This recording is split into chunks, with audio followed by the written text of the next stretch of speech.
Volume 3, Chapter 49 Night, Part 1. Our return trip was quick. Dersh's portal was connected directly to the library after all. I was aware of that fact, yet actually experiencing traveling to the capital within seconds when we took 2 entire days by carriage to reach this city was a completely different matter. It made me imagine some very dangerous possibilities. If Scarlet Abyss ever managed to use teleportation spells like this, that would spell disaster. Do you truly believe people who can't even handle elemental magic could ever reach the level of stitching together dimensions? Well, that lump seems to have a similar power, though. Did you properly kill it? I can't kill it, instead I bluffed a bit. Bluffed, yes, but considering that the bluff came from a 9-star mage, they will have no other choice but to fall for it. They know nothing about magic to begin with. We sent Elijah and Aletis back to their estate. Of course, that was easier said than done. When we arrived at the mansion, the maid who greeted us blinked in confusion, asking, "Ah, Lady Dersha. And Sir Jern, is something the matter? The master and young lady are currently out on a trip." Yeah, about that, we brought them back. I beg your pardon. I already had a bad feeling about what would happen next. I awkwardly stepped forward and opened the door to my workshop. The maid, following behind me, let out a scream louder than someone discovering a murder scene. KKF. What is going on here? No, master. Young lady, a doctor, send for a doctor. The servants who had rushed in after hearing the scream had similar reactions. It seemed the news of Azelin's invasion hadn't reached the capital yet. Well, obviously. We did get back here way too fast. As I quietly tried to back away, the head butler, who was on the verge of madness, grabbed me. What in the world happened? I gave a brief explanation of what had happened, concealing what might have been done to Elijah, but even that much made the butler's legs give way as he collapsed to the floor. Thank you, truly. Your deeds are a debt our family may never be able to repay. I didn't do much. Lady Dersha was the one. Wait, master, where are you going? I only need to make sure that they understand that we weren't the attackers. Once the report about Azelin's incident comes in, they'll come looking for us anyway. I'll explain everything then. I sensed a strange impatience in Dersha's tone as she spoke. Well, there was nothing I could do about that. I gave the butler one last piece of advice before leaving. Lady Elijah might be a little confused when she wakes up and say some strange things. Please do not believe anything she says. Pardon. What do you mean? I'm busy, goodbye. I followed Dersha through the open door into the library. Wait, there were books, but this wasn't the library. It was a strange room with papers stacked upon papers, books, and pens scattered haphazardly on top of them. But rather than calling it messy, it felt somehow organized according to some system only the owner could understand. This was probably Dersha's private place. I cautiously stepped forward, looking around. This is my room. You are the first human besides Seal I have allowed inside. Dersha, casually sitting down on the rather plain, kind of out-of-place bed, curled her finger. It seemed she wanted me to come to her. I instinctively felt great anxiety, taking a step back. The Imperial law, just come here, I'm going to treat you. Yes, couldn't she have treated me in the library, though? When I hesitantly approached, Dersha grabbed me by the back of my neck and dropped me onto the bed. Then she examined the injured area and muttered something. Rather than calling it pain. It felt like my energy was pulled out of my body. As soon as the healing began, all the exhaustion in my body completely vanished, relieving all the tension I had been feeling. It was strangely pleasant. What kind of magic is this? Healing magic. Though more accurately, it's magic that simply forces your body to divert all its functions to natural recovery, dramatically increasing the speed of the process. Didn't you have that magic that could immediately heal someone completely? Like what you used when you beat me like a dog in the library. That wasn't healing, but restoring your previous physical state from memory, separating the damaged areas from the undamaged parts. What, Jern? I have a question for you. Suddenly, Dersha looked directly into my eyes as she went over my wound with her hand. You may feel anxious, so let me state this first.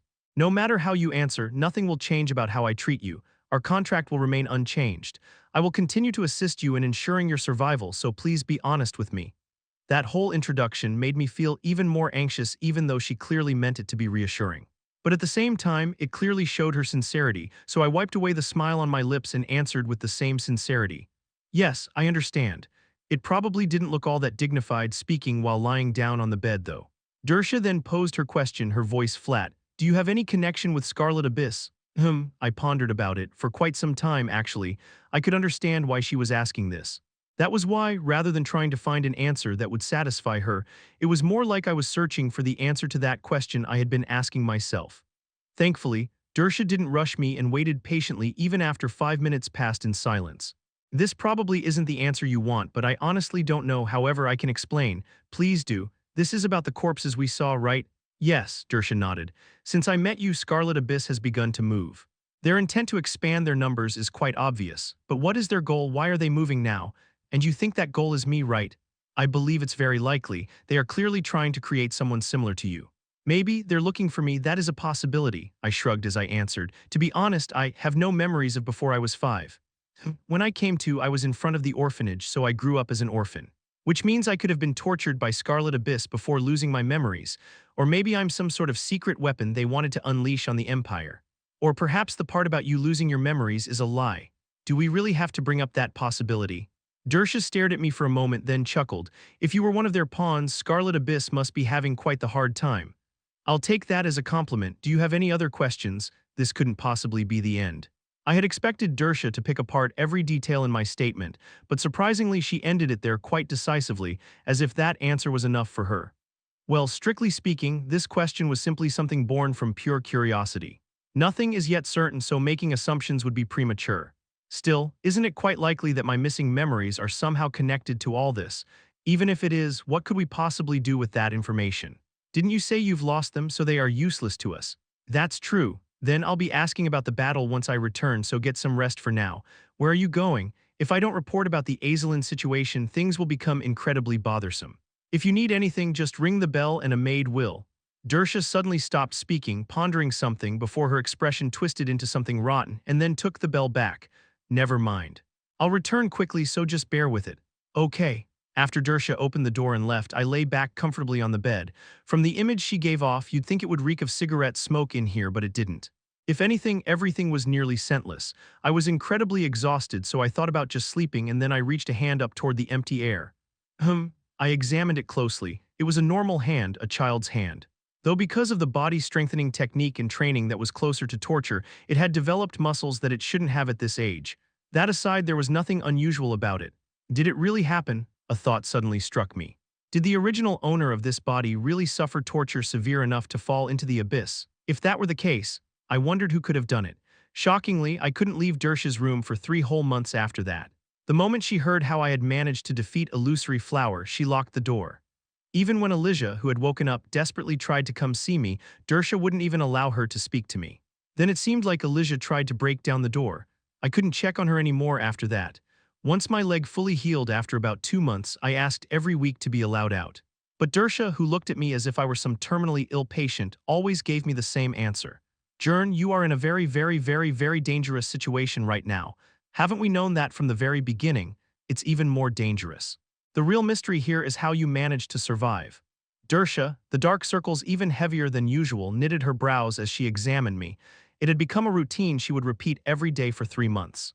How are your burdens today? I don't feel like they are getting worse than before. I know that the abyssal fusion state is really dangerous, but the side effects seem to have passed already. Staying inside won't change anything. I seriously feel like I'm dying here. It seems you still don't properly understand. You were moments away from becoming part of the abyss.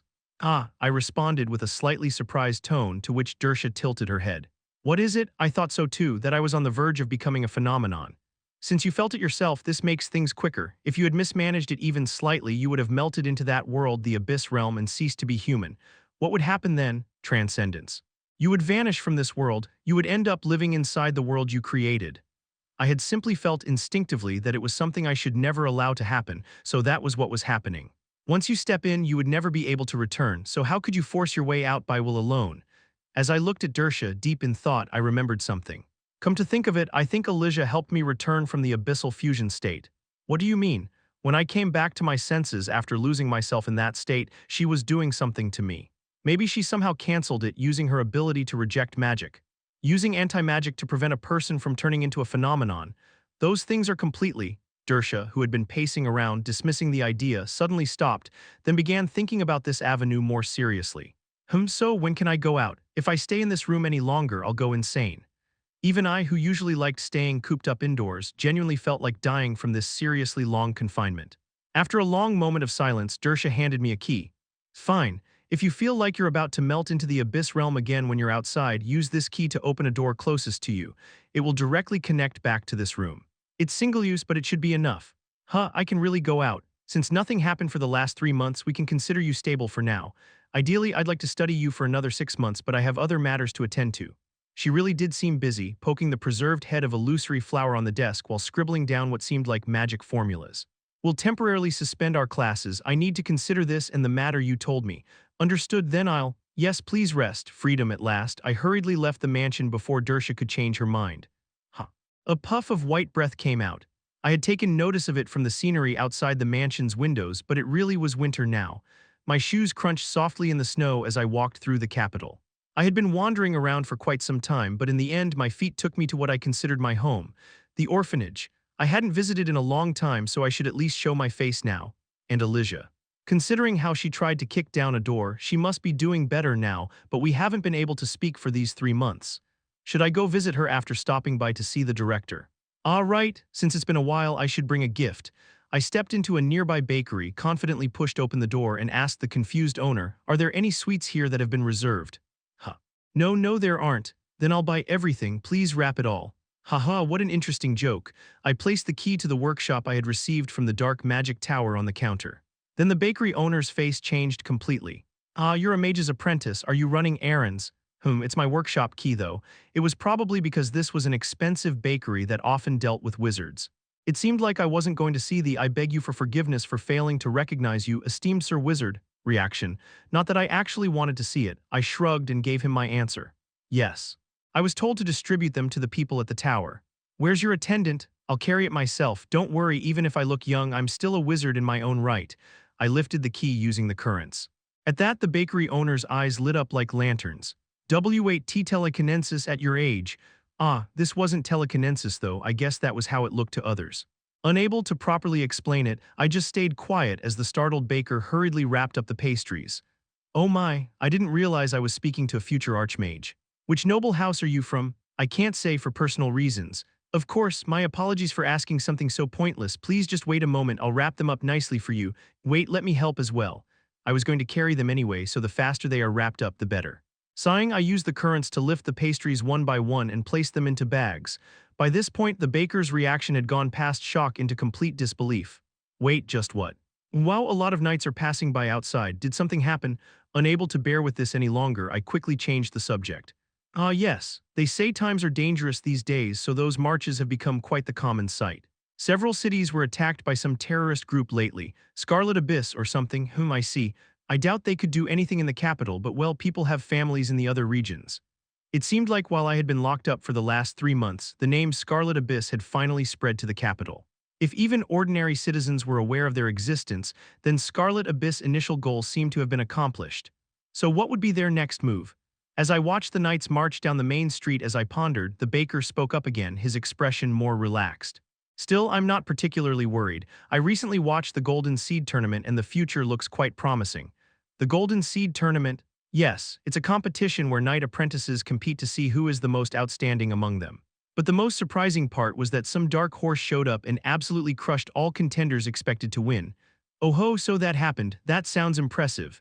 Hearing the words knight apprentice made a certain blonde girl pop into my mind. Indeed, it was truly incredible. It's not like the other contenders were weak. That person was just so overwhelmingly strong that I could definitely see them aiming for the position of Knight of Heavenly Retribution.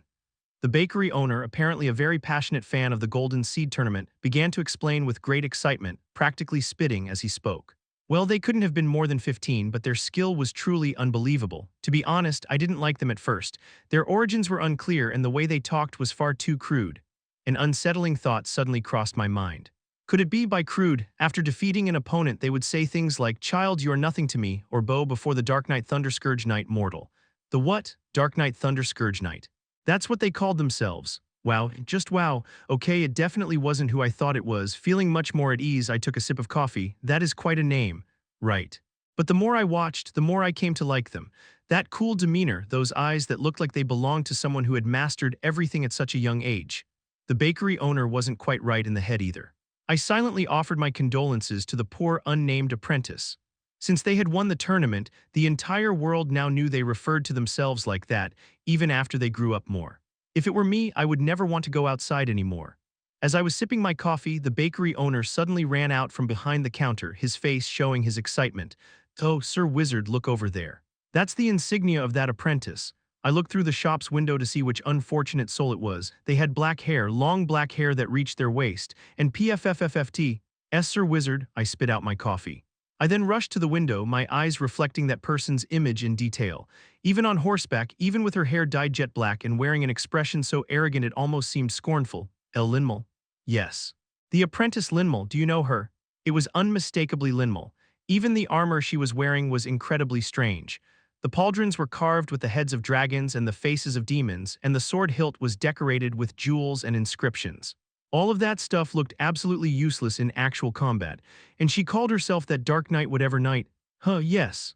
Staring blankly at that scene for a bit, I gathered up all the pastries and stepped out of the shop. Please send the bill to the Dark Magic Tower. Ah yes, have a nice day. The bakery opener seemed delighted, having sold all his pastries, but I sure wasn't. Isn't she a bit too young to be in that phase already?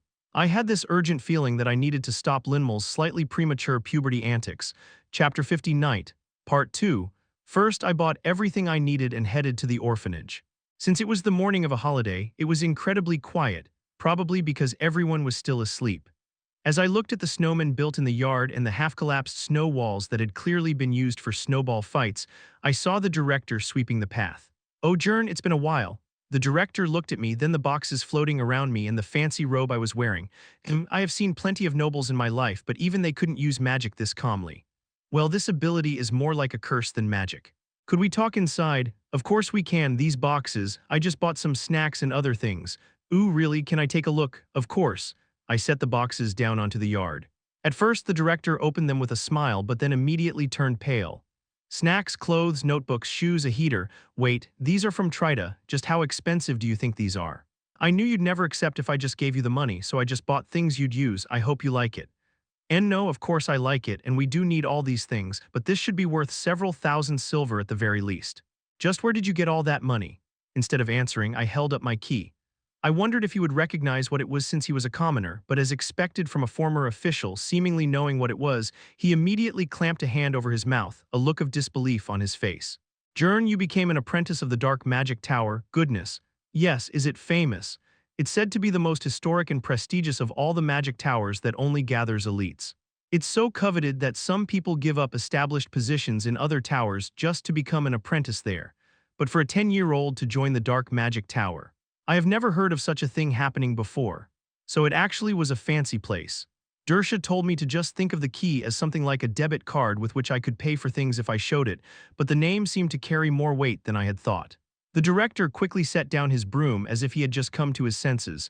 Let us go in first, you'll catch a cold out here. Ah, is it cold right now? It is. Why are you asking? It's nothing. I was always cold, but I didn't really feel any colder even though it was winter. It was like my body just maintained a steady level of cold because of my burdens. I seriously couldn't ignore this. Dying of hypothermia after becoming able to withstand all that water pressure would be nothing but stupid. In the director's office, he poured me some tea with some pre-boiled water. So where have you been and what have you been doing all this time? Well, about that, drinking the warm tea, I had a pleasant talk with him for the first time in a while without any hidden motives or whatever. Even without mentioning the part where I fought ancient terrorists who tortured and killed people for seemingly no reason, I still had plenty to say. Eventually, my turn to listen to the director's stories came. So Dolph said he wanted to be a knight too, so he released a bunch of rats into a pit before throwing himself into it as well. That's an unusual training method. I heard Linmal trained by hunting animals in the back mountains, so I believe he was trying to imitate her. But just where did he even find that many rats? Ah, right, I had almost forgot to ask about that. I narrowed my eyes a little and changed the subject. Speaking of which, has Linmal come back here since then? The director's expression darkened slightly. So you saw her too? Well, it's not like she has changed much on the inside. Sighing, the director picked up his now-cooled teacup and explained. Have you ever heard of the Knights of Heavenly Retribution? No, what is it? Then do you know about knights in general? Yes. Even though Scarlet Abyss sliced through them quite easily, knights themselves were actually quite monstrous beings. Having learned body-strengthening arts, they are almost completely immune to magic, and a single swing of their sword can slaughter 10 men. If this were Earth, one might call them walking tanks or perhaps strategic weapons. A knight commander would be closer to a fighter jet, I guess. Scarlet Abyss only managed to butcher them so easily because what they use is their world, not magic, so the matchup between them is bad. They say a proper knight can slay a dragon on his own. I don't really know if dragons exist though. And what do you think happens if one of those knights goes astray? Certainly. Sending a mage to stop someone who learned body-strengthening arts would be too risky. Sending an army would be too costly. You'd send another, even stronger knight, right? Exactly.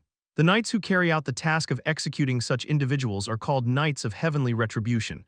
Huh, wait, so they made Linmal aim to be that. Don't worry too much. It's been decades since a knight tried to rebel or was branded as an enemy. Knights of heavenly retribution are always those with exceptional talent. It's not a lifelong occupation, and when they eventually create their own knight order, being a former knight of heavenly retribution is quite the advantage.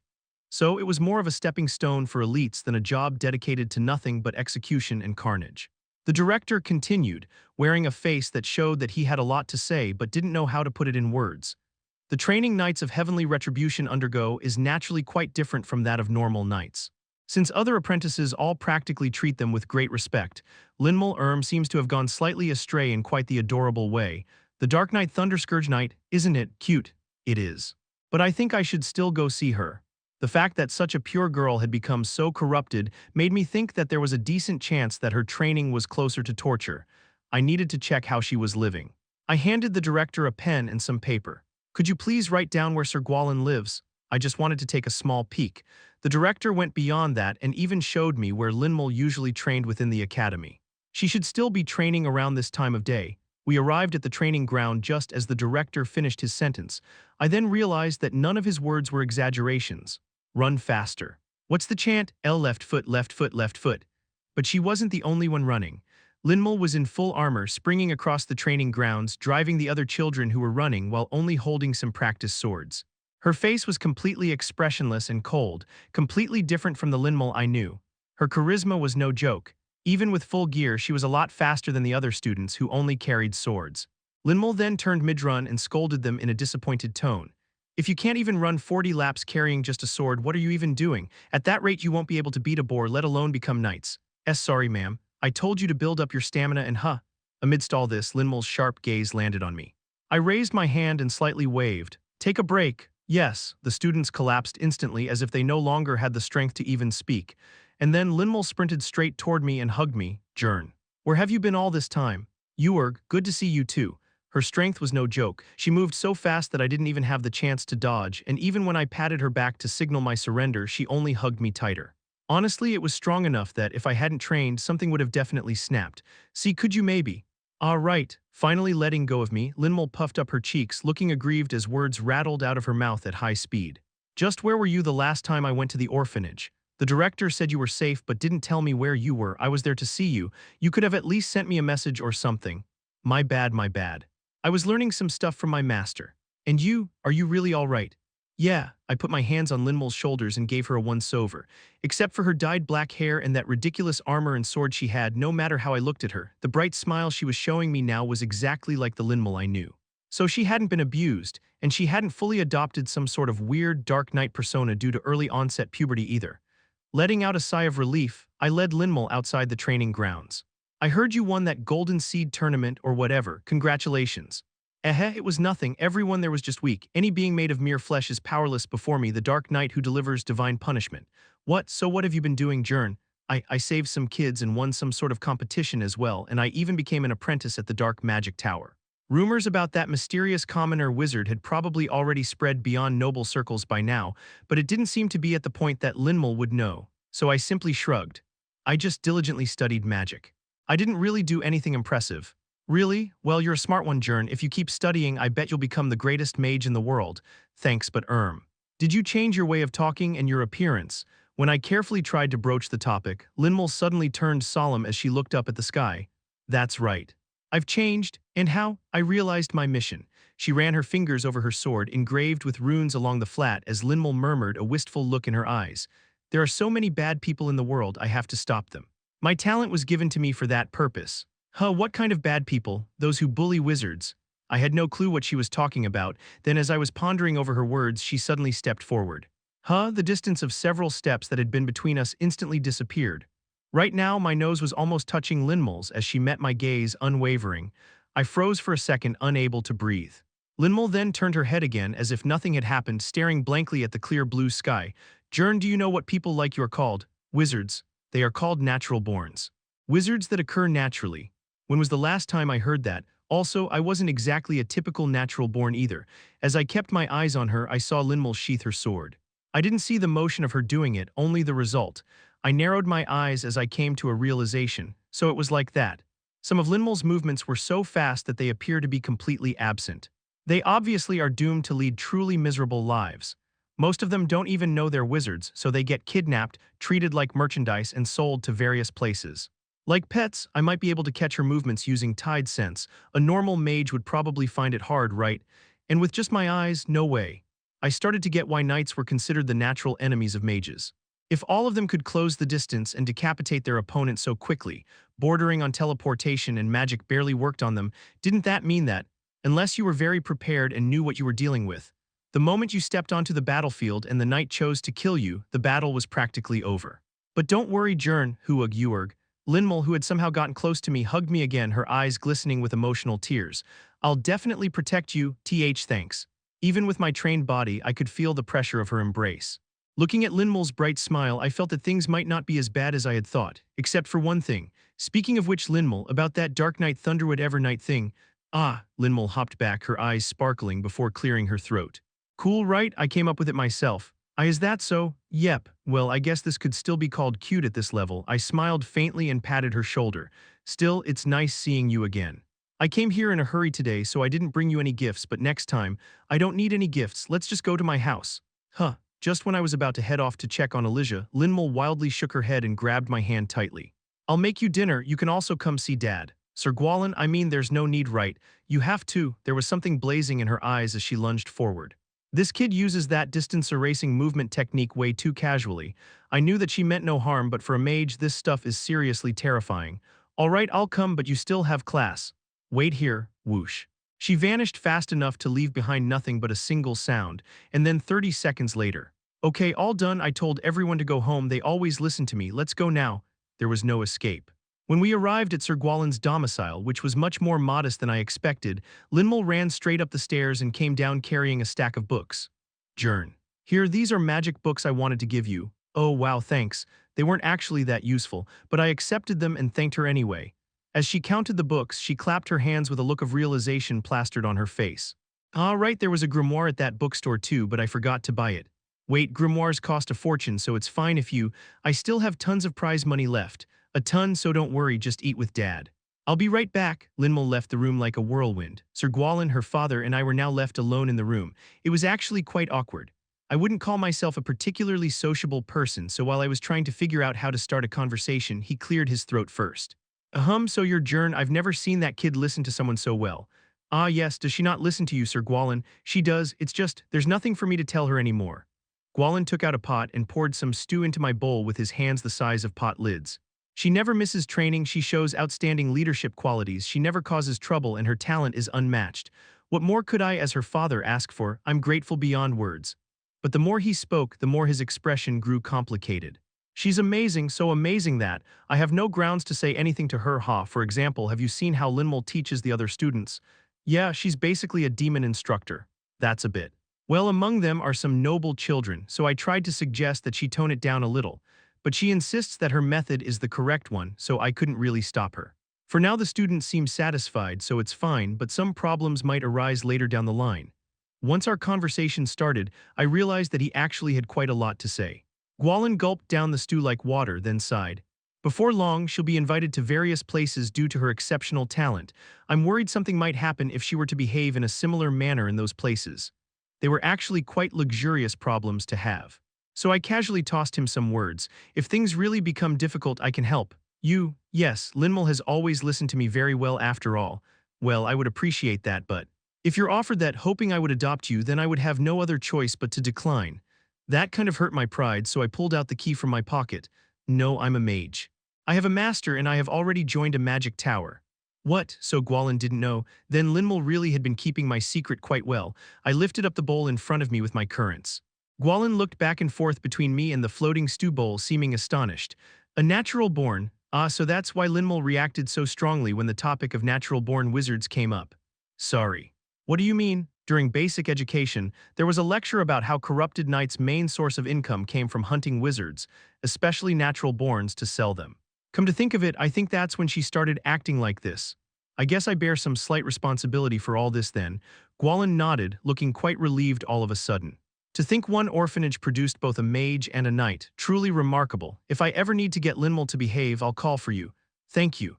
And like that, I had secured a perfect excuse to meet up with Linmal again later. There was no need to rush. While I ate another spoonful of stew, Gwalin asked with a slightly hopeful expression, and I'm asking just in case. Yes, please feel free to speak. Could you perhaps try to convince her to change that knight title of hers? When she turns 13, she'll have to decide which name to choose for life. I'll try my best. It wouldn't be easy, that I was sure of. But Gwalin looked so desperate that I couldn't give him any other answer. Are you really not staying the night? I'm good, I'll definitely visit again though. Could you please give me back my robe now? If it tears, I'll be in serious trouble. It's okay, but if you ever need help, tell me anytime. Got it. The evening was getting darker. No matter how well we got along, sleeping over at Gwalin's house felt like a bit too much, so after chatting for a bit more, I said my goodbyes and left. My bag was full of grimoires. They weren't really heavy since I was carrying them with the currents, but there was nowhere for me to use them. Where should I even put them? I wonder if the library is open. I had planned to sleep at the orphanage tonight since it was my home, but the library was close enough, so leaving these things there before going back should be fine. It would be safe too. I could sell them later and give the proceeds to Linmal. The guards who used to watch the library had long since disappeared. Dersha had completely turned this place into her private property. Master, are you here? I opened the door, calling out to Dersha, but I didn't get an answer back. She was probably still in her room doing research. I turned on the lights in the dark library and placed the grimoires on an empty shelf. Thud, the door shut. However, the noise it made was far too loud to have been closed by a breeze. I immediately spread Tide scents through the whole library. I meticulously combed through the gaps between the shelves but found no sign of life. Instead, I found something odd on the library's return desk. What the? It was a box. At a first glance, it seemed like a treasure chest brimming with the finest pearls. What in the world is that? I turned around, dumbfounded. I found a masked man standing there. Even though I was seeing him with my own eyes, it was hard for me to tell whether he was really standing there or not. Russell, my instincts were yelling at me to find some way to escape, but I gave up. The back door, the windows, everything was frozen. No matter how I tried, nothing would budge. As I gritted my teeth, he slowly spoke to me. Don't be nervous, Jern Spandel. You can leave out that last name. How deep did you fall? The man's voice was heavy, almost making me feel like it was sinking to the ground, yet bone-chillingly cold at the same time. I couldn't hide it. I rummaged through my pocket as I answered him as calmly as I could. Well, I don't really know who you are, but even if you do this, I don't think you'll be able to control my master. The person before me obviously belonged to Scarlet Abyss. Their target had to be Dersha. The situation was extremely dire. It was more than obvious to me that he planned to kidnap me to shake up Dersha. A shallow plan, if anything. As I fiddled with the key Dersha had given me and worked my brain to come up with my next course of actions, the man said something quite strange. No, if that had been our goal, we would have done the opposite. We would have shown Dersha your cut-off head. I see, then what's the reason for this little stunt? Didn't I try to say so at the start? We are on your side. Clatter. The man walked forward and tossed something at my feet. It was a necklace made of red metal. Was it a bomb? No, if that were the case, he'd have killed me long before now.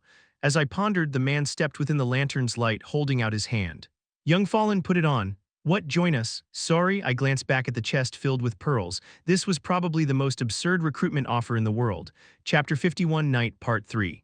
I quickly took in my surroundings and assessed the situation. He had just told me to join Scarlet Abyss. In other words, they had discovered I was an Abyss Realm mage. Without knowing how they came to that conclusion, denying it would be pointless. Instead, I gently refused, trying not to provoke them. I have no desire to join a murderous terrorist group whose future plans I don't even know. I apologize, but I must decline. I wish your organization continued prosperity. Our future plans, huh? Decay muttered as he took a step forward. Just that movement made cold sweat run down my spine. I'd seen it before, but I could feel the abyssal sea freezing over, the surrounding temperature dropping sharply. If you're curious, I can tell you. Really?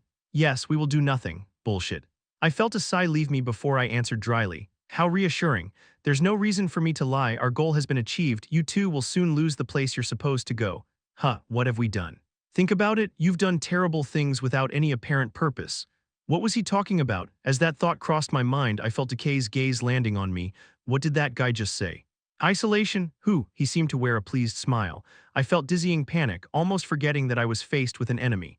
So, by letting everyone know that Abyss Realm mages exist, and at the same time planting the image of all of them being potential terrorists. You make it so there's nowhere left for them except Scarlet Abyss. Strictly speaking, we make them come to us. This is insane. Kidnapping, murder, terror, theft.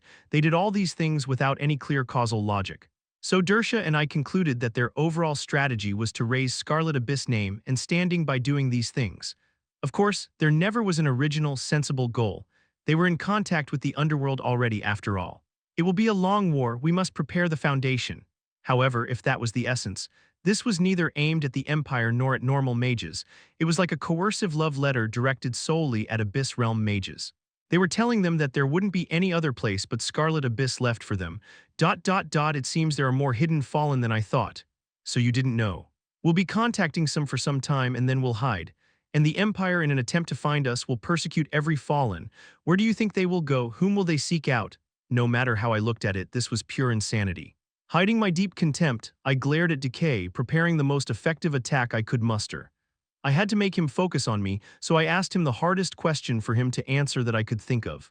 Why do you do all these things? Do you want to live that badly? Our purpose is protection. Excuse me, I hadn't expected that he would actually answer, so I was slightly flustered. Protecting what exactly? Their own lives.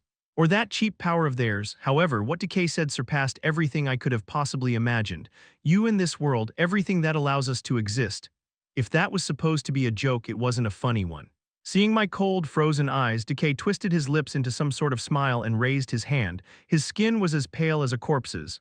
Watch. What did he want me to see? Right when that thought appeared in my mind, his arm turned violet, then black, then shriveled thud. It froze solid and fell to the floor. In an instant, Decay, who was now missing an arm, muttered as he looked down at his severed limb. I am not allowed even a moment of rest. Every day, every minute, every second I must resist. The moment I stop resisting the pain, I will turn into what I fear the most, a frozen corpse. His burdens looked almost as awful as mine. He casually stepped on his unbleeding arm and asked calmly, "You think this is about clinging to this life? Who would want to continue existing in this kind of world? If we could, we would just become phenomena and escape this hell. That state you call death, it is only by my own will that I remain human, resisting this impulse. Then just do it. You will fall into the place I am in as well. Do you really think when you experience pain far worse than death that you will still choose not to end it? I don't know. I wasn't just saying that, I really didn't know. That damn Decay bastard seemed to have lived for quite a long time, so he surely went through every desperate struggle I could imagine. And yet he still ended up in that state. I would like to be able to endure my burdens with as little pain as possible, but that clearly wouldn't be something easily achieved. Whether I could withstand that pain wasn't something I could answer without having experienced it. But there was one thing I was absolutely certain of, but no matter what happens, if I die, I'll die alone. I won't put anything other than my own life on the scale. If I die, I'd die alone. I would never drag innocent people down with me. I wasn't sure what expression I was wearing when I glared at him, but Decay grinned broadly, clearly pleased, and waved his arm. Crunch, like some kind of invertebrate regrowing a limb, bone sprouted, then flesh wrapped around it, revealing a new arm. Rather than being repulsed by it, I was curious how someone who couldn't even use magic was able to do things like that. You will do it, you're a clever child. When you see that the world lies on the opposite side of the scale, you might hesitate 1,000 times, but you will give up on others' lives, and then you'll come to us. He extended his hand. It was still pale white. Take it, and you'll learn what your true enemy is. Once you do, you will stop caring about trivial things such as individuals, groups, and nations. May I ask a few questions? I silently gripped the key I had kept hidden in my robe, masking the soft, rustling sound of wind blades carving into the table. Go ahead, how did you figure out that I was an Abyss Realm mage? That illusory flower guy didn't know. Illusory flower wasn't in his right mind, but I am not certain either. I cannot see your world. Huh, what was that supposed to mean? Decay furrowed his brows as if he didn't understand it himself. Now that I'm this close, I can at least tell that you don't belong to this world, but I can't see the rest. This is a first. You're saying you don't know what world I'm in. I had assumed he somehow sensed that I was of the Abyssal Sea and came to recruit me because of that. These pearls as well, correct. But I can tell that it's a great realm. What is a great realm? An abyss realm that encompasses the self, others, and the world, the largest possible world. You've got quite the organized classification system there. Of sorts. Unless your world is larger and broader than mine, it should be visible to me so I can at least infer that it isn't easily observable. Well, the Abyssal Sea was quite vast and deep. But regardless of the circumstances, we can make your futile struggle meaningful. If you wish, we can even prevent any conflict that might occur between you and your master. Unless she forces it, of course. Just one more thing. What is it? Did he not notice yet? I placed my hand on the desk and asked the most effective question I could think of. Who exactly are we supposed to be saved from? I mean, if you people would just shut up and kill yourselves, about 90% of all the world's problems would disappear instantly. So where does your confidence come from, claiming that you're saviors of the world and that your purpose is righteous and whatnot? I'm really curious. Decay blinked, seemingly surprised, but he didn't seem particularly angry. He slowly opened his mouth. If the ground were to split open and the sky were to tear apart, what do you think would happen? What are you talking about all of a sudden? If the world you call the reality realm were to collapse, that would mean the destruction of all things, right? Guess so? Then would preventing that not be salvation? So the members of Scarlet Abyss are basically doomsday theorists who believe the world will end soon. Well, cults did love to use that whole apocalypse, end of the world thing to recruit new members. However, Decay shook his head. I'm not talking about something like that, but someone's failure to endure. Right, I see. Thank you for answering. I should also give you mine. Infiltrating Scarlet Abyss, learning everything I can, and then escaping. That option still wasn't all too bad. Judging by the way he was talking, Scarlet Abyss clearly held a great deal of knowledge about the Abyss realm. If I joined, I would definitely learn more about my own world. To be honest, I am interested, as expected, but still I'm sorry, the risk is far too high. If they found out that my inner world was the Abyssal Sea, I had no idea what they would do. And above all, I simply didn't want to stand on the same side as those guys. I'm sure you already knew that I would answer like that. I did, and I even prepared a countermeasure. Decay stepped closer, his hand still outstretched. It's really a shame that I have to resort to this. I figured as much. I immediately sent a wind blade and leapt backward. I didn't use any abyssal sea magic. If he didn't know the identity of my world, I thought it would be better if I kept it that way. You know it's pointless. Crack, before I knew it, my feet were frozen solid. Certainly, I didn't even have a fraction of a chance of winning against him. He was strong enough to trade blows with Dersha after all. So there was no way in hell. The only reason we were even talking was because he seemed to desperately want to recruit me. If that goal somehow changed, I'd be nothing before him. My lower body froze next, but I groped along the desk, issuing a warning. It'd be best if you didn't come any closer. What can you even do? Struggle. That's all I'm really good at. Click. The key slid into the small keyhole. Decay's expression shifted when he noticed the shallow lines carved into the desk, something that resembled a small attic door. What? It wasn't like I did nothing while we were talking, the space that is a room. A door that can open and a keyhole. All the conditions are met. If I turn this key, it'll open immediately. That had been close. It would have been better if I had taken this step back while we were still talking, but then he might have noticed that I had been trying to turn this desk into a small room with a door using my wind magic. Even if Decay were faster than me, I could still open the door, but that didn't mean I would be safe. He could still kill me in the time it took for Dersha to grasp the situation and react, so I went for a compromise. If you just leave, I won't tell my master. She cares for me so dearly she even shared her last name with me. If anything happens to me, she'll make sure to interfere with everything your organization plans to do for the rest of your lives. Decay rubbed his chin, sounding genuinely disappointed. I made a mistake. I should have predicted your temperament from the fact that Dersha keeps you close. I should have just frozen your entire body and then attempted to communicate. That's right. I won't make the same mistake next time. This was a disaster.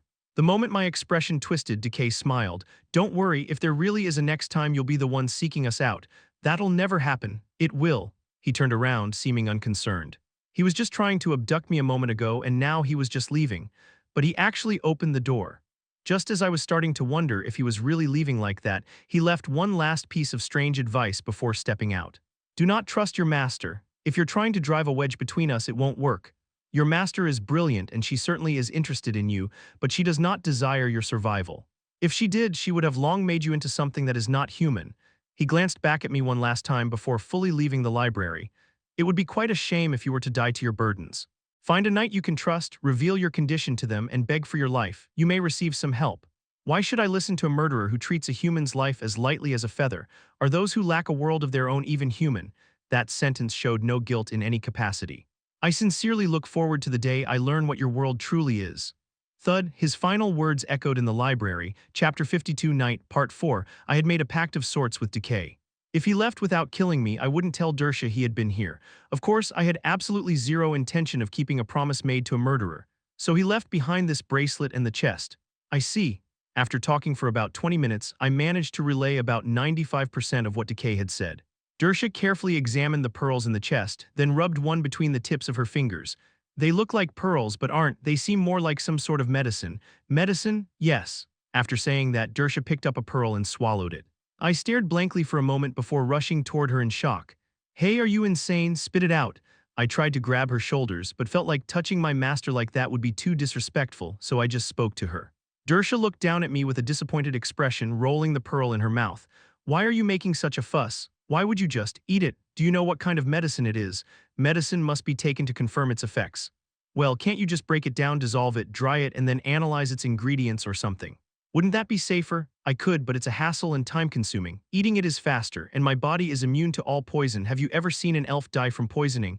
I've never seen another elf other than you, Master. Wait, this is the first time I'd heard that elves were immune to poison.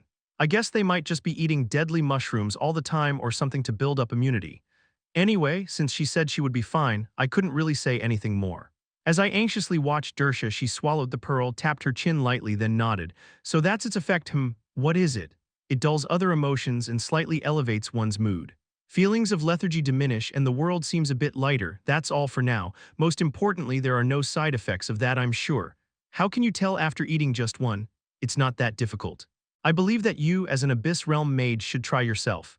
And you're absolutely sure it's fine? I guarantee it. Even if it were poison, if you were poisoned in front of me, I could cure you. Still feeling doubtful, I swallowed a pearl. Its taste was like a slightly bitter candy, then it suddenly dissolved into powder within my mouth. After some time, I felt dizzy, or rather, just a bit hazy. It didn't incapacitate me or anything. I shrugged my shoulders as I tested my movement. It doesn't seem to have much of an effect, it seems. I don't believe that's the case. Dersha slowly walked over to me and flicked my forehead. Ouch, thought I fell straight on my butt. The carpet was thick, so it didn't really hurt much though. I rubbed my lower back and got up. What was that for? You fell. Yeah, because you pushed me, so of course, Only then did I realize it. Normally I wouldn't fall, and even if I did, I wouldn't fall fast enough to even feel slight pain. I waved around my arms. It wasn't much, but I could clearly feel that the resistance had lessened. My burdens decreased. That easily, Scarlet Abyss. I seriously started to wonder how much research they had put into this, looking at the chest of pearls. However, Dersha, watching me intently, spoke rather indifferently. Try using your abyssal magic. Yes, I tried to lift the chest with my currents but failed. It only rattled a bit. I put in more strength. Only after I exerted enough strength that would usually send boulders flying did I manage to shakily lift the chest. It's not working well. Scarlet Abyss has created something quite remarkable. Dersha's expression shifted slightly as she looked at the chest. This isn't simply a drug that reduces the burdens of the Abyss realm. It's closer to an artifact in the form of a drug that interferes with a fundamental mechanism. Could you explain it in a way I can understand? It lowers your perception of your world. Got it. Perfectly understood.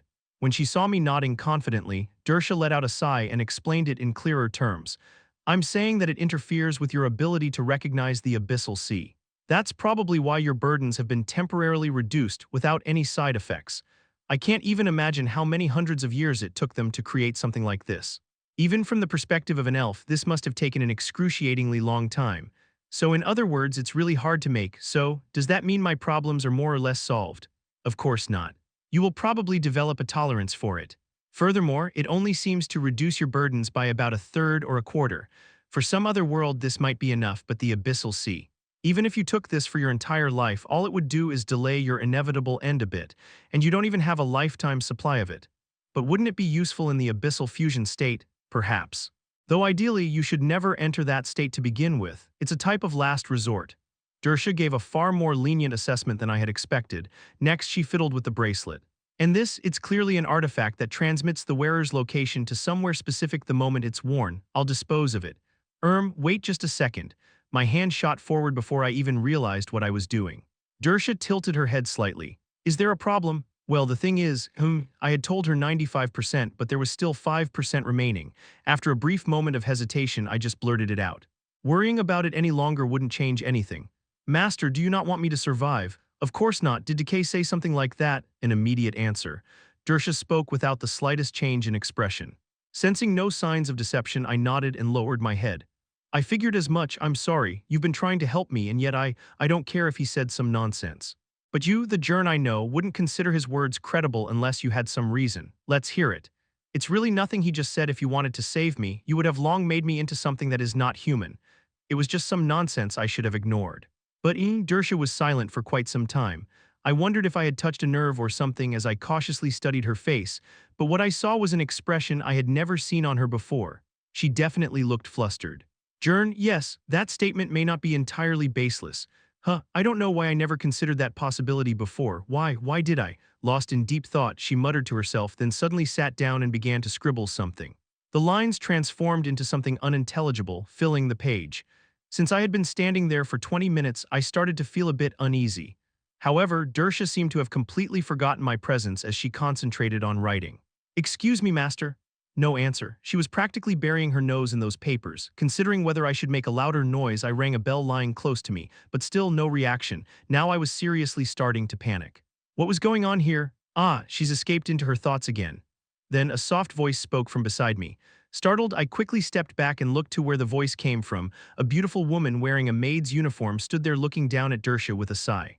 I had been staying in Dersha's mansion a lot lately and had never seen another person. My guard immediately shot up as I stepped back further. "Who are you, Scarlet Abyss? If so, that would be the worst situation imaginable." Right when Dersha seemed not quite there mentally, but the maid simply lifted her skirt slightly and bowed to me, a child. "Ah, my apologies for the late introduction. I am Seal, head maid of this mansion. I have never seen you before. My master, Lady CIA, ordered me not to show myself. Is that so? Or do you believe that Lady Dersha is someone able to cook, clean, and do the laundry herself by any chance? Absolutely not." The halls were indeed spotless. As I let down my guard a bit, Seal looked down at the frantically writing Dersha and sighed. "But really," sighed Tusk, judging from how she spoke, she definitely was a maid. She clicked her tongue, looking at Dersha like she was some kind of troublesome mold growing in the corner of a room. "Even if you stay here, Lady CIA won't be returning for a while. For now, please come to my room. I imagine you have quite a lot to ask." I still felt a bit suspicious, but there was no other way. I followed Seal, who was holding a lantern, to the room right next door. Wait, so she had been right next door all this time. The room was also much larger and cleaner than Dersha's. So much so that it was quite hard to figure out who the master and who the servant was. As I sat down on a neat wooden chair, Seal placed a teacup before me almost immediately and poured me some tea. I took a sip. It felt rude to put it in words, but it was far richer than the tea the director had made. That kind of refinement could only be achieved by someone who had invested a significant portion of their life in the art of tea. I couldn't help but voice my admiration. "You really are a maid, huh? Did you think I was an assassin or something?" Yes, you're very honest, just like I heard." Seal sipped her tea and showed me a very knowing smile. "Heard? Yes, Lady CIA speaks quite often about her troublesome disciple." "Ah, right, why is Master like this anyway?" She ran away into her thoughts. "Unfortunately, it will take her quite some time to come back to her senses. Like a week, you should be prepared for at least several months or even years." What? Thud.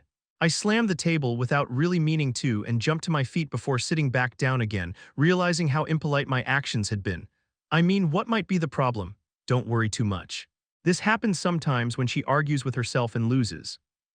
What did you say?" When she realizes that something she has been doing is irrational, she throws aside all she was doing and devotes herself to that question alone. When she finishes, she usually ends up creating some sort of masterpiece, but I'd say she still hasn't outgrown her childhood habits. If she fails to find an answer this time, who knows, she might actually fall. Seal spoke as if it was nothing, taking another sip. I was in no state to do the same. Without Dersha's help, a lot of things would become impossible. I rubbed my head and sighed. I have no idea why this is happening all of a sudden. Indeed. Even I, her disciple, was anxious. And yet Seal merely smiled. That irritating expression made it quite impossible for me to let this slide. "You may not think much of this, Miss Seal, but for me this is a serious matter. My apologies, I was simply reminded of Lady Sia's younger days." "Are you an elf?" "No. I don't mean when she was a child. I mean when Lady Dersha first arrived here." That seemed to be a surprisingly intriguing story. Seal gazed into the air as if reminiscing about the past. "When Lady CIA left the dark magic tower on her own and wandered the capital, reading, searching, and scribbling strange symbols on the walls of alleyways, she was closer to a beast than a person." Was she insulting her? But Seal's expression seemed more fond than mocking. "Isn't it fascinating? An elf closer to a beast than a human. Did you take her in, Miss Seal? If you said that in front of Lady CIA, she'd probably hit you, but yes. I suppose you could put it that way." I finally began to understand the situation. Since Dersha didn't value herself at all, of course she would need someone like Seal to take care of her. Then, since she wouldn't want to be cared for, the one who took care of her had to do so voluntarily. And lastly, a maid willing to voluntarily care for someone like Dersha would most certainly not be entirely sane.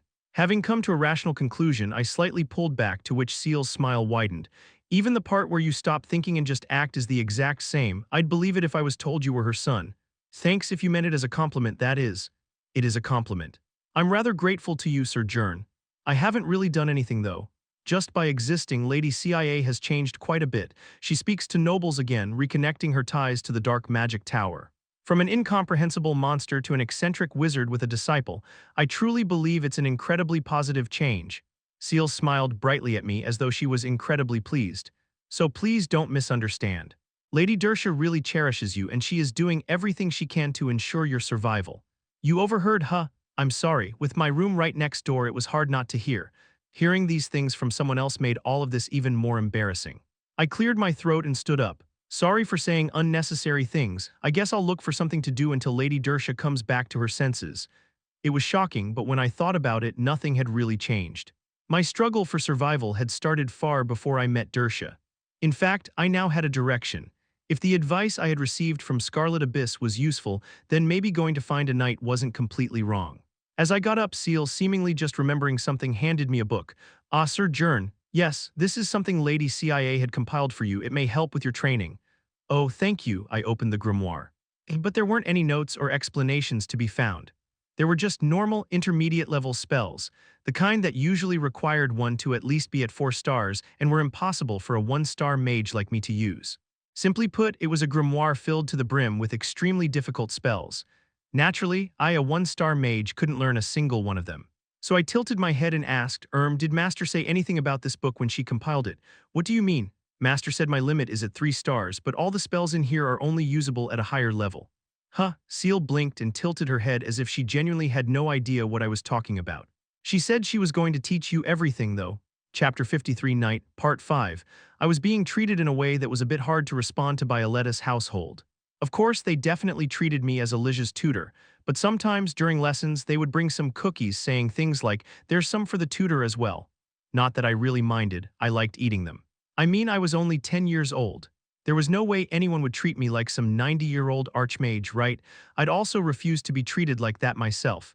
But it seemed that kind of friendly service was over now. Lord Jern, please wait in the reception room. I will now inform the Lord and Lady of your visit. Ah yes, their hospitality went beyond respectful, breaching into excessive. However, refusing hospitality that one rightfully deserved was just plain rude.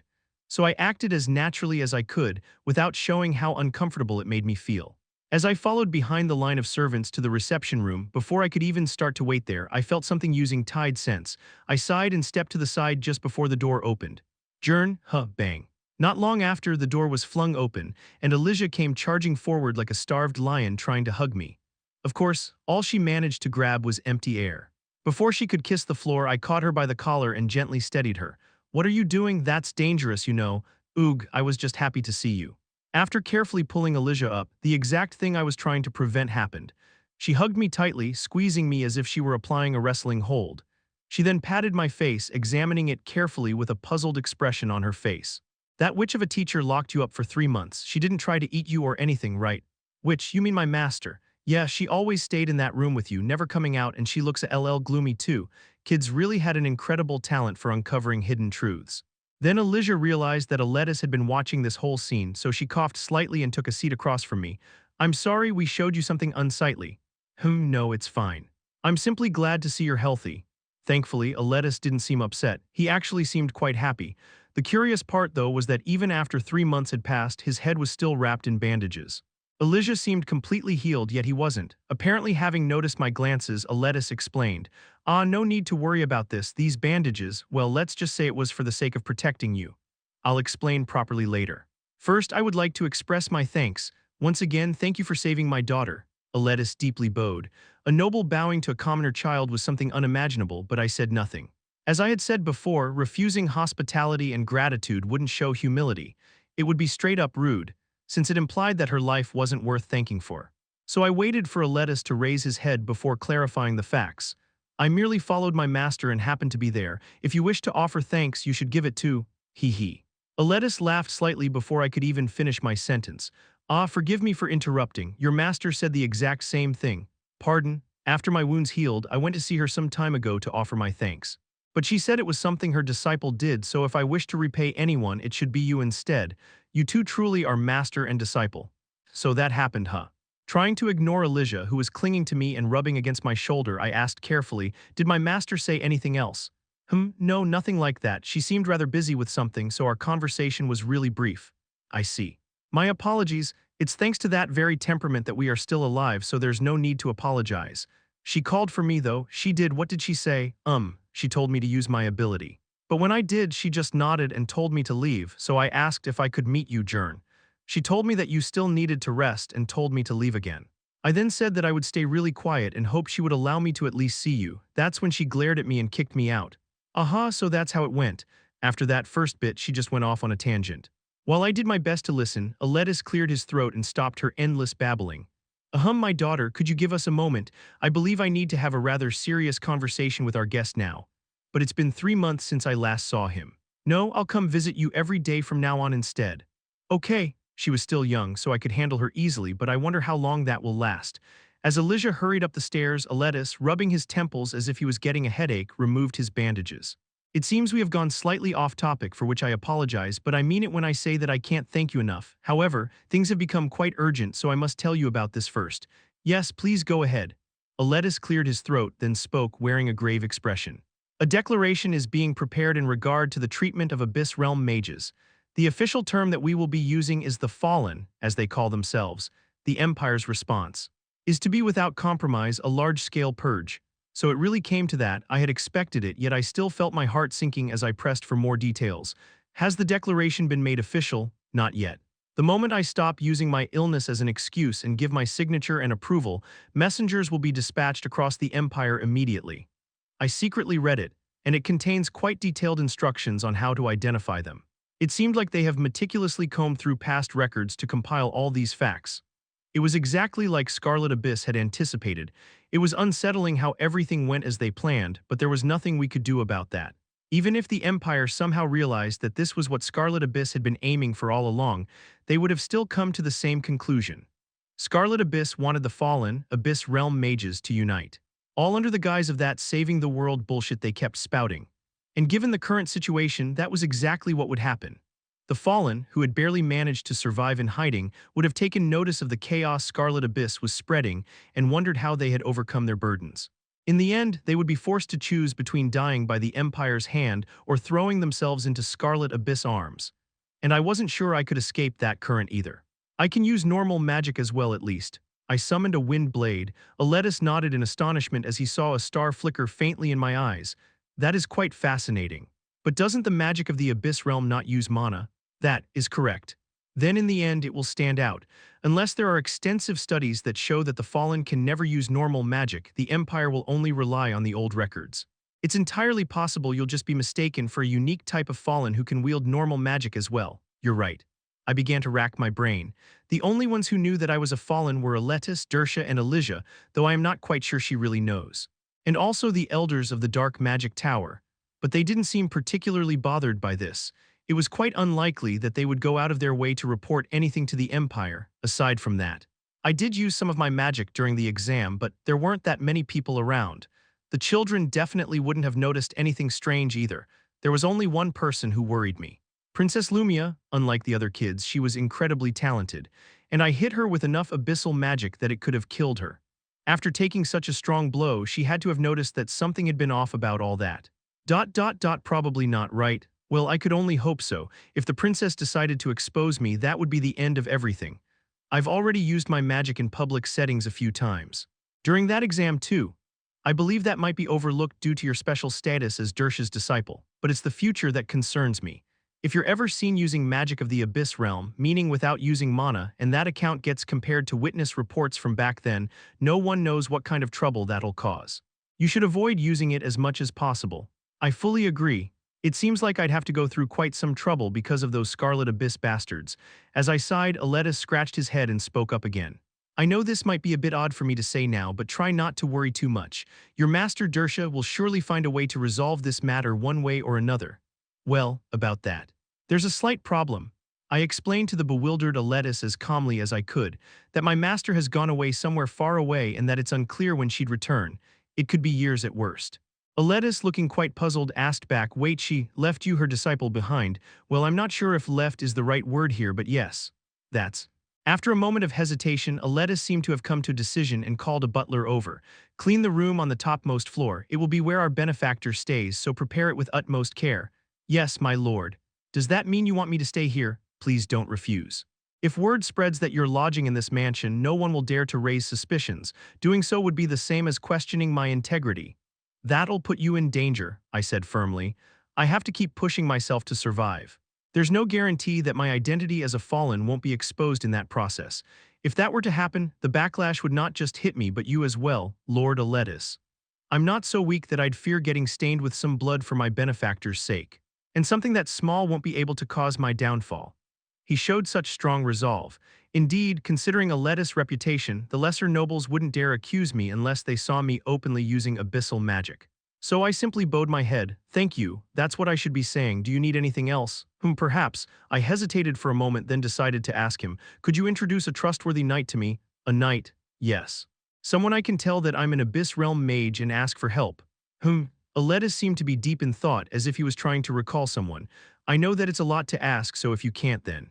It's not trouble at all. Aletis firmly cut me off. It might sound a bit boastful for me to say it myself, but I know quite a number of knights who are capable of keeping a secret.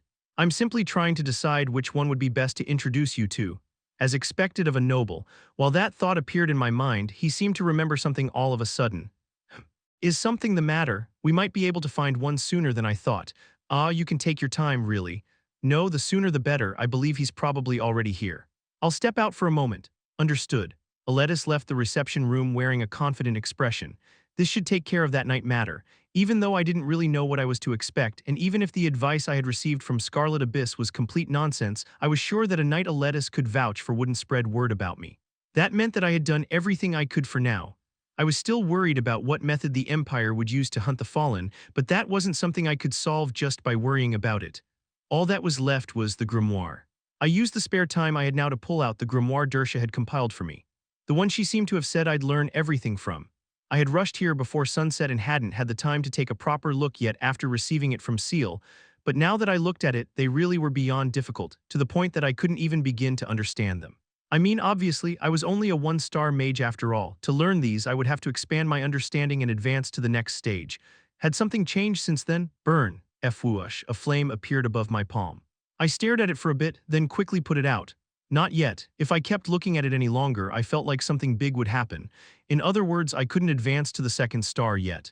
I couldn't progress, so I couldn't learn any of these spells at all. I tucked the grimoire back into my coat. Whatever Dersha was thinking, I couldn't even start to understand it. Just what was she trying to teach me with this stuff? I sighed and sipped my tea until Aletis returned. He wasn't alone, but was accompanied by a white-haired old man with a rather unpleasant expression. Aletis looked slightly uneasy as he gestured toward me. It's this boy, The old man waved a hand dismissively at Aletis. From that alone I could tell that he was no ordinary knight. I glanced toward Aletis and asked, he is the one? Yes. He is the commander of our family's knight order, and the man who once served as my swordsmanship teacher. He is still as formidable as he had been back then. Yet you look like your spine could snap at any moment. Wow. I was slightly taken aback by his blunt way of talking to the head of a noble house. It seemed the next words Aletis spoke were meant to reassure me. Karen, as I said before, everything said here must absolutely be kept between us. This old man doesn't gossip. No need to worry. The old man named Karen stepped closer and examined me. He looked far too old and frail to be a knight. Just as I was starting to think such prejudiced thoughts, he tapped my shoulder twice with the staff he was holding. Turn around. Sorry, I need to see your back, boy, so turn around. Karen, hearing Aletis sighing, I quickly turned around, feeling Karen's wrinkled hand press against my back. HMMMM. He muttered to himself as he ran his fingers across my back. An uncomfortable moment of silence passed between the people here. That's enough. When he withdrew his hand, he completely ignored me and instead turned to Aletis, wearing a look of utter disbelief. He won't live long. Where did you find an apprentice like this? I didn't find him or plan on making him an apprentice. Rather, what do you mean won't live long? This was about me, so I stepped forward and asked him directly. Karen waved his hand lazily, clearly annoyed. Don't you see? Your body's completely rotted. Whoever trained you clearly wasn't human. That knight probably beat you like an animal. I don't serve under any knight, though. What nonsense are you talking? Karen looked at me as though I were some brat babbling nonsense. Your body's clearly that of a seed, overly pickled in the process of training for arcane strengthening by some overzealous knight. It'll start decaying soon enough. I blinked. Apparently there was another burden inside of me that I hadn't been aware of yet. Chapter 54, Knight, Part 6. Karen, this child truly isn't any knight's apprentice. If he's not, then where did he learn body-strengthening techniques? I learned them to survive. I created a gust of wind. I didn't plan on attacking him with it. I just wanted to make it brush past Karen a bit. Before it could even touch him, his brow twitched and he grabbed the air. Bam, he caught the gust of wind. Literally, he caught it and then made it burst. What did I just see? As I slightly frowned in surprise, Karen noticed the faint stars shining in my eyes. Are you a wizard? What in the world is this? Live long enough and you really see all kinds of strange things, huh? Aletis gave me a glance. I nodded and properly introduced myself to the puzzled knight. My name is Jern. I'm a mage who has fallen into the abyss and am struggling desperately to survive. Oh ho, are you one of those Scarlet Abyss guys? Not every fallen is part of Scarlet Abyss. I see. Well, whatever the case, it makes no difference to me. Why did you summon this old man here? Because someone from Scarlet Abyss told me that if I wanted to live, I should find a knight and beg for my life. Until now, I didn't know why. I lifted my hand, clenching and unclenching it. I felt absolutely no problem with my body. At least it didn't feel like I was rotting from the inside. May I ask exactly what's wrong with my body? Karen looked at me curiously as though I was a unicorn or something, then sat down. I heard you are the Lord's benefactor. That means you're also the benefactor of the one who swore to protect me. I'll tell you what I can. Thank you. However, let me make one thing clear. I don't want to give you false hope. I don't know much about the fallen. All I know comes from that unpublished decree. Moreover, I know of no way to overcome your condition. Frankly speaking, I can't imagine any way for someone in your state to survive. I see. I've heard that every day of my life. I met his gaze, completely unfazed. It's impossible, you'll die. There's no solution. How many times have I heard those things? Even the greatest wizard in the Empire was saying these things. Hearing them again from a knight just irritated my ears now instead of shocking me. Perhaps sensing my resolve, the atmosphere around Karen became slightly more serious. Aletis, who sat beside me and asked curiously, "So, what exactly do you mean by all this? Boy, you've learned the body-strengthening arts, have you not? Where did you learn it?" Karen completely ignored Aletis' question and spoke to me instead. I tried not to look at the slightly dejected Aletis as I answered. I secretly watched a knight training and copied their movements. You sure got guts, brat. Then do you know the difference between body strengthening and arcane strengthening? I don't know the details. I just know that arcane strengthening is the next stage after body strengthening, and that you won't get hurt much when hit by magic if you master it, that's all. So you only know the basics. Body strengthening trains the body, while arcane strengthening trains the mana itself. It's the process of turning your body into a living spell. A living spell? Exactly. A knight is a living, breathing spell. That's why we can consume and disrupt lower-level spells, and why we're called the natural enemies of mages. Up to this point, it was all things I already knew, aside from the details. To master arcane strengthening, one must first learn body strengthening and then undergo the process of transforming the body itself. What kind of process? One that allows mana to flow through the body. The human body truly is a miraculous thing. Merely training repeatedly in an area rich in mana is enough to make it adapt for survival. That adaptability is what determines the mastery of arcane strengthening. To survive, I could already see where this was going. Having a high mastery of arcane strengthening is a knight's pride. That's why some knights, when their apprentices can't adapt to mana-rich zones and begin breaking out in rashes, leave them there anyway. Such apprentices develop a condition called mana poisoning. They can't handle the overwhelming mana flooding their body and their muscles rot away. In the end, it's greed that kills them. So that's what's happening to me then? No, Karen shook his head. You've gone even beyond that. I said excessive greed kills an apprentice, but that only means they can't become knights. Most of them can live perfectly normal lives. But you are like someone who's been thrown into a mana zone, locked inside and left there. Soon enough, not figuratively but literally rot away and die. That's quite terrifying to hear.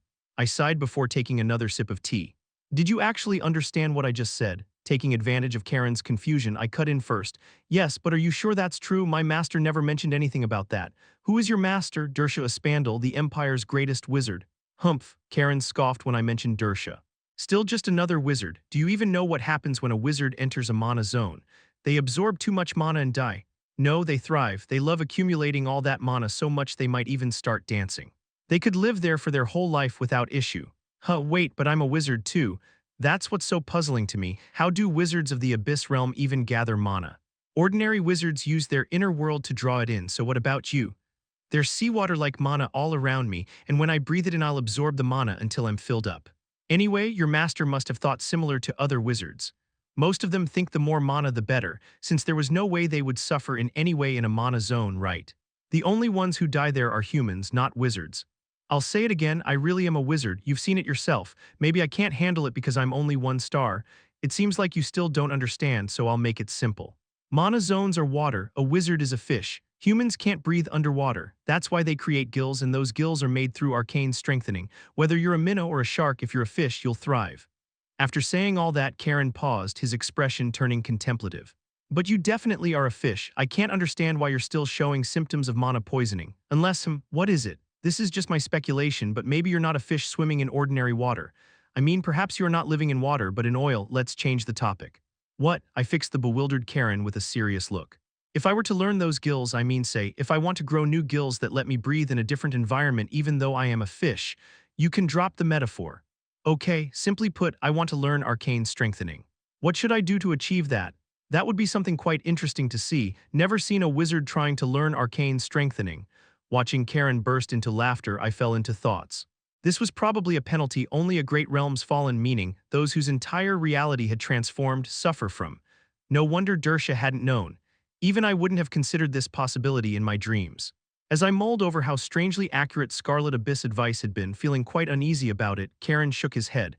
But it seems it's already too late, at least it's something beyond my capability. May I ask why? I have no idea how to restore a seed that has rotted as much as you. Look, more than half of your body is tainted with mana. Could you hold out your hand? Karen, taking the hand I held out, suddenly froze in shock. Wait, what? It's still spreading even as we speak. This area shouldn't have enough mana for this to happen, so why? Just assume that I haven't spent a single day outside of a mana zone for nearly a year, even this very moment. What a wretched life the Fallen must lead. No wonder you're rotting away like that. Not all Fallen are like this, I think. Karen clicked his tongue, took out a piece of paper from his coat, and began to write something down. No matter how I think about it, there's no knight who could save a child like you, so go find this person. Who are they? You'll see when you meet them, and let me give you one more piece of advice. Karen shrugged, handed me the letter, and rose to his feet. When you get there, do not tell them who your master is. After Karen left, I looked down at the name he had written down in the letter. Brimdal of Fitri, even by imperial standards, that was a remarkably unusual name. As I muttered it aloud, Aletta stiffened, glaring toward the door where Karen had left through. Wait, that damn Karen, Jern, it'd probably be best if you gave up on that. May I ask why? Sir Brimdal is, well, a rather eccentric man. He's certainly brilliant, but more or less lost in his own world. I see. Still, if even Sir Karen can't help me, then I'm pretty much out of options. I need to survive until Lady Dersha returns at the very least. That's true. It seems there's nothing that I can do about that.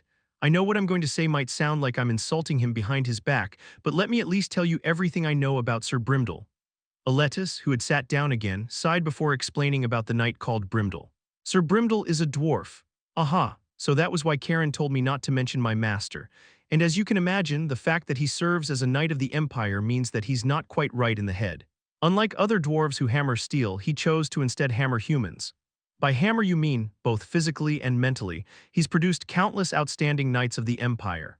He's not just a master smith but a master instructor. I titled my head. From the sound of it, he seemed like an incredible knight, though in the process he turned about 80% of them into complete wrecks. So he had a rather high failure rate then. Worse yet, unlike other dwarves, he blames the raw material. He always says things like, my work is flawless, it's this useless lump of flesh that's lacking. I perfectly understand. So he was a crazy dwarf knight who treated humans like consumable ore. Honestly, that wasn't all that bad. Someone who had broken that many people would probably know ways to fix them as well. If there was even a 1 in 1,000 chance I should take it, that's better than just staying like this. Well, Aletta's expression darkened slightly, as if there was something he hadn't told me yet. He broke so many that one day he started ranting about how he'd only ever used the finest raw materials from then on. He's been extremely selective ever since that day, meticulously examining every potential apprentice, and that was about 20 years ago, I believe. He still hasn't chosen even one. You probably don't have much talent as a knight, so he'll probably just insult you to your face if you go find him and kick you out. He was right about that. As I started to ponder, Aletis had his servant bring a list of several knights. Let me summon a few others as well. You can still decide after you've listened to what they have to say. I really appreciate the offer, but I think I'll be fine. What?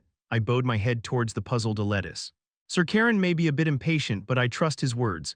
He doesn't strike me as someone who likes to speak nonsense, right? Of course not. His temper might be a bit foul, but he's the best knight I know. He even taught me once. That's why I trust him. As someone who knows little about knights myself, it seems only natural to believe in the man whom you, who knows so much about knights, considers the greatest. Well, I appreciate the trust you have in me, but do you perhaps have any other plans? I smiled slightly at Aletis, who cleared his throat in embarrassment. Yes, there's one sure way, an offer he wouldn't be able to refuse. Thankfully, Alettis gave in, faced with my unrelenting stubbornness, and lent me the best horse-drawn carriage he owned. Thanks to that, I reached Brimdell's dwelling, which was in a more remote place than I expected, relatively easily. It was quiet. Now and then I heard the chirping of birds and saw thick layers of dew clinging to surrounding trees. And nestled between all that nature and mountains far away from the capital lay a single small cabin. The yard was overgrown with moss, and the area around the steps were completely swallowed but by weeds, making it seem as if no one had tended to this place in ages. But the sandy training ground before the cabin looked neat as if it had just been built. No doubt this was the right place. Whoa, whoa, I calmed the horses. I had tried learning how to handle a carriage on the way here, and I must say it was quite entertaining. Parking the carriage nearby, I got down, crossed the stone bridge and path leading to the cabin's front door and knocked on it. I then heard a deep, heavy voice that could rattle one's bones coming from within. Leave. I felt like I couldn't breathe for a moment there. It was as if I heard the roar of a massive beast right beside my ear. Suppressing the goosebumps that were about to appear on my arms, I answered. Sir Brimdell, I have something I would like to discuss with you. May I have a moment of your time? I do not take worthless disciples. You wouldn't know that without taking a look at me first, right? I can tell without looking. Just turn around. Puzzled, I turned around, only to see an ordinary path and a decorative stone bridge. There's nothing there. Each stone in that bridge is made from a different material. The sand and soil along the road were gathered from all over the world. The sounds you made as you crossed them were truly appalling. A truly gifted knight's steps wouldn't sound any different no matter on what surface they step on. And what does that have to do with talent? Instinct. The ability to adjust your strength according to the wind, soil, and stone your feet touch. Those who can do these things naturally, those who are born with that gift, are the only ones I teach. If you understand, then get out of here. I won't say anything more. Wow, I didn't expect I'd get rejected before even meeting him. I sighed and snapped my fingers. At least take a look before you decide. You are really testing my patience here. Brimdell's threatening tone instantly faded, step, not the slightest fluctuation in sound. Listening intently, even I was amazed.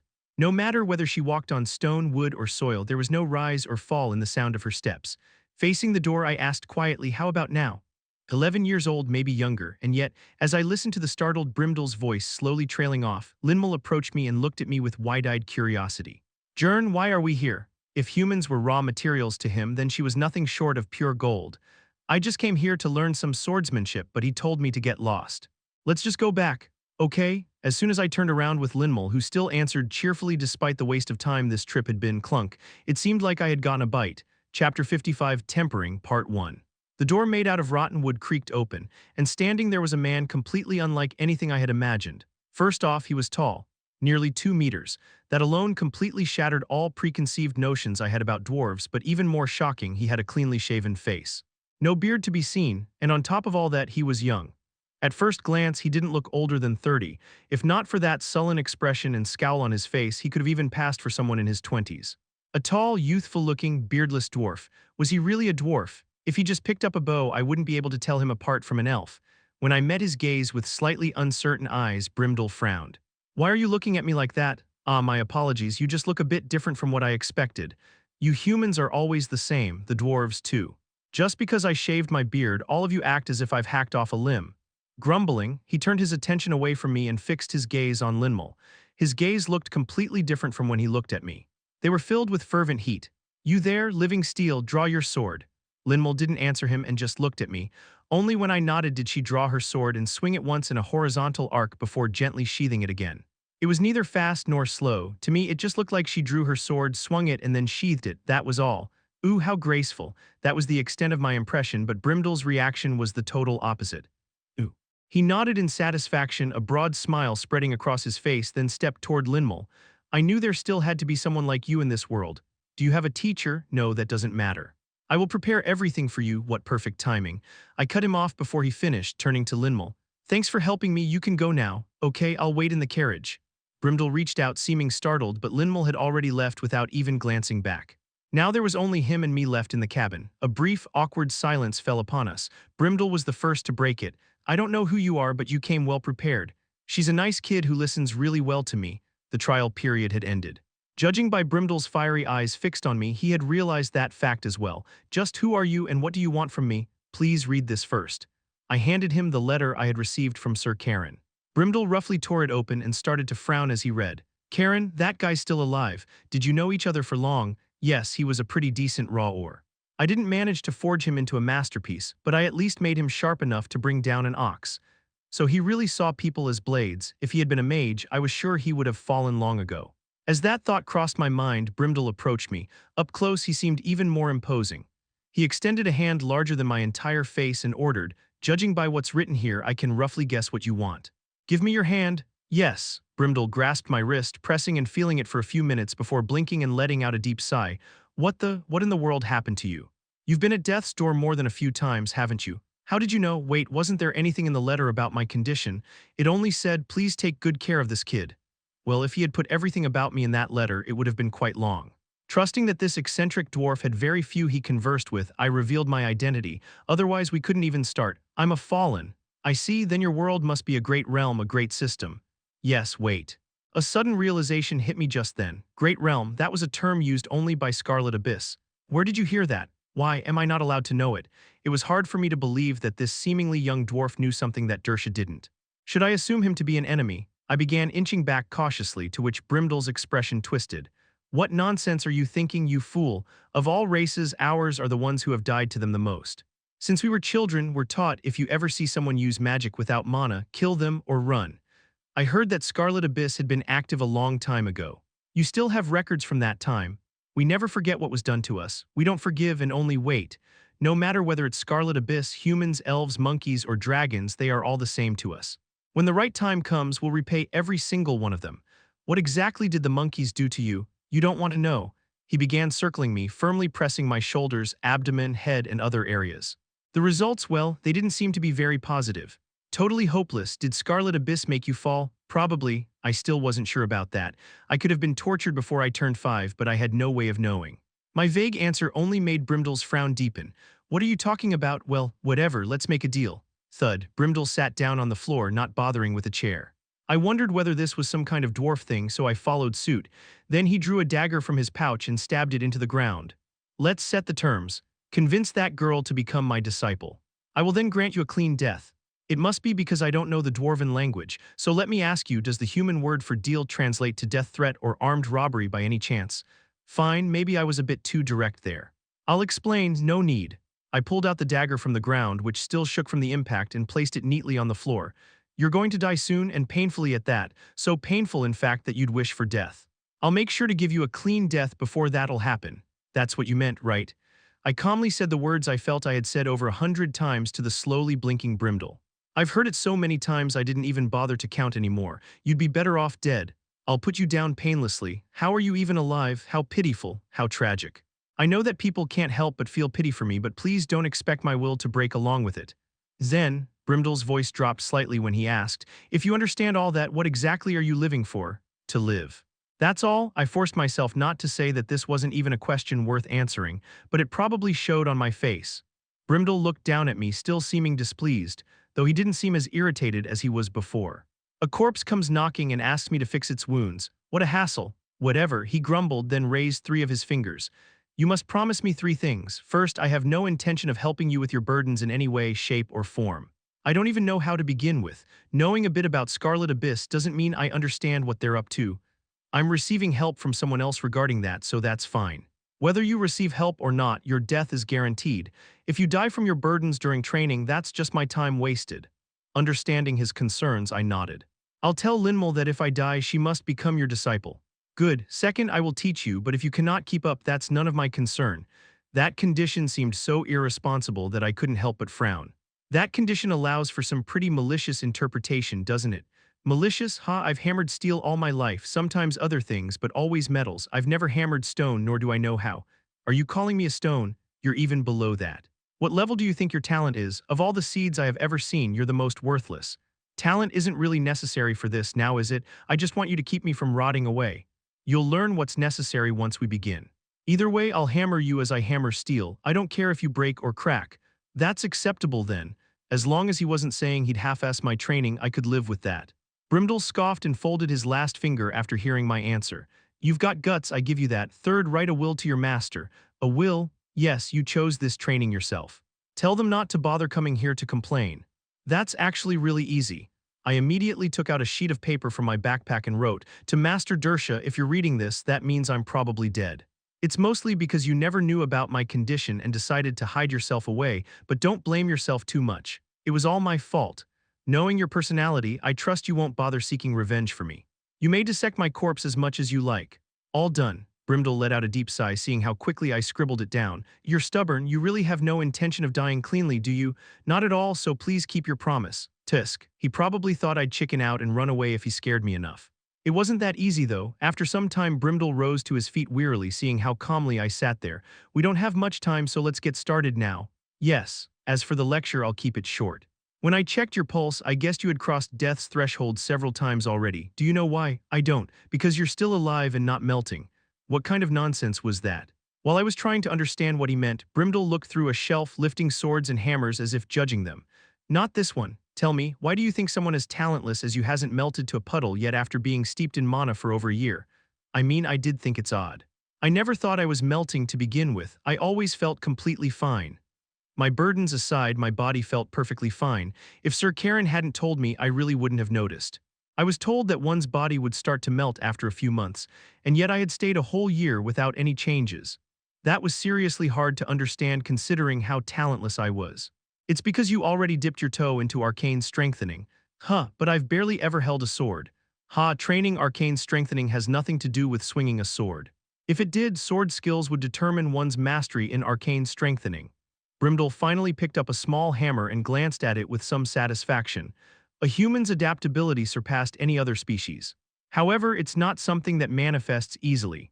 It only shows itself when one is close to death, like a soldier who has lost a leg, circled a fortress a few dozen times. That's when one begins to adapt. So that's what it was. You already live in your own personal mana zone, and you probably had countless close encounters with death. In the midst of all that, your body instinctively struggled to adapt. I see. Nearly dying from my burdens, nearly dying at the hands of Scarlet Abyss, nearly dying to Dersha, that one was the most painful actually. Without realizing it, I had already dipped my toes into training arcane strengthening. That was why I could endure. Fascinating, so I've already mastered arcane strengthening. You just reached the starting line. Brimdel lifted the hammer in his hand and got closer to me. What? I had a bad feeling but wanted to believe that it wouldn't be like that. Judging from everything he said though, it seemed likely. Forcing down my anxiety and dread, I asked, is that really the only solution? Using such an ignorant and crude method, I fully warned you of the risks. You are the one who accepted them. What about treatment? Of course I can treat you. Do you know how many people I've hammered? I can perfectly distinguish between those who are about to die and those who aren't. I'll stop as soon as you're on the verge, so don't worry. So you're really saying, yes. Starting today, you will cross the line between life and death twice every hour, until your body acclimates to your world, until you develop gills. Apparently fish metaphors were started when talking about arcane strengthening. Brimdel slung the hammer over his shoulder as if giving me one final piece of advice. His gaze was clearly filled with pity this time, as if he was looking down at an unfortunate victim. It's not too late. Do you truly want to fill the last bit of your life with something this horrific? You could just enjoy whatever you want, live comfortably, and then when you fall asleep without even noticing, Sir Brimdel. What? I steeled myself, letting out a long sigh, then glared at him. Just swing it down. Fine. My tone was almost commanding, but Brimdel didn't seem offended by it, unlike what I had expected. In fact, a smile appeared on his face for the first time since we started talking as he lifted his hammer. If you want to be steel, you should have that much resolve at least. I gritted my teeth. It seemed that if I wanted to prevent my body from melting, I had to first prevent it from breaking. Chapter 56, Tempering, Part 2. To be honest, Brimdel was fully aware that he undoubtedly was a lunatic. All life is born, consumes the years given to it, and then dies. Those pointy-eared bastards are no different. Were we born to die? What matters is what we leave behind. The weapon you forge will remain long after you disappear, so forge masterpieces. Forging masterpieces so one won't be forgotten. That was the path other dwarves chose. But in Brimdel's eyes, throwing oneself into molten lava to create a tool was the height of stupidity. After all, a weapon was just a weapon.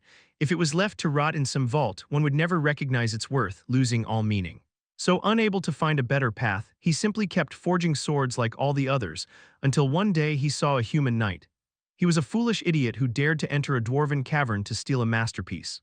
After being beaten half to death, the man was thrown into a cell. However, Brimdel saw it as a different possibility, so he visited the imprisoned knight. Hey human, how did you manage to deflect the hammer I threw at you? That shouldn't have been possible for you with that tiny body of yours. Anyone can do that with enough training. He answered as if it was the most natural thing in the world.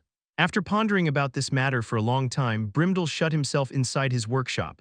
A full month later, he opened his tightly shut door again. Brimdel, what kind of weapon have you created this? Have you gone insane? Gasp. The dwarves had assumed that he shut himself away to forge some never-before-seen formidable sword, but were completely horrified when they saw him. Brimdel had shaved his beard clean off. Why you? My friends, I don't think I'm actually all that interested in making swords. Instead, I want to try creating something else. What did you just say? No matter how I look at it, anything that cannot shine by itself has no value. What nonsense are you babbling? If I'm going to hammer something, I want to hammer something alive. I want to see the potential of something living and breathing, not lifeless steel. Brimdel, filled to the brim with confidence, proclaimed this and left for the capital as the greatest shame of dwarven kind. About 100 years later, after turning 1,300 apprentices into cripples, he managed to forge the greatest knight the Empire had ever seen, and then went on to cripple another 2,000. But none of those failures were without reason. Brimdel had learned many things: the human will and its limits, the minimum hammer blows required for tempering, how to avoid shattering something, how to avoid letting something crumble, the vague concept of talent and how to make it something concrete. So he knew to some extent with just a glance that this particular lump of rock wasn't suited for tempering. It'll break quickly. At best, it would just become a stone dagger. Get up. Simply approaching death isn't enough. To awaken a new sense, your body must feel that it needs it. Yes, walk through the fire, grasp the sword. Do not forget for even a single moment that something before you wants to kill you. Never give up on your desire to survive. Yes, don't even dream of getting treated. You must feel the sensation of death even more deeply. That it's almost over, that your breath is about to stop. Don't let go of these thoughts. Yes, I understand everything, so you can stop talking now. The training grounds. Brimdel stared at the small boy struggling to rise while holding a sword larger than his own body. What a grotesque sight.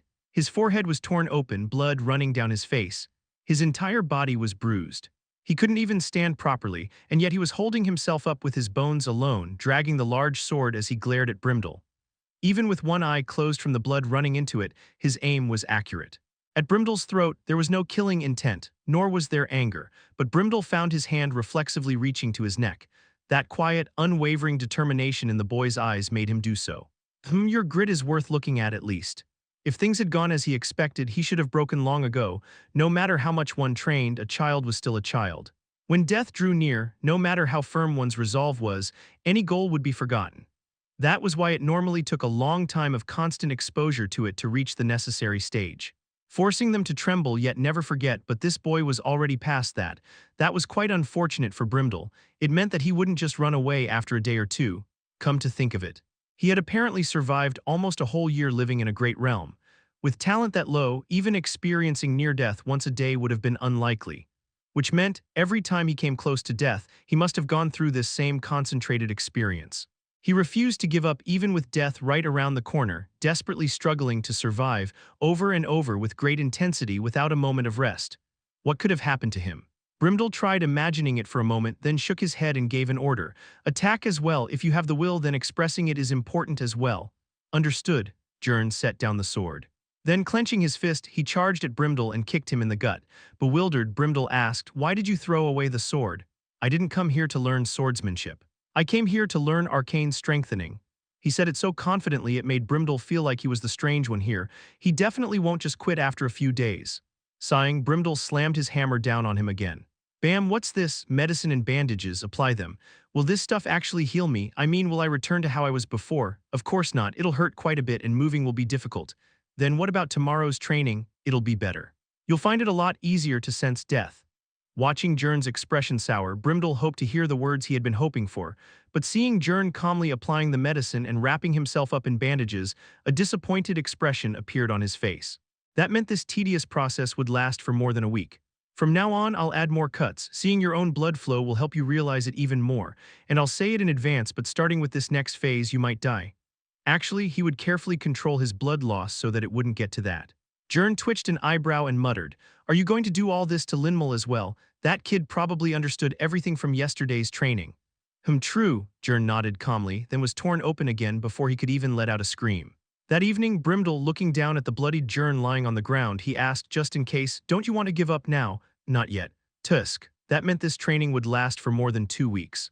By the third week, what is it? I can see the currents. Cut, slashed, pierced. Jern, whose body had scars atop of scars atop of scars, looked more like a moving corpse than a human. He murmured in a tone completely different from the beginning as he stared up at the sky. How strange, I can see which way the seawater will move. Even if a sudden current is about to hit me, I think I can avoid it now. What nonsense are you spouting? Brimdel assumed that Jern had finally lost his mind from the training. Until he saw Jern reach out to grab something in the air, that is. Like this, I can catch it without even forcing myself. Watching Jern release what he had just grasped, Brimdel felt a disappointing certainty come over him. It was how beginners who had stepped into the beginning stages of arcane strengthening reacted. While his progress was slow, he was frighteningly fast to grasp things. Jern licked his torn lips and smiled. Now it's finally starting to get a bit fun. Seeing that dreadful grin, Brimdel realized that he had been completely mistaken. This training wouldn't end with that boy breaking. Come. Yes, in the end it wasn't Jern who yielded but Brimdel. The advice I had received from Scarlet Abyss had been sound. I really had been on the brink of death. A table covered with blankets serving as a makeshift bed in the cabin. I lay on it, lazily swiping at the air. I could see the overall flow of the currents, however I had to focus to see it. The moment I blinked they would vanish from my view again. This is fun. And I could feel the danger in it. So this was the true nature of the seawater I had been breathing in to replenish my mana. Put simply, I had basically been chugging gasoline and using it as fuel. So, enough of that. I shook my head, pushing all those thoughts aside and sat up. It was about time for Brimdel's lessons to start. The first few weeks felt like torture, but now they were getting fun. I think I was more suited to being a knight. I found it really satisfying to learn by moving my body like this. Though it wasn't like I got used to the pain now. Hearing the door rattle open, I jumped down from where I was sitting. "You're here, what are we doing today? You'll rest today." What was that supposed to mean? As I tilted my head, Brimdel, wearing his usual grumbling expression, put on his coat and grabbed several swords from the storage room. An old comrade called for me. I'll have to head to the capital for a bit. Then may I come along? I don't mind, but why? There's someone I want to check on. I wanted to take this chance to ask Seal whether Dersha had woken up. I climbed onto Brimdel's carriage and asked just in case, couldn't we train on the way? Do you think training is that simple? I can strike you with exactly enough fear and pressure to push you to the edge of death without having you cross it. No one else can do that, and the idiots out there don't even try. So is this pushing to the verge of death thing only something you use? What about other knights? They just practice non-stop until death comes knocking, a slow, stupid method. The usual method also sounded horrifying, but nowhere near Brimdel's. We rode several hours until we finally reached the capital. It had only been a few weeks, yet so many things had changed. For one, there were far more people on the streets, and everyone seemed to be heading in the same direction. So I asked, confusion apparent on my face, where are all of these people going?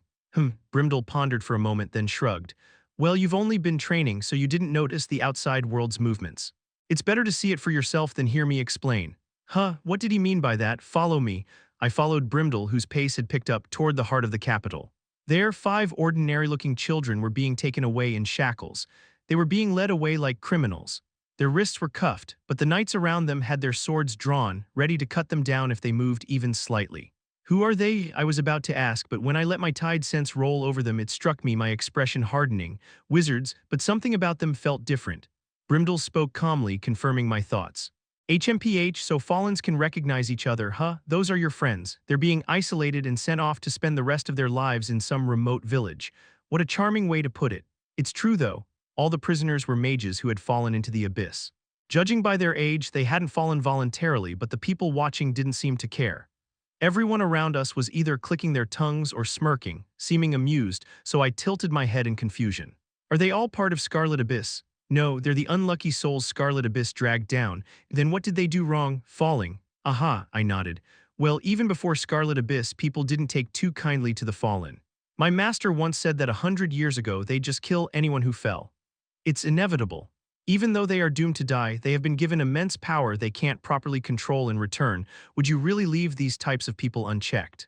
Pity is one thing and duty another. Do you have anything more to say? Brimdel wasn't wrong. The fallen were dangerous.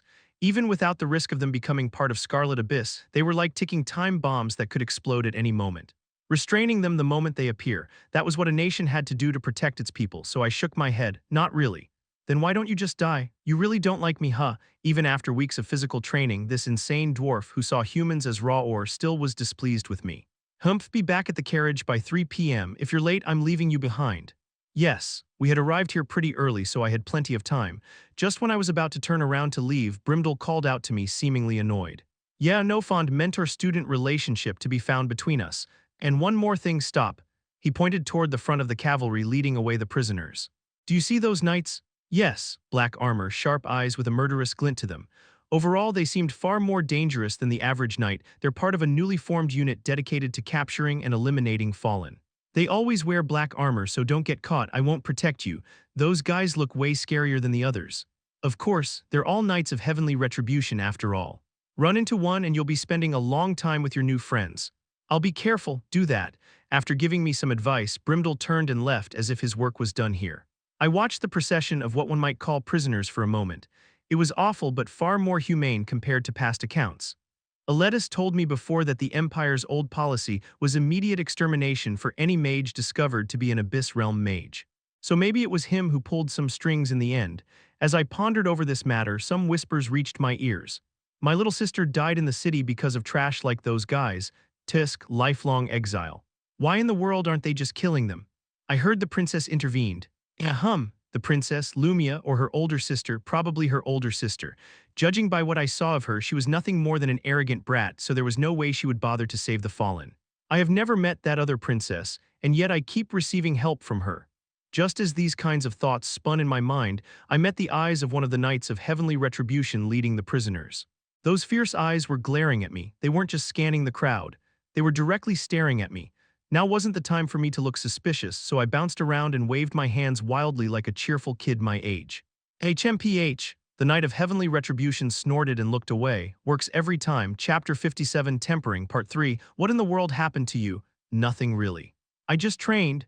The first place I visited was Aletus Mansion. In the reception room, Aletus looked at me with a bewildered expression on his face, as if he was trying to decide whether he should call a doctor or the guards, so I told him to do neither.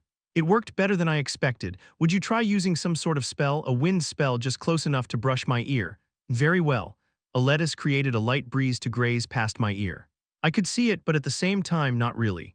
It seemed I'd learned a form of arcane strengthening that only worked with abyssal magic. Since the training method was the same, the obvious cause was probably the environment I adapted to. Training in a place overflowing with normal mana versus training in a place overflowing with something more unusual. In my opinion, I liked this way better. Now that I could sense abyssal mana, I could also see the distortions caused by foreign mana. Even though I couldn't see Aletus wind itself, I could see how it disturbed the abyssal sea around me and dodge accordingly. One couldn't really see white paint put on white paper. However, if one first painted the paper dark blue before applying the white paint, then it would stand out quite clearly. That was how it felt. Though this might reduce my resistance to direct attacks. Or maybe not. As I was considering various possibilities, Aletus dispelled the breeze, seeming intrigued. You can really see it. Even if it's only elemental magic, seeing you react to it is quite remarkable. Sir Karen was certain it would take you at least a year to learn arcane strengthening, if you didn't melt to death first, that is. These wounds weren't completely meaningless. I tapped the dark blue bruises around my eyes.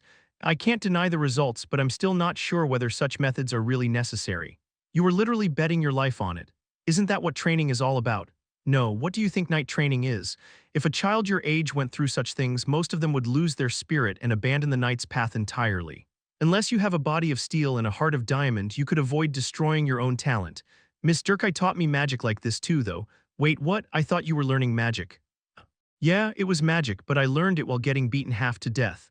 Of course, I already knew that this wasn't normal, but thanks to that, Brimdel's training didn't seem all too strange to me. Aeltis sighed before replying. Sir Brimdel undoubtedly is a remarkable knight. Despite being a dwarf, he held no animosity toward human ways and through honing his skills accomplished many things. However, after his retirement, all he had done was take in aspiring knights and beat them until they abandoned the path of the knight. You didn't try to stop him. Well, usually, children dream of becoming knights and their parents try to discourage them. So if Brimdel forces them to give up on their dreams, even by using such methods, while it might be a bit of a stretch, everyone ends up happier for it. Isn't becoming a knight supposed to be a glorious thing, though? Maybe for commoners. But nobles share the strong impression that they didn't need to bother pursuing that path since they'd just learned magic. Conversely, commoner parents are willing to accept some risk if it means their child can train under one of the greatest knights. I had wondered why no one branded Brimdel as a public enemy despite him shattering so many apprentices. Now I knew the reason. In any case, I wasn't about to quit now that I was finally seeing some results. Sipping my tea, I considered stopping by the orphanage, only to feel like something was missing. That noisy silver-haired ball of fur wasn't here. Feeling bewildered, I asked, "Come to think of it, where is Lady Elijah?" Oog, a lettuce head drooped. That wasn't a very good reaction. This isn't your fault, of course, but remember how you promised her you'd visit her every day before Jern. She claims that you abandoned her, so I had no other choice but to allow her to go out. She probably went looking for you. So you must have passed each other. I'm sorry, don't worry. Since that day I have secretly attached Shadow Knights to Elijah. Even if the worst comes to pass, I can at least ensure that she can escape. It seemed he had thoroughly prepared various precautions after his daughter had found herself in great danger twice. And I know you're trying your hardest to survive here, so I have no right to scold you. There is nothing more precious than your life. Ah, I meant to mail this to you, but Aletis handed me a small dagger. It was quite beautiful, adorned with some shining jewels and ivory decorations, so it wasn't exactly made for practical use. I took it, feeling a bit puzzled. What is this? Well, the year is almost over. And I realized I never heard when your birthday is. It might be a bit late, but consider it a birthday present. He was right. I was an orphan, so I had no way of knowing when my exact birthday was, but I should have turned 11 by now, thank you. I took the dagger and stowed it in my pocket. How should I put it? It kind of felt strange, realizing that I had survived an entire year in the abyssal sea. Dersha was still asleep. Well, if you could call that state asleep. She was sitting at a table, muttering as if she were possessed, constantly scribbling things in a language I couldn't read. It was around 1 p.m. If I swung by the orphanage and returned, it should be close to 3 p.m. I was about to stop by a bakery to buy gifts for the kids with my Magic Tower unlimited credit card, when the air around me suddenly grew hot. Bang heat washed over me all of a sudden. Because my world was the abyssal sea, I normally barely noticed heat even if I stood right next to a bonfire. I quickly scanned my surroundings and saw a hooded child precariously walking ahead, dripping blood. Her breathing was ragged, making it obvious that something was very wrong with her. I was already taking a few cautious steps back when bystanders, wearing puzzled expressions, approached. Hey kid, are you okay? What's with all this blood? Let's see here, oh my, the kid's burning up. Oh no, this isn't normal, shouldn't we call a doctor? This wasn't good. I clicked my tongue as people started flocking to the child. We were in the middle of the capital and the other person was a young child. That was enough to kill everyone's sense of caution. I looked around but saw no knights close by. Even if they were, since everyone was standing so close by, it would be too late anyway. A fruit vendor lifted the girl's robe, then his face turned pale. Wait a second. Isn't this kid one of those being dragged away earlier? I could feel the moisture in the air boiling, to which I sighed. I had to stop this no matter what. Ah, there you are. I've been looking for you all over. What are you doing here? Before the vendor could scream, I swooped in and grabbed the girl by her shoulder. She literally was as hot as a ball of fire. She was panting too, digging around in her robe for something. She's my little sister. She got hurt badly while playing, caught pneumonia, and even had to get stitches, but she still snuck out to play. I'm sorry for the trouble. Why your little sister? But I took out my key, showing it to the vendor as I spoke calmly. I'm Jern Espandel, an apprentice at the Dark Magic Tower. If this child has caused any trouble, please notify the tower and we will resolve it promptly. Yes. No trouble at all. That Magic Tower's name sure carried quite some weight. The crowd dispersed as quickly as it had gathered. With my hand still on the child's shoulder, I steered her into an alley. Follow me quietly. KGH, I saw something spark beneath the hood, resistance, albeit weak. I immediately smothered the emerging flame with my current, instantly turning it into smoke that instantly dissolved before it could even rise to the sky. I then manipulated the current to gently grab the child's throat, then released it again. This was to show who held whose life in their hands. It's better for the both of us that you behave. Perhaps understanding the sheer gap in our strength, or perhaps because she realized that we were the same kind, all fight left her features. After that, she obediently followed me. I pinned the young Abyss Realm mage against the alley wall, checking 3 times that we were alone, and then asked, "How did you escape?" Those knights of heavenly retribution who had been escorting the kids couldn't be that sloppy. The kid, hesitant at first, parting and closing her lips multiple times, finally answered cautiously. The man who caught us went to make a report, so she slipped away in that brief moment while the Knight of Heavenly Retribution wasn't watching. But there was no way they were guarding them so leisurely that one could slip away like that, even if they went away. Greg, he at that time, got crushed to death. Greg, given the context, he must have been another fallen like her. The girl clutched her shabby hood tightly as if it were the only armor protecting her, trembling as she spoke with a voice on the brink of tears. He was my brother, I see. He said he couldn't endure it anymore, so he gave up holding back. All the other knights fainted then, that's how I managed to run away.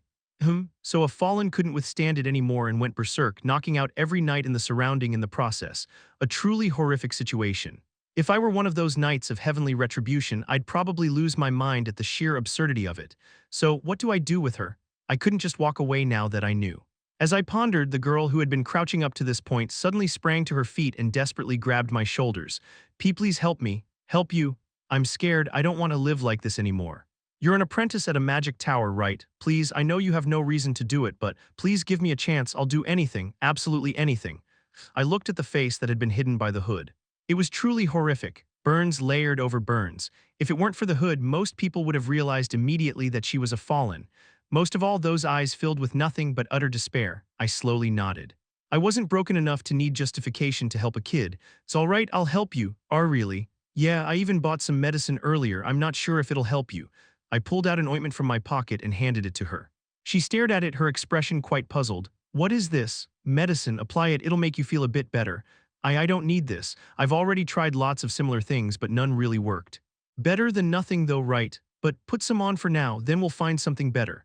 Keeping an eye on the streets outside of the alley, I muttered cautiously, you'll need to apply it every day. Then we can look into getting the damaged skin replaced with artificial one. After that, we'll need to change your constitution. Maybe cool your blood down, though I don't know if that's possible. Wait. She stopped me as if she found my words odd. I turned around, wondering what she was doing, then she finally asked, her voice completely puzzled as if she thought I was hiding something. Isn't that just exchanging one temporary solution with another? Well, yeah, what so? I'll have to endure this forever. I scratched my cheek a bit, then shrugged. Yeah, that's all there is. Don't lie to me. The child's eyes were filled with anger. Thud. She lunged forward, slamming me against the wall, clutching my throat as she screamed.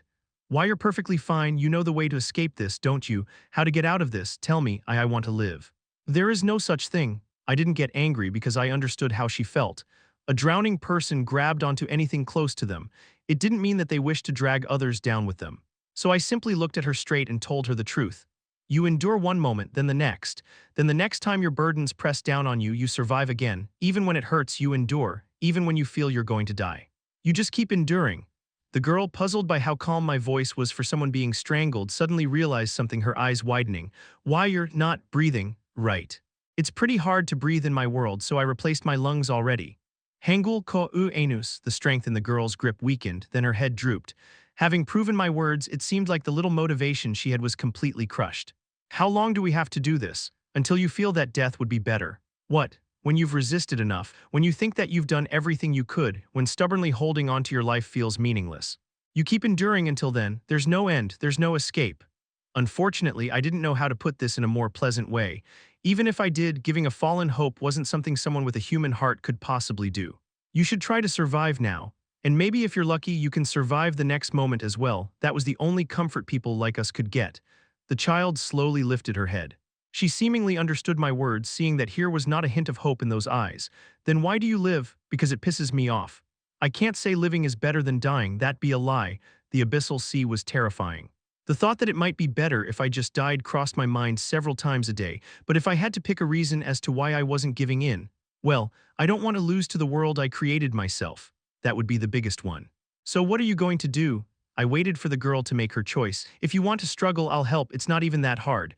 Mom. She suddenly whispered something before raising her head. Her voice still trembled, but unlike before, it held a certain will. It seemed like she managed to glean something from my vague words. If I'm going to die anyway, I want to see my mom one last time. That's easy enough. Where is she? At the palace.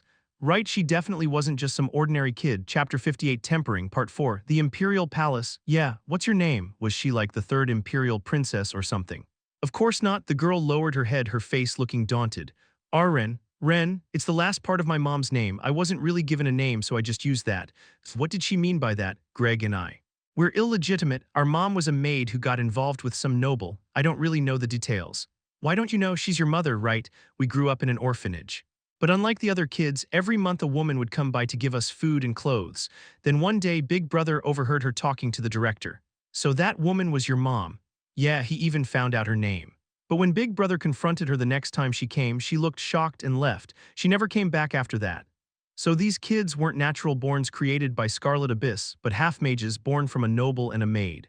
I knew that if a wizard married another wizard, they were 100% guaranteed to give birth to another mage. However, it had been said that the number of nobles who are wizards gradually increased by normal nobles marrying wizards. So if a wizard has a kid with a normal human, the chances of the child being a wizard were still pretty high. Are you twins? Yeah, that's right. How did you know? If they were twins, it made sense how they somehow overcame the odds and both were born as wizards. Why would their mother throw them away? If it were me, I'd be trying to turn my life around using them. Well, she probably wouldn't have known that they were both mages until they reached the age of 10. So maybe she just didn't recognize their value. While I was running every possible scenario through my head, Ren slowly lifted her head. My brother, after that, he told me to forget about our mom. He said that she was a bad person who abandoned us, but I couldn't forget, she's our mom after all, so I named myself after her on my own. You want to see her, that's your goal, right? Yeah. I want to see her one last time and ask her why she came back to look after us like that even though she had abandoned us. I see, that was much easier compared to her asking me to save her life. I'd have to somehow figure out how to get into the Imperial Palace though, but helping a fallen stay alive was far harder. All right, come with me. Brushing off my thoughts, I pulled her into a nearby inn. Inside, I slipped into an empty restroom, opened the cleaning storage closet, and carefully checked to make sure that it was sealed completely. Ren tilted her head in confusion. What are you doing? Do you know what a mage's workshop is? No, well you will now. Clack, I turned my key and opened the cleaning closet door again. Wow. Even with how shabby my workshop was, Ren seemed quite startled. More accurately, she seemed shocked by the mere existence of the workshop. She glanced around with an awestruck expression on her face, muttering, I mean I knew, but you seriously are a noble, huh? No, I was an orphan like you. What? Some things happened, I got lucky. I took out some medicine from the shelves, like ointments that would help with burns, painkillers, and some of those pearl pills I kept here. Take all of these and apply this, you'll feel a bit better, don't die and try to endure. Okay. Also, let me ask you something, what's your inner world? By inner world, do you mean the place I see? Yeah. Ren carefully scanned the air around her as if something was there, and there probably was something there, I just couldn't see it. It's hot, everything around me is burning. If I touch anything, it just bursts into flames. But it doesn't actually happen in the real world.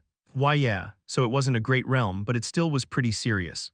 Just looking at her face filled with burn scars and blisters, I could tell that Ren didn't have much time left. I didn't tell her though. I first realized it when I was washing my face in the bathroom. The water should have been cold, but it felt boiling hot and I ended up burning my face. If talking hurts, you can stop. No, I'm fine. Did something serious happen that could have caused you to fall after you had your soul fever or when you were younger? Something that emotionally triggered you? I don't know, but whenever I thought about my mom abandoning me, my chest would feel really hot. So the trigger of her fall was unknown. First of all, I doubt that she somehow experienced swimming through molten lava or being boiled alive, so there had to be a different reason. But she seemed to have some difficulty talking, even if she denied it, so I simply changed the subject. What does your mom look like? Brown hair, short, pretty, her eyes were also really beautiful. Anything more definitive? She always kind of limped on her left leg. That should be enough, a limp on her left leg. That was something easy enough to spot if I released Tide Sense in a crowd. Committing all the information I gained to memory, I laid her down on the bed and stood up, giving her a quick warning. When we reach the palace, I'll get you out of here. Until then, you can't leave. If you have any questions, now's the time to ask them. Ren blinked, then asked, seemingly unsure about it herself. Why are you helping me this much? What? I can't do anything for you. What a ridiculous question. I stared at her with cold, flat eyes. You asked me for help, didn't you? Why yeah, but normal people don't usually just help criminals. Are you a criminal? Have you killed anyone? No, but I ran away from the knights, and if you help me, you'll be in danger too. If I actually thought it was dangerous, I wouldn't have helped you. I was Dersh's disciple, Elijah's tutor, and an apprentice at the Dark Magic Tower. Even a knight of heavenly retribution wouldn't dare lay a finger on me without the resolve to face the consequences. So I had to slip into the palace and find a maid whose name included Ren. That was more than enough. Way better than just standing by while a tragedy unfolded before me. If I hadn't stopped you, you would have unleashed your abyssal magic right in the marketplace, right? Yeah. Ren lowered her head when she heard my slightly irritated voice. I don't agree with the Empire's plan to isolate those like us forever in some far-off prison. I don't want to be exiled until death takes me either. But attacking innocent people isn't right. What would be the difference between us and Scarlet Abyss if we did that? I don't want to hurt anyone either, but losing my brother and thinking that I might never be able to see Mom again made me so scared. Then consider this my reason to help you. I hate Scarlet Abyss. I don't want more monsters like them running around, so if helping you meet your mom prevents a terrible disaster, then that's a cheap price to pay. Thank you. No need to thank me. Instead, think about what you want to do after you see your mom. Run away, accept being confined to some remote place and be content with it, or fight like hell like me. As I calmly brought up all her possibilities, Ren, who had been blankly staring at me for a while, finally let out a small chuckle. Sorry, I don't think I could ever be like you, not in a million years. I see. It seemed like the medicine was kicking in. She looked a bit better. I closed my workshop and stepped out of the inn, checking the big clock standing in the square. It was almost 3. I headed toward where the carriage was and waited for Brimdel. There I found a dwarf holding a massive greatsword, which he definitely didn't have when we arrived here, leaning against a lamp post, grumbling. The moment he saw me coming, Brimdel snapped at me. "Why are you so late? I'm perfectly on time though." "Well, you shouldn't be arriving at the exact time. This is why wizards are." Grumbling on about some nonsense, he climbed onto the carriage. I followed him, shaking my head. "I have something to take care of, so you can go ahead if you want to." What are you talking about?" "Well." I hesitated for a moment, then just blurted everything out. "I found a potential terrorist. If I leave her, she'll either get captured by the knights or abducted by Scarlet Abyss and turned into a monster." Since I saw all that happening, I found it quite difficult to just ignore her. Brimdel scratched his head and asked, "Did you see yourself in that helpless little fallen?" "Huh. No, then why bother helping? I don't want to come up with justifications just to save a kid." "You little brat, you look no older than 12, so what are you talking about? You're just a kid." "I'm 11, Tisk. If you're not back within 2 days, I'll assume you died. Do whatever you want, Haya." Brimdel didn't offer a single word of help and just put the carriage in motion. However, that very act of not interfering with my actions was help enough. I was currently under his tutelage, so anything I did could blow back on him. Telling me to do whatever I want was basically like he gave me permission. Even though he had a foul mouth, beat up kids, and crushed their dreams for a living, his nature was surprisingly decent. What a weird guy. I had a plan. While heading toward the palace, I saw several knights sprinting down the main street. "Find her, she couldn't have gotten far." "You there? Have you seen a child with severe burn marks?" Of course, they were already out there asking for eyewitness accounts. They were still at the outskirts, but if this went on, they would reach the fruit vendor in under 30 minutes. Then the following sequence of events would take place. 1. I saw a young apprentice of the dark magic tower taking her away, claiming he was her brother. 2. What? That's pretty rare. Could you mean Jern, Dersh's disciple? 3. The one who was abducted by Scarlet Abyss. Right, so he is one of them. It might take them an hour to get to that conclusion. If they decide to do an intensive inspection following that, I would have no way to escape. I'd be forced to give up everything and flee the Empire forever. Time was like a noose slowly tightening around my neck. Before reaching the Imperial Palace, I slipped into a narrow alley. Form, burn, SSSSSK. KGH, luckily, Dersha did train me using fire as well. I clenched my teeth so hard I felt like they were about to crack, feeling vivid red patches forming on my face and body. The agony of having my skin scorched by fire was indescribably horrific, far worse than suffocating. Ren was suffering far too much for her age, no matter what world's common sense one used. After regaining my composure, I headed toward the front gates of the Imperial Palace. As befitting of an Imperial Palace, it had gigantic walls several meters high and hundreds of armored guards patrolling along them. The moment I got even a little closer, a deafening roar rang out. "Halt, identify yourself. I am Jern Espandel, apprentice of the Dark Magic Tower and adopted son of Dersha Espandel." I had held up my key to the guard captain, but he only stepped closer with his spear lowered, voice tinged with suspicion. "I haven't heard of an apprentice this young belonging to the Dark Magic Tower. My talent is exceptional, you can come and verify it if you like." I adopted a somewhat smug tone. "Wait here." Still keeping his guard up, the guard captain rushed inside. It seemed like they had a way to directly contact the Dark Magic Tower. I was a bit worried that the tower's council members might pretend like they don't know anything about this and wash their hands of me. "What business does the Dark Magic Tower have with the Imperial Palace? If you seek to enter, please follow proper procedures." I guess I worried too much. A short while later, the confirmation came, clearly showing the name Jern Espandel. He lowered his spear, but the suspicion didn't leave his eyes. Well, it seemed like the tower wasn't that well liked by the Imperial family. I pulled back my hood to show the burn marks on my face and explained calmly, "I just fought a fallen in the middle of the capital." "What are you talking about?" The guard captain's expression immediately shifted. "She used magic without the use of mana. She was too close to civilians, so I lured her into an alley to somehow calm her down and reason with her, but then she attacked me.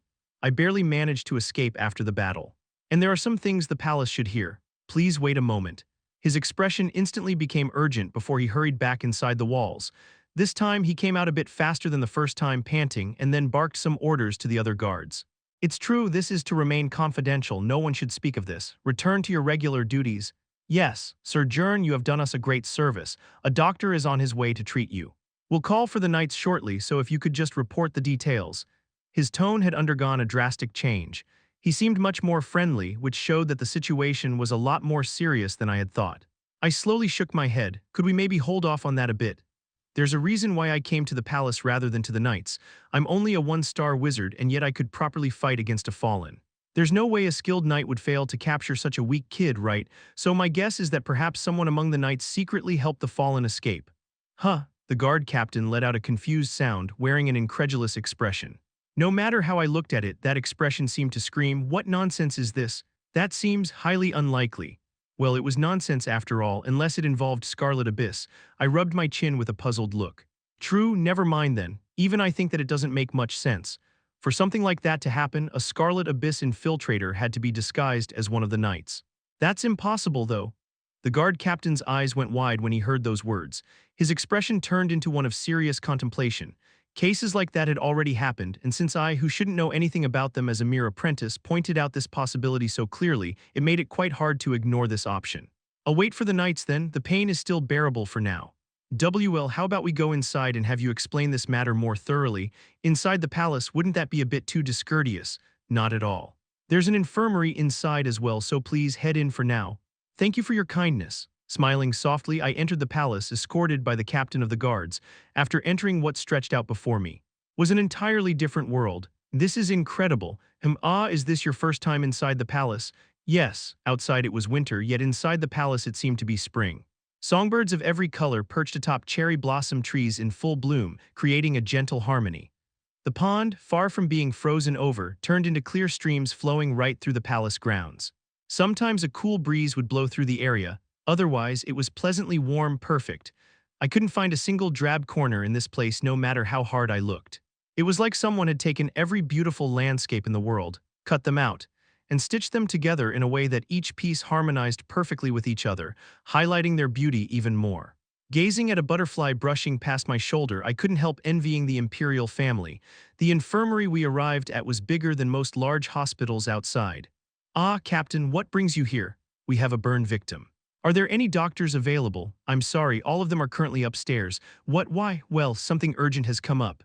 Even though there are this many doctors here, tisk, fine. Can you at least provide some emergency treatment? Yes, then clear the treatment room, Sir Jern, my apologies. No, it's fine, I'll gladly take even basic treatment. More than 10 nurses were assigned to me, so the treatment was done in no time. But that didn't mean that they were sloppy or something. After disinfecting, they applied a salve to me and bandaged my wounds expertly.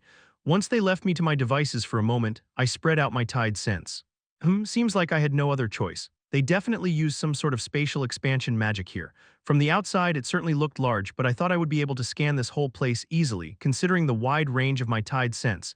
Yet going by my calculations, it would take me at least 20 minutes to sweep the whole place. And it would be pretty hard to justify wandering around the palace grounds for 20 minutes. Please wait here, we'll call for the Imperial Knights. Yes, and the nurses were still hovering around me, which made it hard for me to move around without raising suspicion. After hesitating for a bit, I raised my hand. It was time for me to use the oldest trick known to mankind. Excuse me, I need to use the, yes, please wait just a moment. What did that mean? While I was unable to understand what was happening, a nurse returned with a glass bottle, its purpose quite obvious. Before she could reach for my pants, I held up a hand, my expression serious. I suddenly feel completely fine. Really? Yes, I understand. So this was what the palace was like, huh? I couldn't find a single excuse to slip away. I guess I'd just have to wait for the knights to arrive and hope they escort me somewhere else. I sighed as I lay back. Didn't I explicitly tell you that all I need is medicine? But Your Highness, if your insomnia continues, your mind and body could suffer greatly, and sleeping pills aren't good for your health either. Silence. Tusk, I'll go find it myself. Ah, Your Highness, that room has a patient. Bang, the door flew open, and a girl with unforgettable fiery red hair shot an irritated glare back at the door she had just slammed shut. A familiar face. I hurriedly tried to hide under the blanket, but she turned to face me before I could. All that nagging is just so. Our eyes met. For a moment, neither of us said a word. This silence was quite dangerous, so I spoke first. Good day to you, Your Highness Princess Lumia. My tone was as flat as it possibly could be, but apparently my greeting wasn't enough to satisfy the princess. KGH, huh? TH, this isn't a nightmare, right? Why are you here? Watching the sheer terror filling the princess' eyes, I realized one thing. Karma definitely existed in this world. Chapter 59, Tempering. Part 5, seeing Lumia's face turn pale, I quickly assessed the situation. No matter how I thought about it, this was really bad. I had no idea what she meant with nightmare, though. The real issue here was that this princess who found me inside the imperial palace was absolutely terrified of me. If the reason for that was my magic then, as I was racking my brain, I bent forward and felt the weight of something bulky in my pocket. Right, maybe this could help, Your Highness. I slowly got up enough to kneel before her properly, trying to avoid startling her unnecessarily. Before Lumia could say anything weird, I interjected, I humbly pray that Your Highness has been well and enjoyed a harmonious time with your esteemed family through the summer months. I had no idea what was coming out of my mouth either. My goal was to confuse Lumia. Realizing that it had worked, I took advantage of this moment while she still stood there, tilting her head in confusion, and continued to make sure that the two escort knights behind her also heard everything I said. Ever since the exam last time, I have long awaited the day I would see you once more, Your Highness. I am relieved to see you in good health. I have also prepared a humble birthday gift. I carefully took out the decorative dagger and placing it on my open palm so that it wouldn't be perceived as an attack. Only then did Lumia finally carefully open her mouth, a look of bewilderment on her face. Jern, my birthday was 5 months ago. My deepest apologies. I felt it would be too presumptuous for me to request entry to the palace solely to deliver a present, so I prepared it in hopes that fate would permit us to meet again. I lied without a single pause. Then I suddenly noticed something odd. But Your Highness, it seems you have remembered my name. How could I possibly forget? I had assumed she would only remember me as something like that one insolent commoner or worse, that fallen. If it were the latter, I would have to flee the Empire right that instant. Was it black or white? White would mean that she only remembered me as an insolent commoner. As I was anxiously awaiting the judgment, Lumia cautiously approached me and gingerly accepted the dagger I offered her. She examined it, lifted the blade, and then her eyes widened. Lyconian steel, this must have taken quite some effort to acquire. I had no idea what that meant, but a lettuce was a real lifesaver. The princess still flinched when our eyes met, but her gaze had softened a bit, showing that she probably liked the gift. I had never seen anyone who disliked gifts. And if all it took was that to lift her spirits, I could easily determine that the verdict was white. I'm pleased to see that Your Highness likes my gift. I bowed deeply, as if to tell her to dismiss me now. However, Lumia only looked down at me with a complicated expression, turning toward the guard captain who was still bowing low close by. Why is why is this mage here? There was a slightly unfortunate incident, so we wish to ask him to act as a witness, and if it's not anything urgent, may I borrow him for a moment? Yes. Of course, it took less than a millisecond for the guard captain to betray me. Well, it wasn't like he would have gained anything by siding with me. I looked up at the princess wearing my brightest smile. I have something to ask you, come. So it was black after all. The princess walked ahead without saying a word. I didn't attempt to start a conversation either. I could tell that she hadn't come to a final decision yet by her demeanor, so depending on how I explained myself, I might be able to get away. As long as that chance existed, the last thing I wanted was to look desperate. We reached the garden faced with a pond and countless blooming flowers, then she stopped, her expression serious. Close your ears. Yes, that command wasn't directed at me. Her two escort knights immediately knelt and bowed their heads. They won't be able to hear our conversation now. I see. Then what instructions might you have for me, Your Highness? Pausing for a moment, the princess tried to meet my eyes with great difficulty. However, not long after, she flinched and quickly averted her eyes again. How old are you? Pardon. I had anticipated a ton of possible questions she might ask me, but this one was so out of left field that I couldn't help but ask back. But I quickly came to my senses and answered. 11 years old, Your Highness, probably. My apologies for this vague answer. I grew up in an orphanage, so I don't know my exact birthday, but seeing that almost a year has passed, I believe I should be 11 now. I see. Lumia nodded, then said something quite bizarre. If you're that young and small, then you're nothing. Does she have schizophrenia? I had no clue what she was talking about. Was she trying to taunt me or something? Then can you sprout tentacles from your back? No, she definitely had schizophrenia.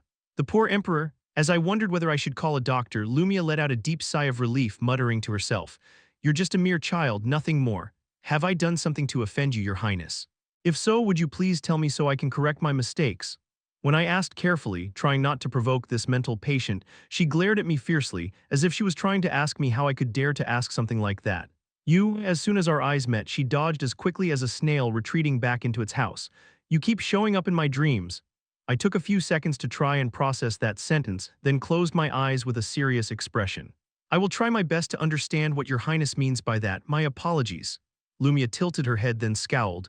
No, I didn't mean it like that, not normal dreams, but in my nightmares. Ever since the day you defeated me, almost once every week. Aha, so that was what she meant. Lumia continued, wearing a gloomy expression as if she was confessing to a priest. It was my first defeat ever. Maybe that's why, every time I dream, that moment keeps repeating itself again and again. You appear, because you're the one who defeated me, nothing more. There's absolutely no other reason. Nothing else? It seemed like losing to me traumatized her pretty badly. I guess it was understandable. She did lose quite horribly after all. Still, at least it seemed like she hadn't discovered that I was a fallen. And the likelihood of me getting executed by the Emperor today also seemed low. Feeling significantly more at ease, I bowed my head. I apologize for having troubled you so much, Your Highness. If it would ease your mind, you may punish me until your anger subsides. Then I won't be plaguing your dreams any longer. That won't be necessary. I don't want to win against you like that. Lumia sat down by the pond, letting out a long, weary sigh. I know it's not your fault. It's because I'm weak, because my heart is fragile. I hadn't noticed before because she kept looking away, but I could see faint dark circles under Lumia's eyes. I guess some of that might really be my fault. However, since I still had a goal to accomplish, I cleared my throat and stood up. My apologies, but may I ask for one small favor? A favor? Yes. This is my first time inside the palace, and I find it truly beautiful. If you don't mind, would it be fine for me to take a look around for a little bit? Lumia looked quite puzzled for a moment, then nodded. That's not difficult. I'll just assign a maid to you to guide you around. No, I shook my head and politely knelt, offering her my hand. I'd like to walk and talk with you, Your Highness.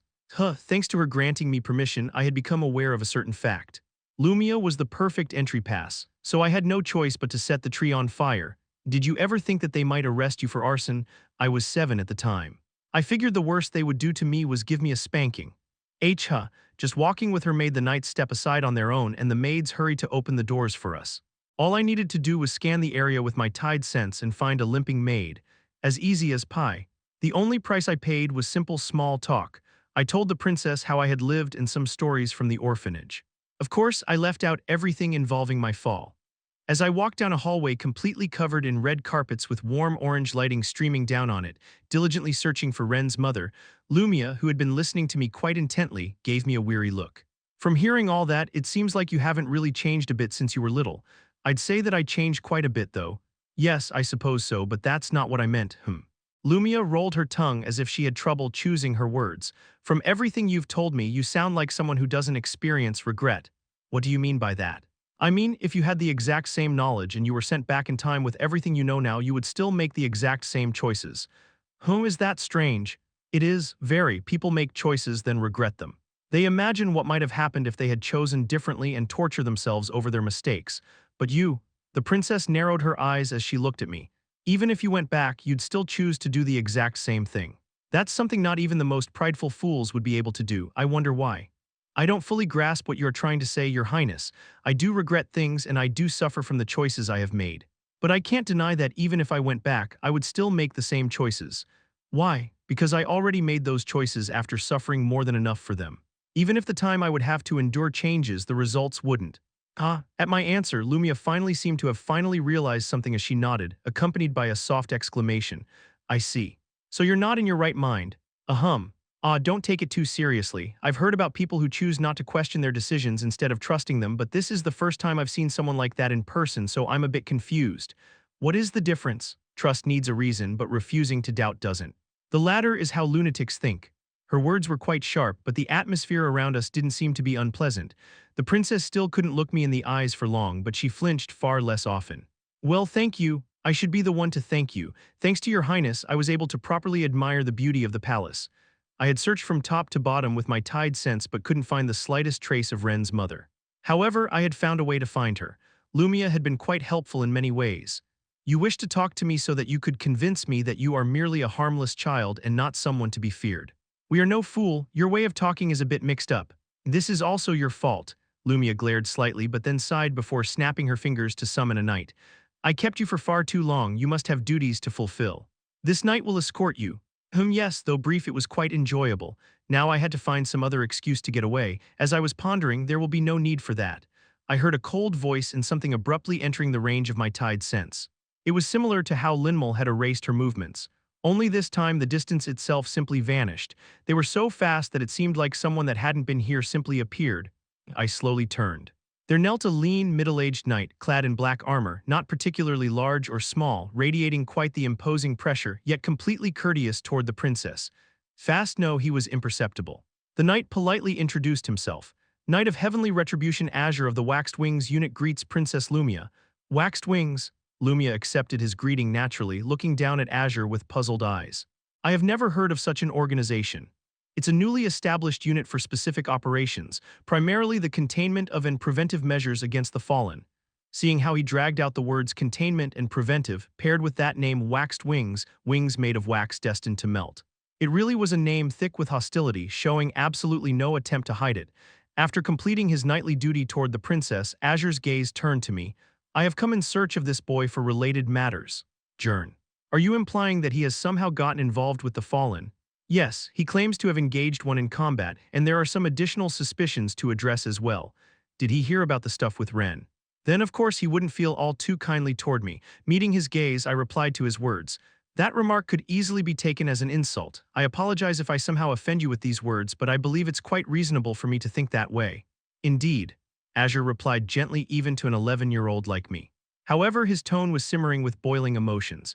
It certainly is a reasonable suspicion. Let me ask you something quite reasonable as well in return. Can a mere one-star mage really survive a battle against a fallen? I was fortunate.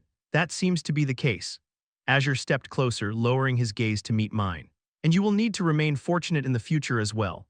The pressure he was emitting was no joke. Trying to maintain my composure with all my might, I spoke. If you have any questions, please feel free to ask. Where did that fallen flee to? She vanished into an alley. I apologize for being unable to provide more details. I see, thank you for your cooperation. He stood up as if satisfied with my half-hearted response. Just as he turned to leave, his eyes fell on me again. But you truly are remarkable. Pardon, I heard about you, an apprentice of the dark magic tower at your age. It seems you are more gifted than any mage I know. Ah, yes. I owe that to my master Dersha. Azure turned again and stepped toward me just to request something that was obviously filled with malicious intent. Could you show me your workshop? My workshop, sir? I'm curious. I wonder what kind of place a genius like you works in. It's nothing special, nothing worth showing, and that is exactly what I want to see. Azure placed his hand on the handle of an empty room's door and opened it. I'd really like to take a look. So he wasn't going to let me escape. Naturally, if I opened my workshop now, all I did would go to waste. Excuse me, but just as I prepared to force out another excuse to let me slip away, Lumia stepped forward, her expression showing faint irritation. That will be enough, Your Highness. Other knights would slam their heads to the floor the moment the princess spoke to them, but it seems that knights of heavenly retribution were rather different. Even while facing this angry princess, Azure merely bowed his head calmly and spoke in defiance. Please quell your anger. We were merely having a casual conversation. If the issue is that we held it in Your Highness' presence, I shall step aside. It didn't sound like a casual conversation to me, though. Even if you hold the power of life and death over nobles as a knight of heavenly retribution, I hope you are not intending to flaunt that paltry authority before a member of the imperial family. If it is an interrogation you need, I shall send someone after I am done. Withdraw for now.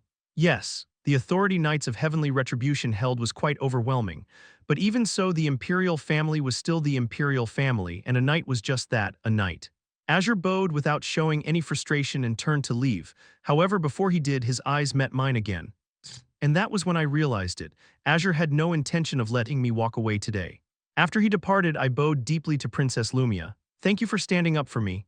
I did not stand up for you. I merely pointed out the discourtesy he was displaying before me. Lumia's cheeks flushed faintly as she awkwardly tried to explain. I bowed once more and began to step back. Whatever the reason, I am grateful. While the conversation we shared was brief, it was truly enjoyable. I look forward to our next meeting. Why? Before the princess could stop me, I slipped off in the opposite direction of where Azure had gone, and once I was completely out of sight, I ran. The reason was simple: how ruthless. Azure hadn't actually left. My tide sense caught him standing in a blind spot just around the corner, waiting for me. If I kept chatting and returned, he'd instantly catch me. From here on out, speed was everything. I ran down a side alley, paused briefly to steady my breath, and then dry swallowed 2 pearl pills at once. Then I tossed the rest of the pills I had in my mouth. Hemostatics, painkillers, whatever else there was. I wasn't planning on using my abyssal fusion, but I did need to sink a bit deeper, so I had to use everything I could. Feeling the medicine's effect spread through my body, I lifted one foot and lightly tapped it. Bam! The sound spreading outward intensified, and my tide sense became even more sensitive by dozens of times. KGH, I immediately clenched my teeth. My abyssal sea was quite fair. If I held on without using my powers, they would get a lot stronger when I did use them, and along with them, the burdens. Of course, I never completely refrained from using them. I had completely scanned the palace using my tide sense not too long ago, right? After having used abyssal fusion in battle, scanning the palace like that could still be counted as me holding back. But using it seriously was a completely different story. Didn't I say so since the beginning? So, really, ordered to escort. She's over there. Every voice in the palace immediately pierced my brain, forcing me to understand everything. Tongue movements, the shape of their lips, and countless other things. It wasn't like I actively tried to find out these things, I just knew. This probably was the newly strengthened form of Tide Sense. Tusk, it took me a moment to filter out all the unnecessary stuff and focus only on what I wanted. Scanning the palace at a far wider range, I came across a place that resembled a break room where some maids were chatting. The problem was that most of them were sitting still. To check if they were limping, I had to see them walk. Let's try this. Muttering to myself, I grabbed the air. Clang, kayag. What was that? Someone knocked something over. Ha. Even though it was me who did it, I felt quite dumbfounded. I had located, detected, and affected something several hundred meters away. All I did was knock over a mop bucket, but even so, that was quite the absurd achievement. If this ability grew a bit stronger, I could probably crush the skulls of an enemy hundreds of meters away. Of course, the backlash would be quite significant as well. Feeling something black flicker in the edge of my vision, I scanned the maids one by one. Normal, normal, normal, and then. Jern, your leg is bad, so you should rest for now. Yes, thanks. A maid with a limp and a name containing Ren. Like that, I found that negligent parent. Just before sprinting toward the maid's location, I checked Azure's position using Tide Sense. He was gone. Where could he have gone in that short amount of time? When I spread my Tide Sense to sweep across the palace, I witnessed something incredibly absurd. That crazy bastard. I couldn't help but chuckle a bit. Azure was sweeping through every corridor in the Imperial Palace after the princess and I left. If I had followed her out, I'd already have been caught. His speed was seriously unreal. Even with my enhanced senses, I sometimes almost lost track of him. If this palace wasn't designed like a maze to counter infiltrators, I might have already been done for. This was like a chessboard with a blindfolded queen and a pawn that could see everything. Either I reach the other side first or I get captured. Tusk. I gritted my teeth and started to sprint. It seemed like I had no more time to waste. Chapter 60 Tempering, Part 6. There had never been a time where I had to face off against knights before. Scarlet Abyss was a group of fallen mages, and while sure there had been one among them that was able to transform into something like a knight, I didn't see any of that since Dersha fought that thing. I knew they were strong. I had even seen how Linmal erased part of her movements. But now that I was sharing the same space with one filled to the brim with hostility, playing a bout of human chess, I was absolutely certain. These guys didn't even belong to the same species as I. This is insane. I squinted, losing track of Azure's movements and catching them again over and over. For every corridor I passed, that guy cleared 20. And he wasn't even running. He would just vanish in a single step, then appear again in the next hallway. It was practically teleportation. At this rate, he'd search every corner and find me in under a minute. And the moment he did, he'd threaten me to open my workshop, so I created indirect interferences while I ran. Clatter, predicting his path, I knocked over every flowerpot lining that corridor's windowsill. Huh. Why did the flowerpots fall all of a sudden? W will get into trouble if anyone sees this. Sweep it up, quick. Hearing the crash, the maids rushed in with brooms and dustpans, sweeping up shards of porcelain and dirt. As they mopped the floor, Azure arrived at the scene. Seeing the Knight of Heavenly Retribution, the maids went pale, frantically bowing to him. W, we're sorry, it's fine. Did you knock them over? We just got here so. Azure paused, glanced down the hallway for a bit, then turned around. Weren't you going that way, sir? I was. Until just now. He gave up on that path without a shred of hesitation. To put it simply, I just lost a psychological battle. Of course, I didn't expect those fallen pots to stop him or something. I basically advertised, I'm right here, I knocked all those flower pots over in my panic. And he correctly deduced that this was too obvious. To be precise, he didn't think I was stupid enough to leave behind such an obvious trail. Being acknowledged like that by one's enemy felt kind of good. And since I acknowledged Azure as well, I closed a doorway down the hall. Click. I locked a small drawer inside the storage room several meters away. Of course, a normal person wouldn't have heard a thing even if they pressed their ears against the door. But Azure immediately stopped, turned around, and opened that exact door. He then pulled out a key from his coat and unlocked the small drawer. There was nothing inside of it, of course. Azure left the room, his expression unchanged. I only made him lose a few seconds, nothing significant, which is why I had to make them significant now. Click, click, click. I twisted every doorknob in the entire area around Azure simultaneously. This time, I could clearly see his brows furrow slightly. As obvious as it might seem, one could easily pull off these kinds of things with one-star magic as long as it was at a close range. Nothing he could use as evidence against me in a trial. While Azure was busy unlocking and checking every single door, I arrived at the annex where the maids were. It probably was their dormitory or something. Huff huff. I thought the training with Dersha had me build up enough stamina, but trying to sprint while exerting such fine control on objects made me want to puke. Leaning against a wall, I tried to catch my breath, tousled my hair, and opened the door to the dormitory. Yeah, seriously, Her Highness has been. Really, is that true? I told you it's true. I already knew because I sensed everything through my tide sense, but the atmosphere here was pretty relaxed. As expected of the imperial family, even the servants lived quite comfortably. No one even looked my way when I proudly opened the door. But the moment I took a few steps in, their gazes naturally gathered on me, since a boy just casually walked into a women-only space. So my, what's going on? A boy just walked in. Is he a noble kid someone here knows? I don't think so. I don't know any young masters who look like that. They were more curious than wary.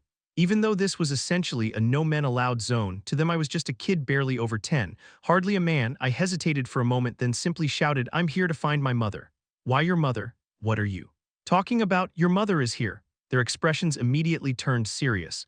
Having spent most of their lives around nobles, a child whose identity is unknown usually meant one thing.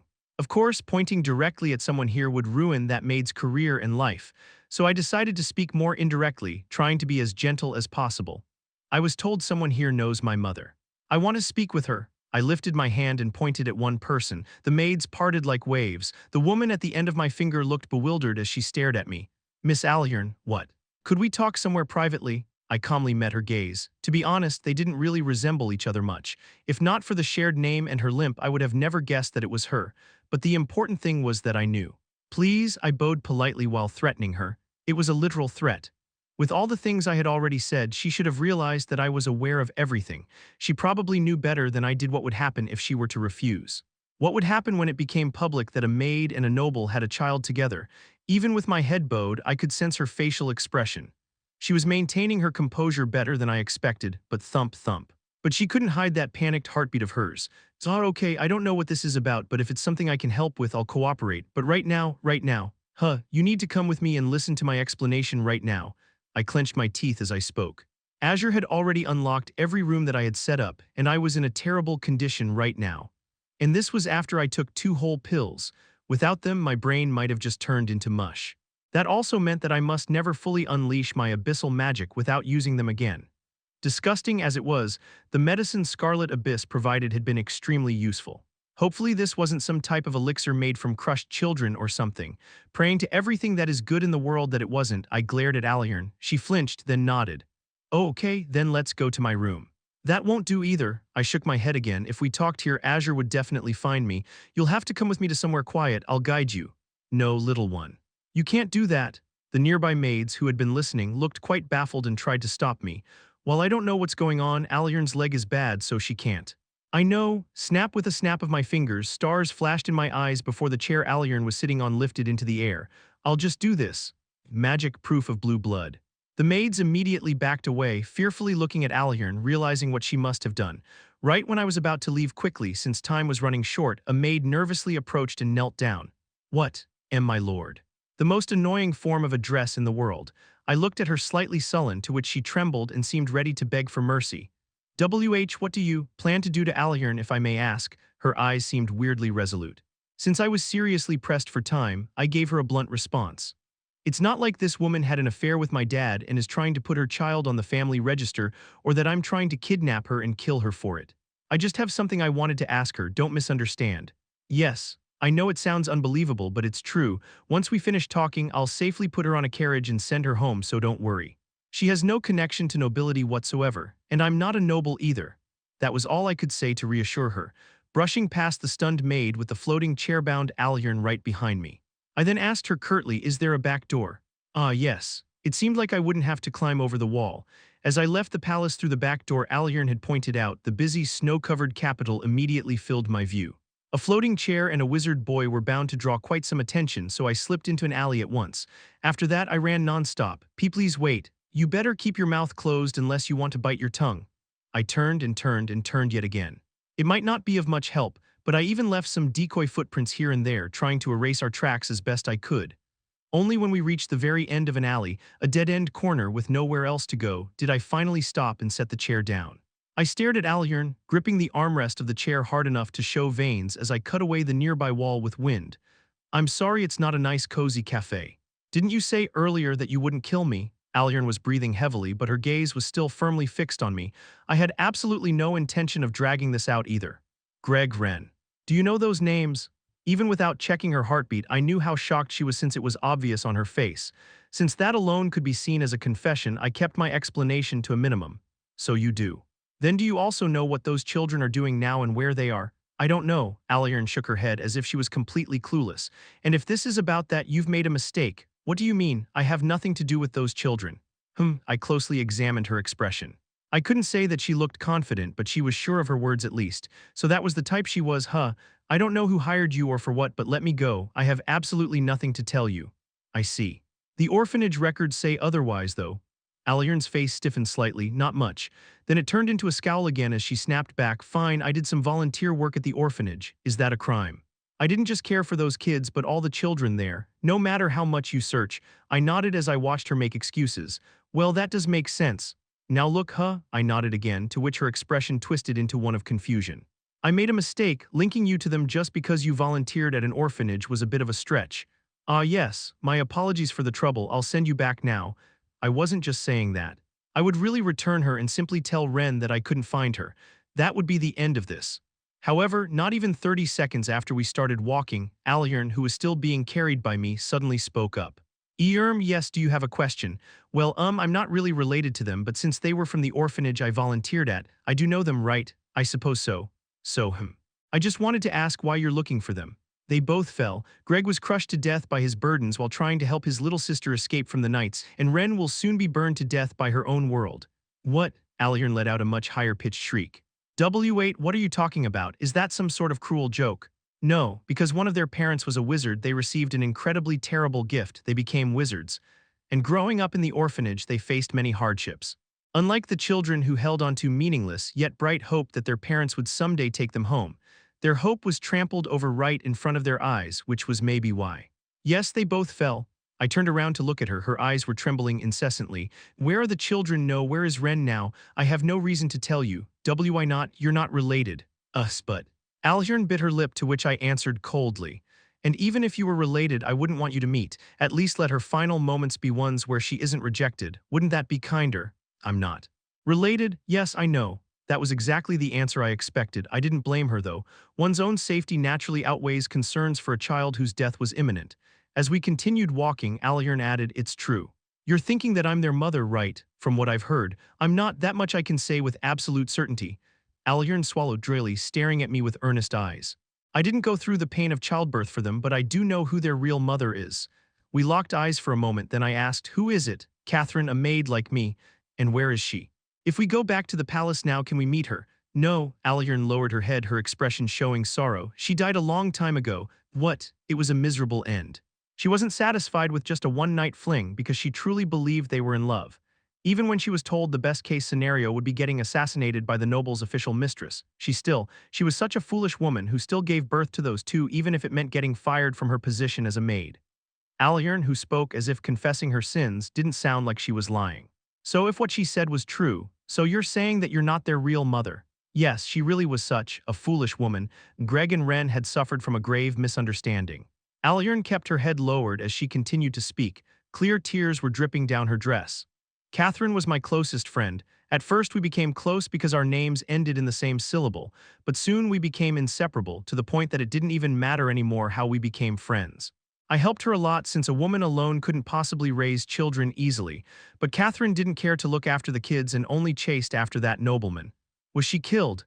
It would have been better if she had been. That man wasn't cruel enough to kill the woman who bore his children, nor brave enough to take her in. A small, pathetic man, he rejected her over and over again until Catherine chose to end her own life. I couldn't decide what to do. How was I supposed to treat the children who bore the blood of that loathsome man and my friend that I loved so dearly? So you sent them to the orphanage. Yes, I tried to forget them, but I always found myself going back. Every time I saw them, I could see their father's face, but also their mother's. I just didn't know what to do, and eventually I made up my mind. Alyern lifted and snapped open the pendant around her neck with trembling hands. Inside was a faded document. I received this on that night. If I signed this, I would have become their mother, but Greg misheard and, I didn't really need to hear the rest of the story to know what happened. I muttered as I watched Alyern shedding tears. To be honest, I'm not sure you really have the right to hate that noble. What? She lifted her head. Anger was clearly burning in her reddened eyes, not that I cared. I scoffed and gave her an answer. You said he wasn't cruel enough to kill the woman who bore his children, nor brave enough to take her in. Doesn't that sound like you were talking about yourself? Huh. If instead of wavering you had either chosen to hate them as the children of the one who drove your friend to death or love them as the last proof of your beloved best friend's existence, those two would never have fallen. What are you talking about? An inner world doesn't break that easily. Even Scarlet Abyss struggles to shatter one without tearing off arms and legs first. Why did illusory flower force people to see happy dreams? It was to build height. Not to drag someone down from the ground into a never-ending pit, but to drop them from the heavens. Because you loved them, because you made them believe that you were their true mother, no matter if it was true or not, they rose up into the heavens. And because they gained certainty that you were their real mother, they felt as if they had been abandoned twice, so they fell into the abyss. I never meant to. Yes, you also didn't know they were wizards. You probably only heard about what the Fallen are and how they came about recently, right? So in truth, you did very little wrong. You were simply unlucky. You can just leave it at that, but I continued to chip away at the wall as I spoke. Can you really leave it at that? Alyern opened her mouth, trying to say something, then lowered her head, muttering something as she sobbed. I want to see her. And what would you do after seeing her? Apologize. I frowned as I watched Alyern gritting her teeth. How naive, she didn't even understand her own emotions. Personally, regardless of whether they were good or evil, I hated people like that. But what could I do? The client wanted this. Click. I inserted the key into the door I had just created. This is, what happens next is up to you. I glanced at Alyern, who hesitantly reached for the door, then turned away. I would be lying if I said I wasn't curious how their reunion would go, but this was no time to worry about such things. Hugh, as expected, it didn't work.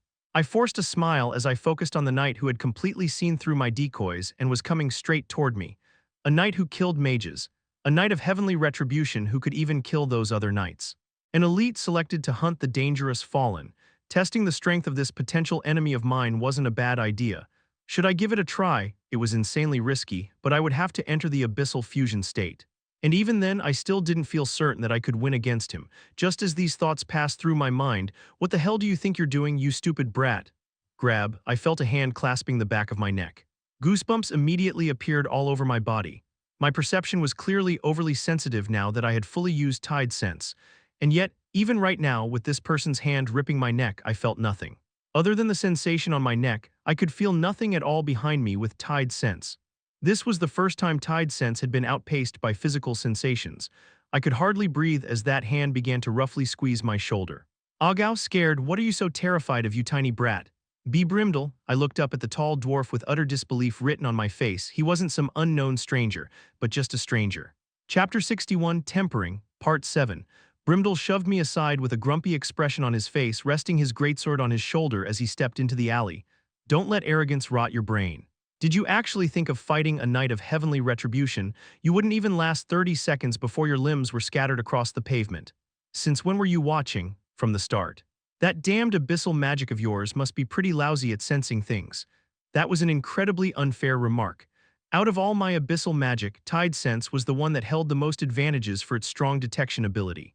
Brimdel, who had called that ability weak, didn't even bother to turn around as he walked ahead into the alley. To think this is how I spent my twilight years, seriously took the wrong disciple, Tusk. Wait, I don't recall asking you to help though. Just stand there and watch. I still couldn't sense him with Tide Sense. You should at least learn how your master fights, so he really had been watching since the beginning. As Brimdel vanished, I watched on in disbelief before something struck me. Master. The Brimdel I knew had never once called me his disciple, nor did he ask me to call him master. Perhaps he had started acknowledging me somewhere along the line without me noticing.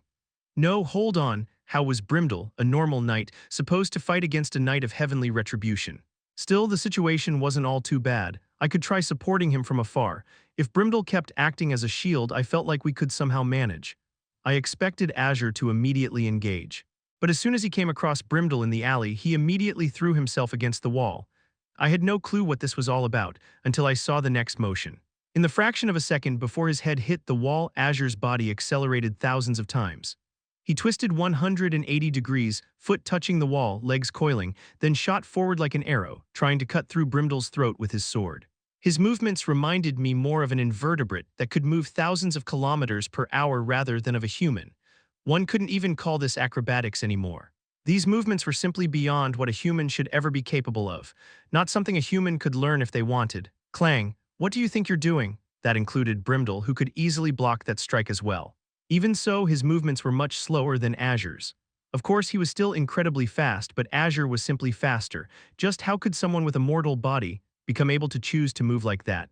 I had completely misjudged the situation. No matter if I used abyssal fusion or not, I should never try to fight something like that head-on. Azure clicked his tongue and muttered, "I am tracking a fallen. Please step aside. What are you saying now after being the first to strike? Had I not struck first, I might already be dead. I am not foolish enough to assume yielding the first move to you, Sir Brimdell, would leave me unharmed. Layering gold on my blade now, are we? I'm in a pretty good mood right now, so let me give you a quick lesson. That would be an honor, but this could be seen as interference with official duty, HMPH. It seemed like Brimdell had no real intention of hiding anything. He wasn't doing anything flashy. He simply used his height to swing a sword even larger than he was. While his reach and strength were good advantages, it didn't seem to me like it would work against someone who could turn his body 180 degrees midair and accelerate like lightning. Tusk, and yet it worked perfectly. Azure grimaced as he was forced to defend against the massive blade. The way you act makes it seem like you're protecting the fallen. What nonsense. Where's that fallen you speak of, huh? I was merely on a walk and decided to teach a cheeky knight who dared strike first. You'll regret this. For someone throwing out such sharp threats, Azure's chances of victory seemed to have grown pretty slim. It didn't really make much sense to me since it wasn't like he slowed down. Wanting to find out the reason, I sharpened my tide sense even more. Only then did I find out the truth. It was a simple misunderstanding. Brimdell was actually a lot faster than Azure. Azure moved so fast that even my fully unleashed tide sense could not fully track him sometimes. But Brimdell's movements were always like that from the beginning. He just seemed slow. He was always the one to arrive first, swing first, and move first. Azure was fast but always second. How could he possibly be Brimdell's match? This wasn't a battle, it was a desperate struggle to survive. Just what in the... I couldn't help but laugh in disbelief. A knight's combat was far more inhuman than I had ever imagined. There was no elegant swordplay, no honor, and no respect for one's opponent.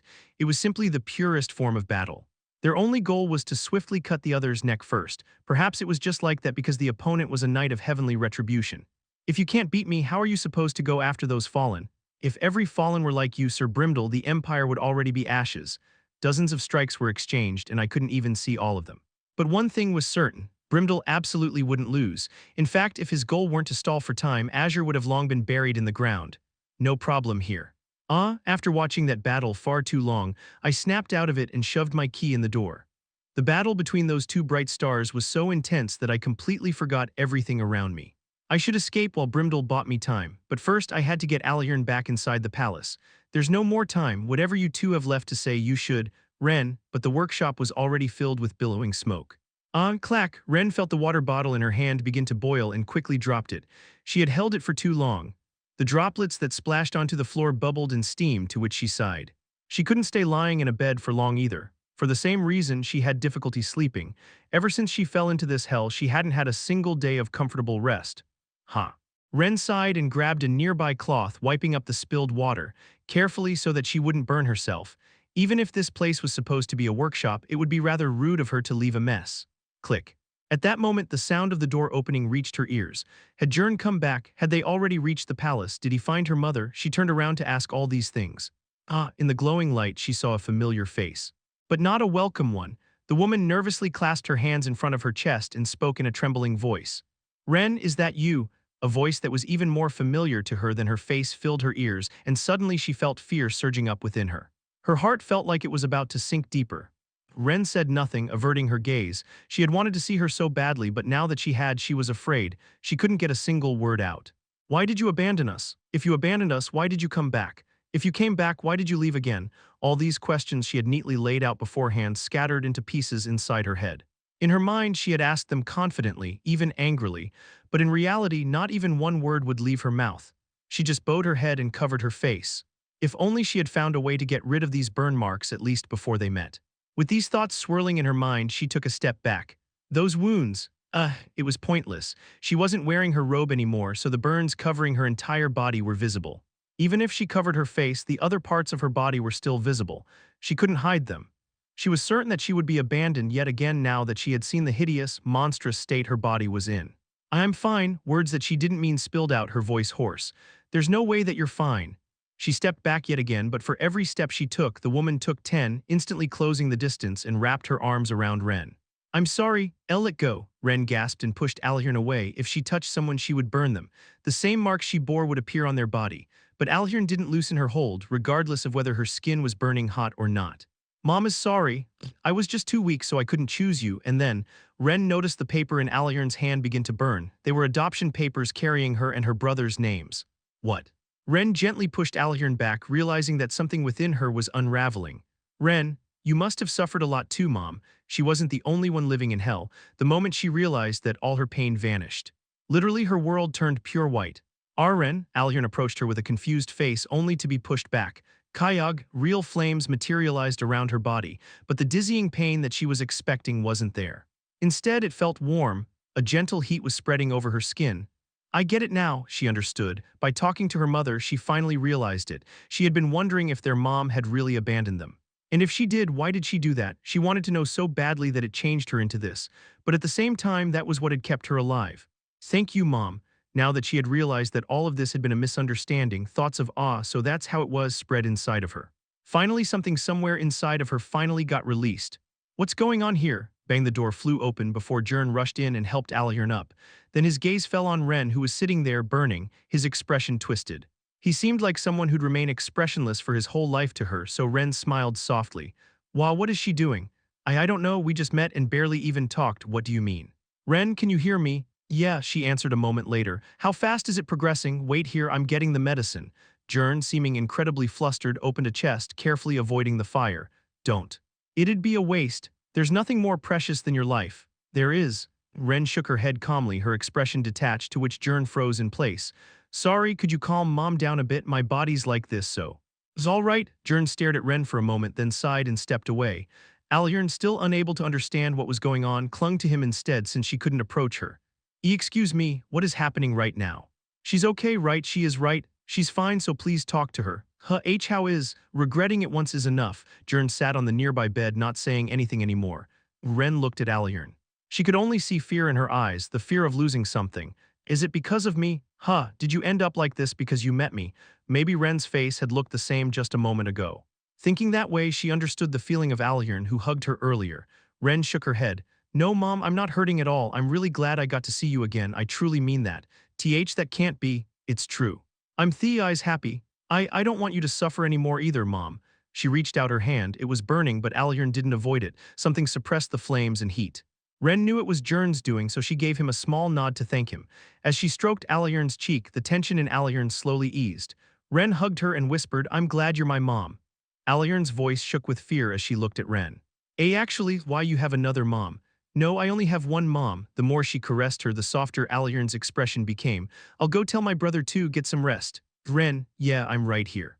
Mom, at some point Alhern had fallen asleep. Goodbye, Mom. Even after that, Ren stared down at her with longing for quite some time. Jern finally spoke once Alhern's breathing had stabilized. What did you do? I put her to sleep. She'll be really sad when she wakes up, but it's better than watching me die, right? You could do things like that. Well, I just found out as well. Ren clasped her hands together. She finally understood now that things had turned out like this. What this hell was and what she could do here. If she had noticed a little earlier, would anything have changed? There was no way for her to know. Jern, we can't let ourselves be satisfied. Ren stroked Alhern's hair as she spoke. The moment you're satisfied, when you have nothing left that you want, you just can't endure anymore. I guess that's how this happened. No need to worry about that. Jern crossed his arms. My goal is survival. I can't achieve that until I die a natural death. Really, that's a relief. The flames grew larger. Objects around them began to smolder. If this continued, Alhern would be caught up in it too. Jern sighed and stood up. It might not be too late. No, Ren shook her head. Help me just a little. It's still scary. Jern raised his hand with a stern expression. As her vision turned white, Ren felt every flame on her body extinguish for the first time since she fell into this hell. I'll take full responsibility so nothing happens to Alhern. Yes, thank you. And then Ren saw Jern's world. Unfamiliar with the abyssal sea, Ren stared into the darkness as if enchanted, looking around curiously. So this is where you live? Yes, it's a miserable place. It really is. We're really pitiful. If we reach our purpose, we die. If we fail to do so, we'll die, like we were made to just look up and suffer. Ren smiled softly, and knowing full well that it would be incredibly rude, she asked, wouldn't it be better for you to end it quickly as well? No, Jern's expression showed weariness. As if he had heard that same question far too many times already, I carried Ren's corpse out of the workshop.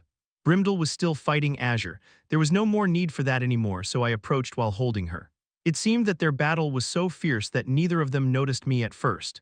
I hesitated over how I should address Brimdel, but since he had already acknowledged me, I should call him that. Master, I have captured the fallen as you ordered. I showed him Ren's limp body cradled in my arms. Brimdel tilted his head as if he was wondering what the hell I meant. He was an amazing fighter, yet so clueless when it came to everything else. Azure, on the other hand, narrowed his eyes the moment I started the conversation. Master, yes, I am Sir Brimdel's disciple, right, Master? Ahem. That's right, it seemed like Brimdel finally caught on, judging by how he immediately nodded. Azure looked between me and Ren with disbelief. Then why did you run from me? Sir Azure, was it? I found you difficult to trust. What? I knew from the moment I saw you, Sir Azure. I knew you were exceptionally strong, so how could you possibly have lost a fallen who couldn't even stand against me? The only logical conclusion I could come to was that you let her go, intending to protect her. What nonsense are you? So I acted first. I lifted Ren up. I tracked down the fallen myself and subdued her. Meanwhile, I asked Sir Brimdel to protect me. The fallen attacked me, so I killed her. I glared at Azure with a suspicious expression. There shouldn't be any problem with that, right? Assuming you weren't trying to protect a fallen. Of course not, he nodded and sheathed his sword. It seems you've misunderstood something. I had no intention of shielding a fallen. On the contrary, I suspected you might be connected to her, so I tracked you down. Why would you think that? I heard from a vendor that you were trying to take a fallen away, claiming she was your sister. Finding the hidden fallen would have been too time-consuming, so I was planning to interrogate you. A chill ran down my spine. He sure found me fast. I retorted coldly, trying to not show my thoughts on my face. Did no one tell you there were civilians everywhere? I also smelled something burning, so I moved to prevent harm to the people. That shouldn't be grounds for suspicion. I see. If you truly killed her yourself, then you can't be allies. It seems I also misunderstood. Azure sighed and approached. May I take custody of her body now? Perhaps you still don't understand who I am, but I would never side with a fallen. In fact, quite the opposite. I still have some questions about how you lost her. I would rather not hand over the body. That was my mistake. I didn't expect her to knock out every other knight and flee. I failed to anticipate such a situation, but rest assured I am not on their side. I kept my expression as distrustful as possible. Eventually, Azure sighed in resignation. I don't know what you plan to do with her body, but I will have to confirm she is the fallen we were looking for. After that, I will return the body to you. I will send a proper incident report to Sir Bimdel. That won't be necessary. No. As a member of the Waxed Wings unit, I cannot allow even the slightest suspicion of collusion. It must be clarified. Azure had been properly fooled.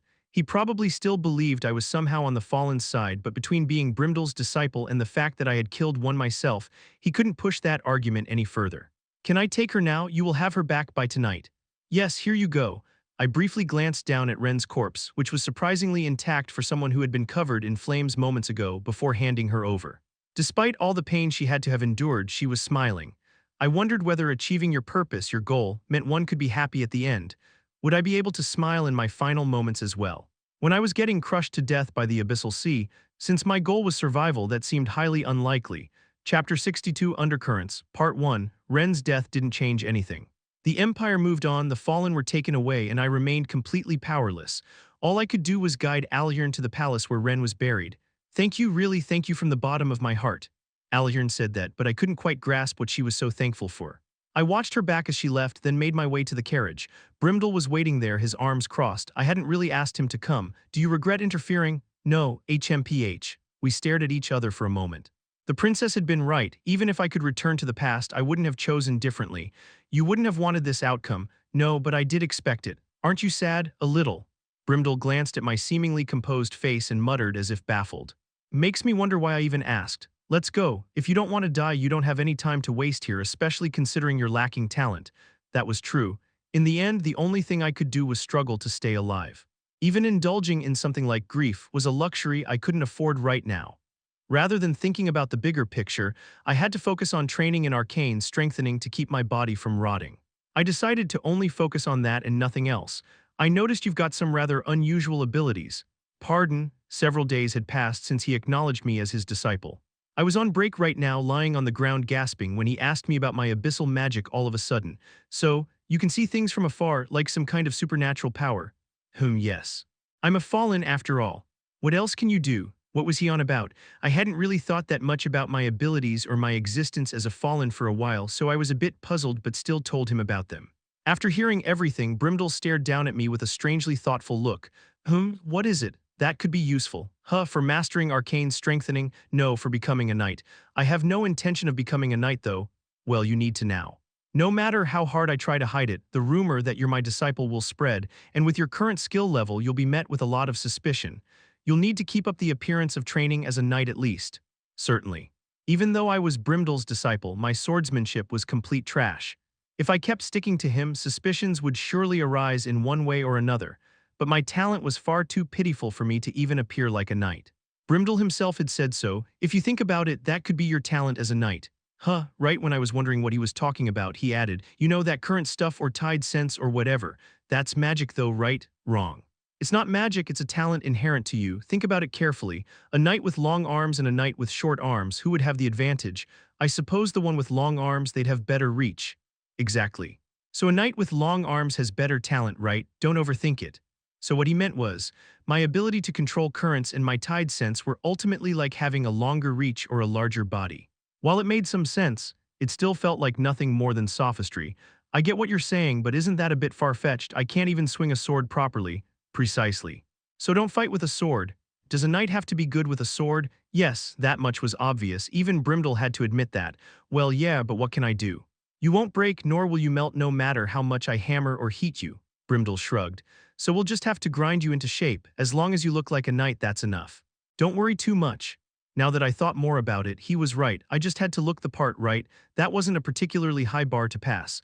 So we began researching how I could fake being a knight using my abyssal magic, though I didn't hold any expectations for it. First, we need some information. How far can you see with that ability you call tide sense?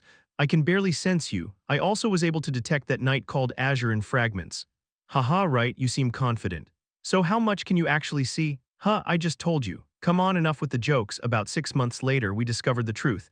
And the champion of the Youth Knight Tournament Sir Brimdal's disciple Jern the Abyssal Sea was a world made for knights. On a wide field filled with sand with countless spectators watching down, a black-haired apprentice pointed his sword at me. I'm finally going to beat you today. He was about 15 years old, clad in silver armor and wearing a fiercely determined expression. I was 11 and a full head shorter, wearing no armor and only using a wooden practice sword. It wasn't because I was getting discriminated against for being an orphan. I simply saw the need for a handicap and everyone agreed. To be precise, I just didn't have the confidence to stop a real sword mid-swing. How did things end up like this? Well, good luck. I could tell just from his stance and the way he drew his sword. He had worked incredibly hard. I also trained hard, but he probably held a sword since he was a toddler until his sword's handle was completely worn down. But there was a problem. Tide sense was just that much of a cheat. Tweet, hiya, the whistle, our signal to start, blew and the kid rushed in. I was able to see every single thing from his motion to his every intention from the very start. I wasn't exaggerating. I could dodge everything he threw at me with my eyes closed. Every bit of information, from how he raised his shoulders to how he twisted his waist and even shifted his balance, flowed into me. So he was trying to do a flowing downward slash directed at my head. I deliberately reacted a bit slower. Kang, even though I deflected the strike perfectly, my arm felt numb, but my opponent obviously didn't stop there. As if he had expected me to deflect, he placed one hand on the pommel, ready to push through. Of course he would. I read his intentions as soon as he opened his hand, so I stepped back a bit before he moved. Whoosh. The thrust missed my forehead by a few centimeters. Harya, slash. What followed was a relentless chain of dozens of strikes as he desperately searched for an opening. But I always saw his attack coming before he even unleashed his strikes. There was no need to react. The way he moved before striking made it already obvious enough. As I continued to dodge without attacking, my opponent suddenly gritted his teeth and shouted, "Fight me seriously. You probably think I'm nothing, and well, I guess it makes sense. You're a mage and yet you're so talented at swordsmanship as well. A commoner like me must look pathetic to you. Well, I was also born a commoner and an orphan at that. But I've trained 3 whole weeks just for today. I don't care if I lose, but at least take me seriously." I felt incredibly wronged.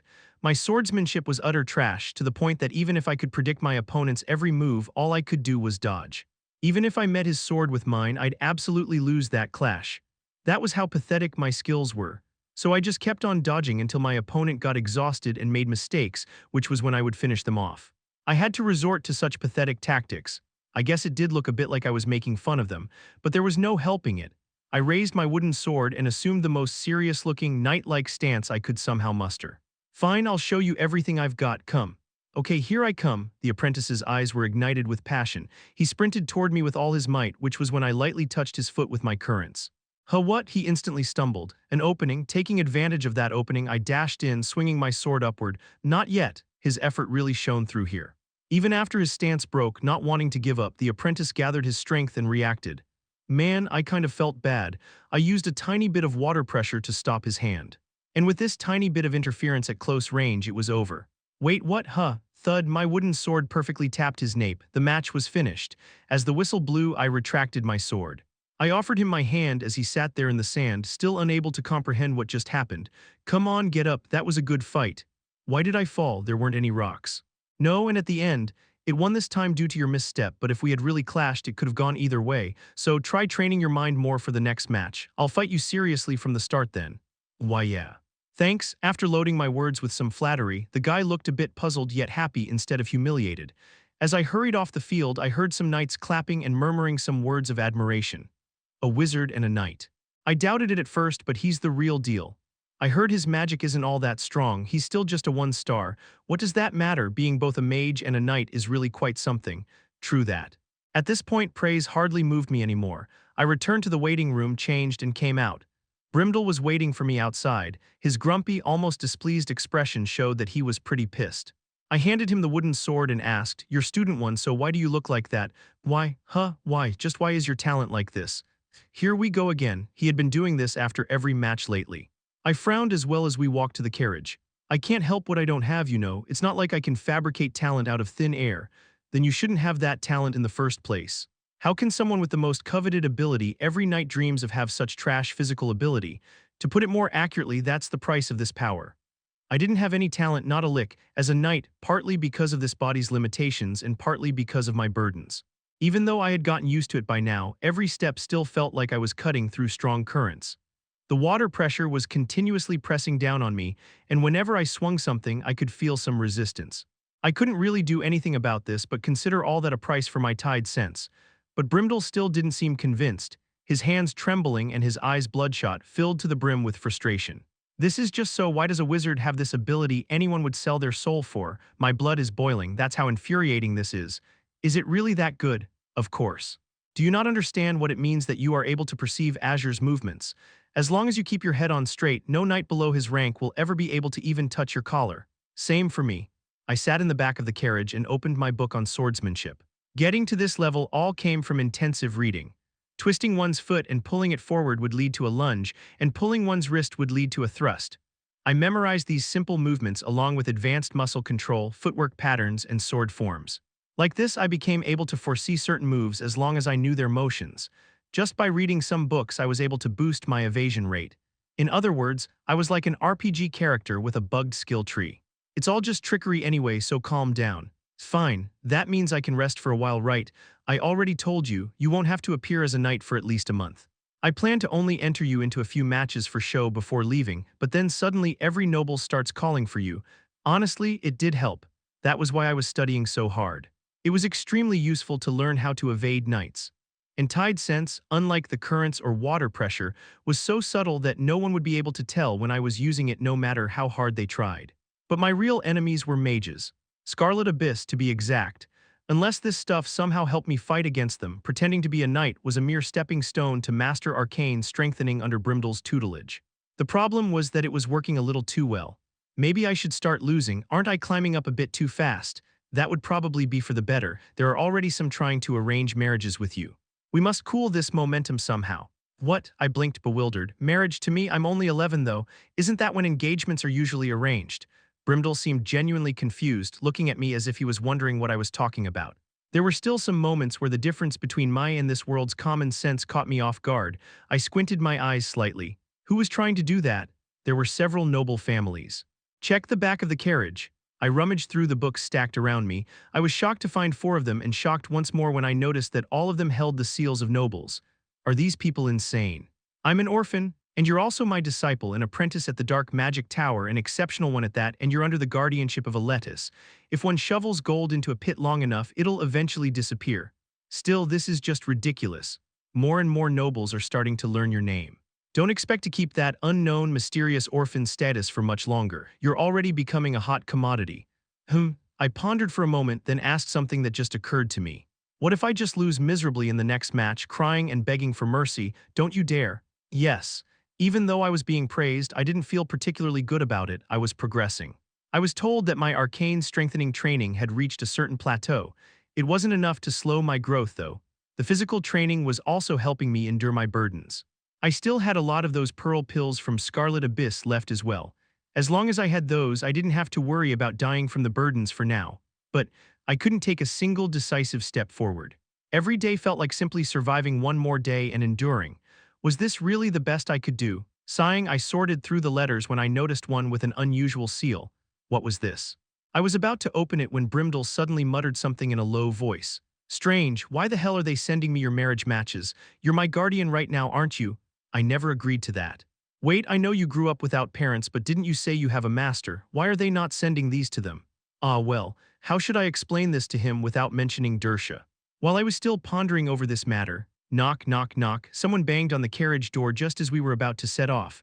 I rolled down the window and saw a familiar face. It was the butler from a lettuce estate.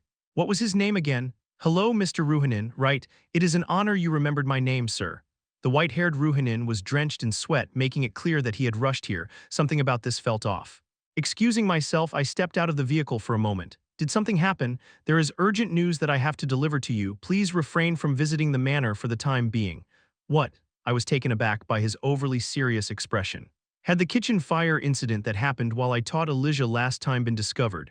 But the words that next left Ruhanin's mouth, forced out between clenched teeth, were something I could have ever imagined. The Lord has been charged with treason. If you return to the manor now, you will be in danger as well, sir. Chapter 63 Undercurrents, Part 2, Brimdel's Cabin. I was trying my best to soothe the sobbing Elijah. Yuwa, I'm sorry, she gets so anxious just being anywhere near the manor. This is fine. Yuwahuug. Elijah buried her face in her knees and muttered some things that I couldn't decipher. While I stroked her hair, Ruhanin bowed deeply, wearing a somber expression. We find ourselves relying on your help once more, sir. I've already received plenty of help from you as well. Helping you is really fine, but could you tell me what exactly happened? Ruhanin seemed to struggle to find the words. This charge of rebellion does not apply solely to our lord.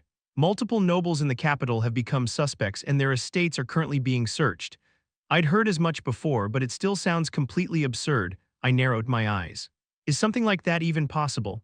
If it were truly treason, but even the imperial family cannot freely suppress this many nobles. However, once the word rebellion has been spoken, resisting or struggling will only make things worse, so it is best to lie low for now and let the storm pass. I hesitate to ask, but could it be? It is a fair suspicion to have, but no, I swear on my honor, few in the empire are as loyal to his majesty as our lord. So several nobles in the capital were placed under house arrest on rebellion charges. The charges were baseless, but the accusation itself was far too severe. Even if they were falsely accused, they chose to endure the investigation quietly and act later. Aletis seemed to have come to the same conclusion. As expected from a seasoned noble, it was a wise decision. I tapped the table asking, is there any common point among the accused nobles? None, aside from all of them being nobles, absolutely nothing. Are those families on particularly good terms? Even families who could be considered mortal enemies are being charged the same. The imperial family, Princess Lumia wouldn't hold enough power to cause a catastrophe of this scale. She's still pretty young after all. I couldn't imagine the emperor doing something like that either. Aletis was incredibly loyal, so accusing him of treason was like handcuffing his own right hand. Then the first princess. I've never met her, but it seemed like she was the reason why many orphanages were expanded, and she even helped with the matter regarding the fallen.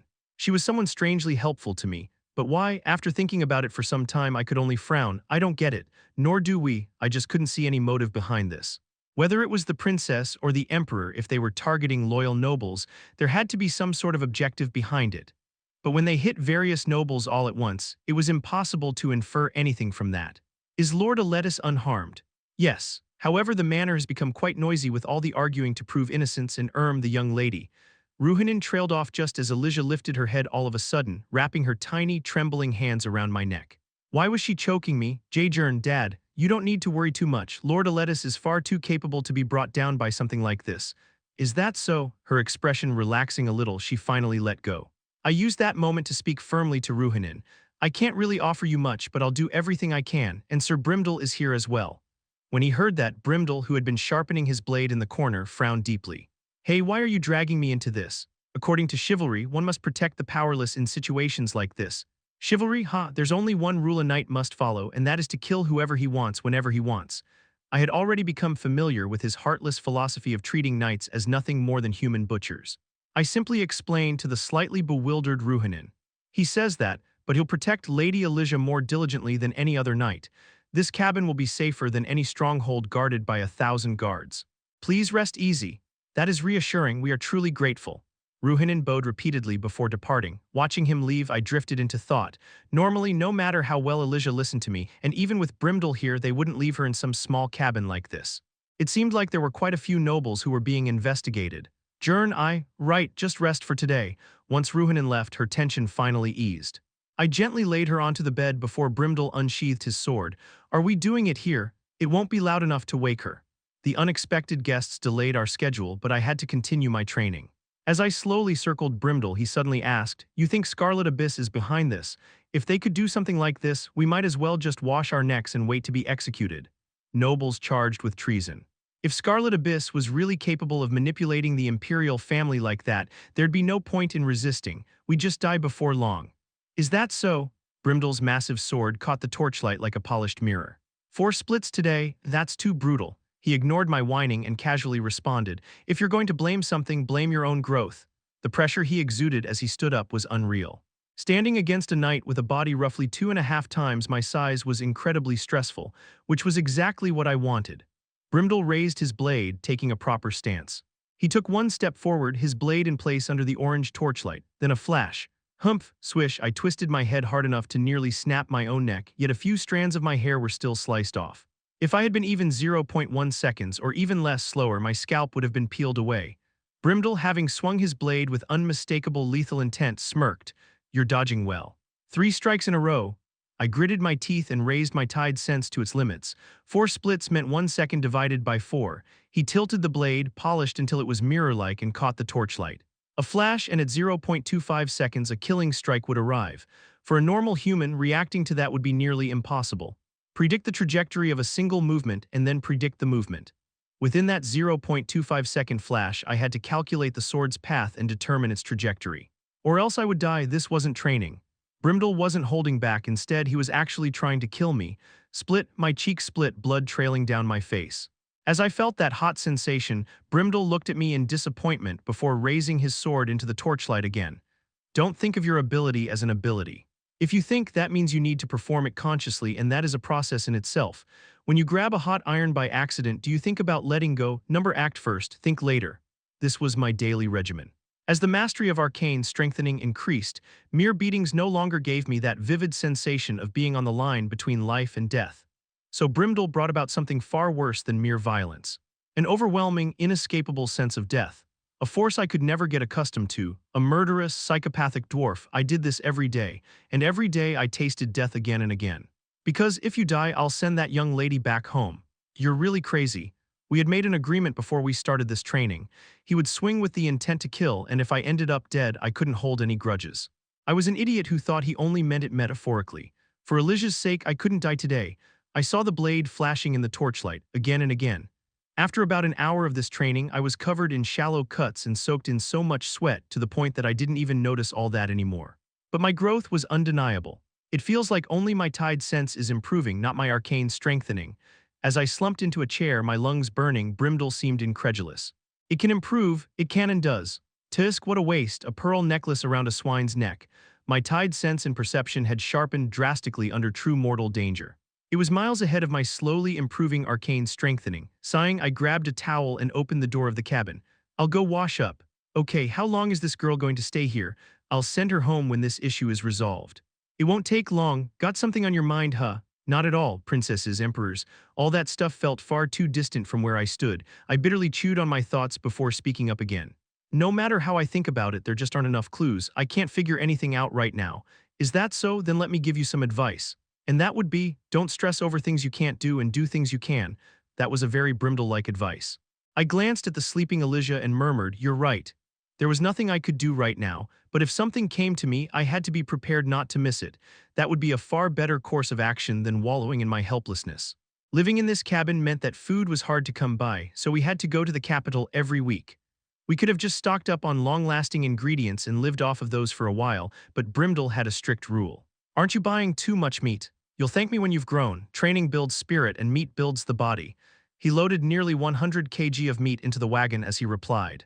I wouldn't eat even 2 kg of that. Judging by the great variety of alcohol and snacks, it seemed like this would take a while. I'll go run some errands. Go ahead. Sighing, I headed toward Dersh's mansion.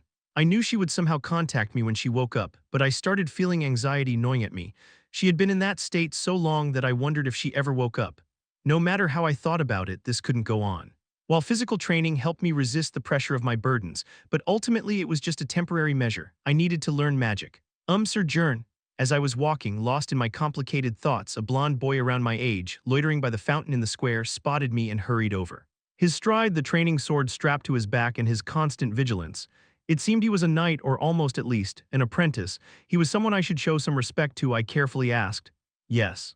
Who are you? I'm Martin, the one you fought in the last match. Ah, Sir Martin, you remember me? I thought it was too short a match for you to do so. How could I forget someone I crossed swords with? Of course, I didn't remember him at all. But I still gave him a bright smile. He fought with all his might and remembered me quite well. If I had said something like, "And who were you again?" his heart would have shattered. What's the matter? Could I perhaps borrow a moment of your time? I really had to go see Dersha. I scratched my head with a slightly awkward look on my face, about to refuse. Please, Martin nearly bent more than 90 degrees right there in the streets. I promise it won't take long. I really have something I need to talk to you about. Ah, all right. I get it, so please raise your head. Once someone bowed that low, there was no way one could say no anymore. He probably just wanted me to give him some pointers on swordsmanship or something. Thinking that I could visit Dersha later, I followed Marto, who brightened instantly. Yes, right this way. He hurried down an alley as if he didn't want to waste a single second, leading me to an empty lot. I brought him. There were several other apprentices already gathered there, but none of them looked all too friendly. Good job. The largest one stared at me with blazing eyes. I glanced back for a second. Martin had already joined them, wearing a similar glare. What a hassle. This place was quite open, so escaping wouldn't be much of a problem for me, but if this became a recurring thing, it would be nothing but trouble. I sighed and tried to talk things out first. What's this about? I'm busier than I look. Please get to the point. Your nose is piercing the heavens. You won a single tournament and now you think you're a real knight. The apprentices closed in, completely surrounding me. They were all different ages, mostly a year or two older than me, but being apprentices, they were all massive. It felt like being encircled by adults. It seems you have some sort of grudge against me, huh? Yeah, so it was about my origins. Honestly, it was a lot stranger that something like this didn't happen earlier. If someone rises up from the gutter, no matter how talented, or maybe because of that talent, people tend to resent it. The better you did, the more they would hate you. Normally, this was when one should let one's fists do their talking. I sighed as I reached for my sword hilt, but then, choose right here and now. Are you a wizard or are you a knight? The biggest guy pointed his finger at me and barked that nonsense. Wondering what he was on about, I asked, choose. I am both. You can't be, and why not? Because it's obvious why you became a knight. The knights are just a pitiful fallback for losers who can't cut it as mages, so you're here to trample all over us for fun. So those guys didn't mind an orphan becoming a knight, but had a problem with a wizard becoming one. Did those apprentices hold some sort of inferiority complex towards wizards? So to them, the idea of a mage apprentice dominating over knight apprentices seemed something inherently unforgivable, I narrowed my eyes, denying their claims. That's not the case. Don't you think it's kind of absurd to discuss superiority and inferiority between wizards and knights? Their roles are completely different. It's like comparing a baker and a lawyer as if they were the same kind of profession. Whatever, then why did you enter the tournament just to beat us up like that? I didn't really want to enter. And I have absolutely no intention of stealing your spots as knights either. I only did it to prove that I wasn't a useless swindler disciple Brimdel randomly picked up. I didn't expect to actually win the whole damn thing. I won't be entering any more tournaments anyway, so please don't worry too much. Can I go now? The big apprentice shook his head and stuck out his hand. HMPH, so you're done playing knight. Then hand it over. Hand what over? The price you got for beating us at the tournament. This was the first time I was hearing of there having been a prize. And what prize would that be? I knew you'd act like that. If you really have no interest in becoming a knight, then you don't need it. No, I seriously have no idea. Ah, could it be that thing? I rummaged through my robe's pockets and pulled out a wrinkled ball of parchment. I did get this winning certificate thing, but the apprentice's eyes bulged before he quickly darted forward and snatched it out of my hands, carefully unfolding it as if he were handling a delicate work of art. Why, you crazy bastard, how could you treat it like that? Quick, get a heavy book, we need to flatten it out. The apprentices rushed to gather around the certificate and began unfolding it more.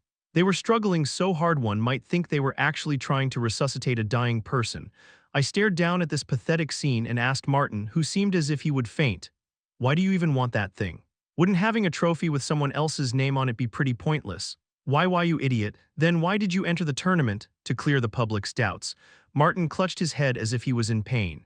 "I thought it was just some trivial competition since all I got was this piece of paper. There wasn't even an award ceremony."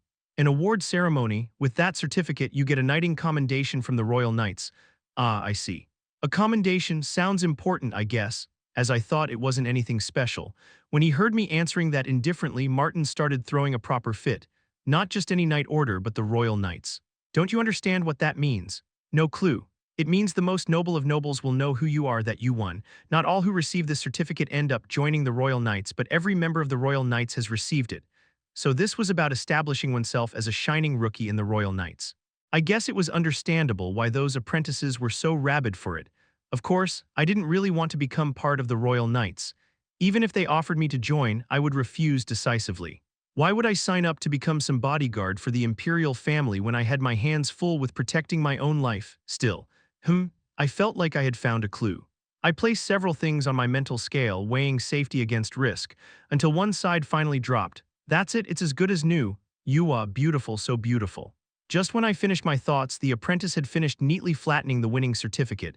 I approached the group, overcome with emotion. "Everyone. Ah, Jern, it seems we misunderstood you."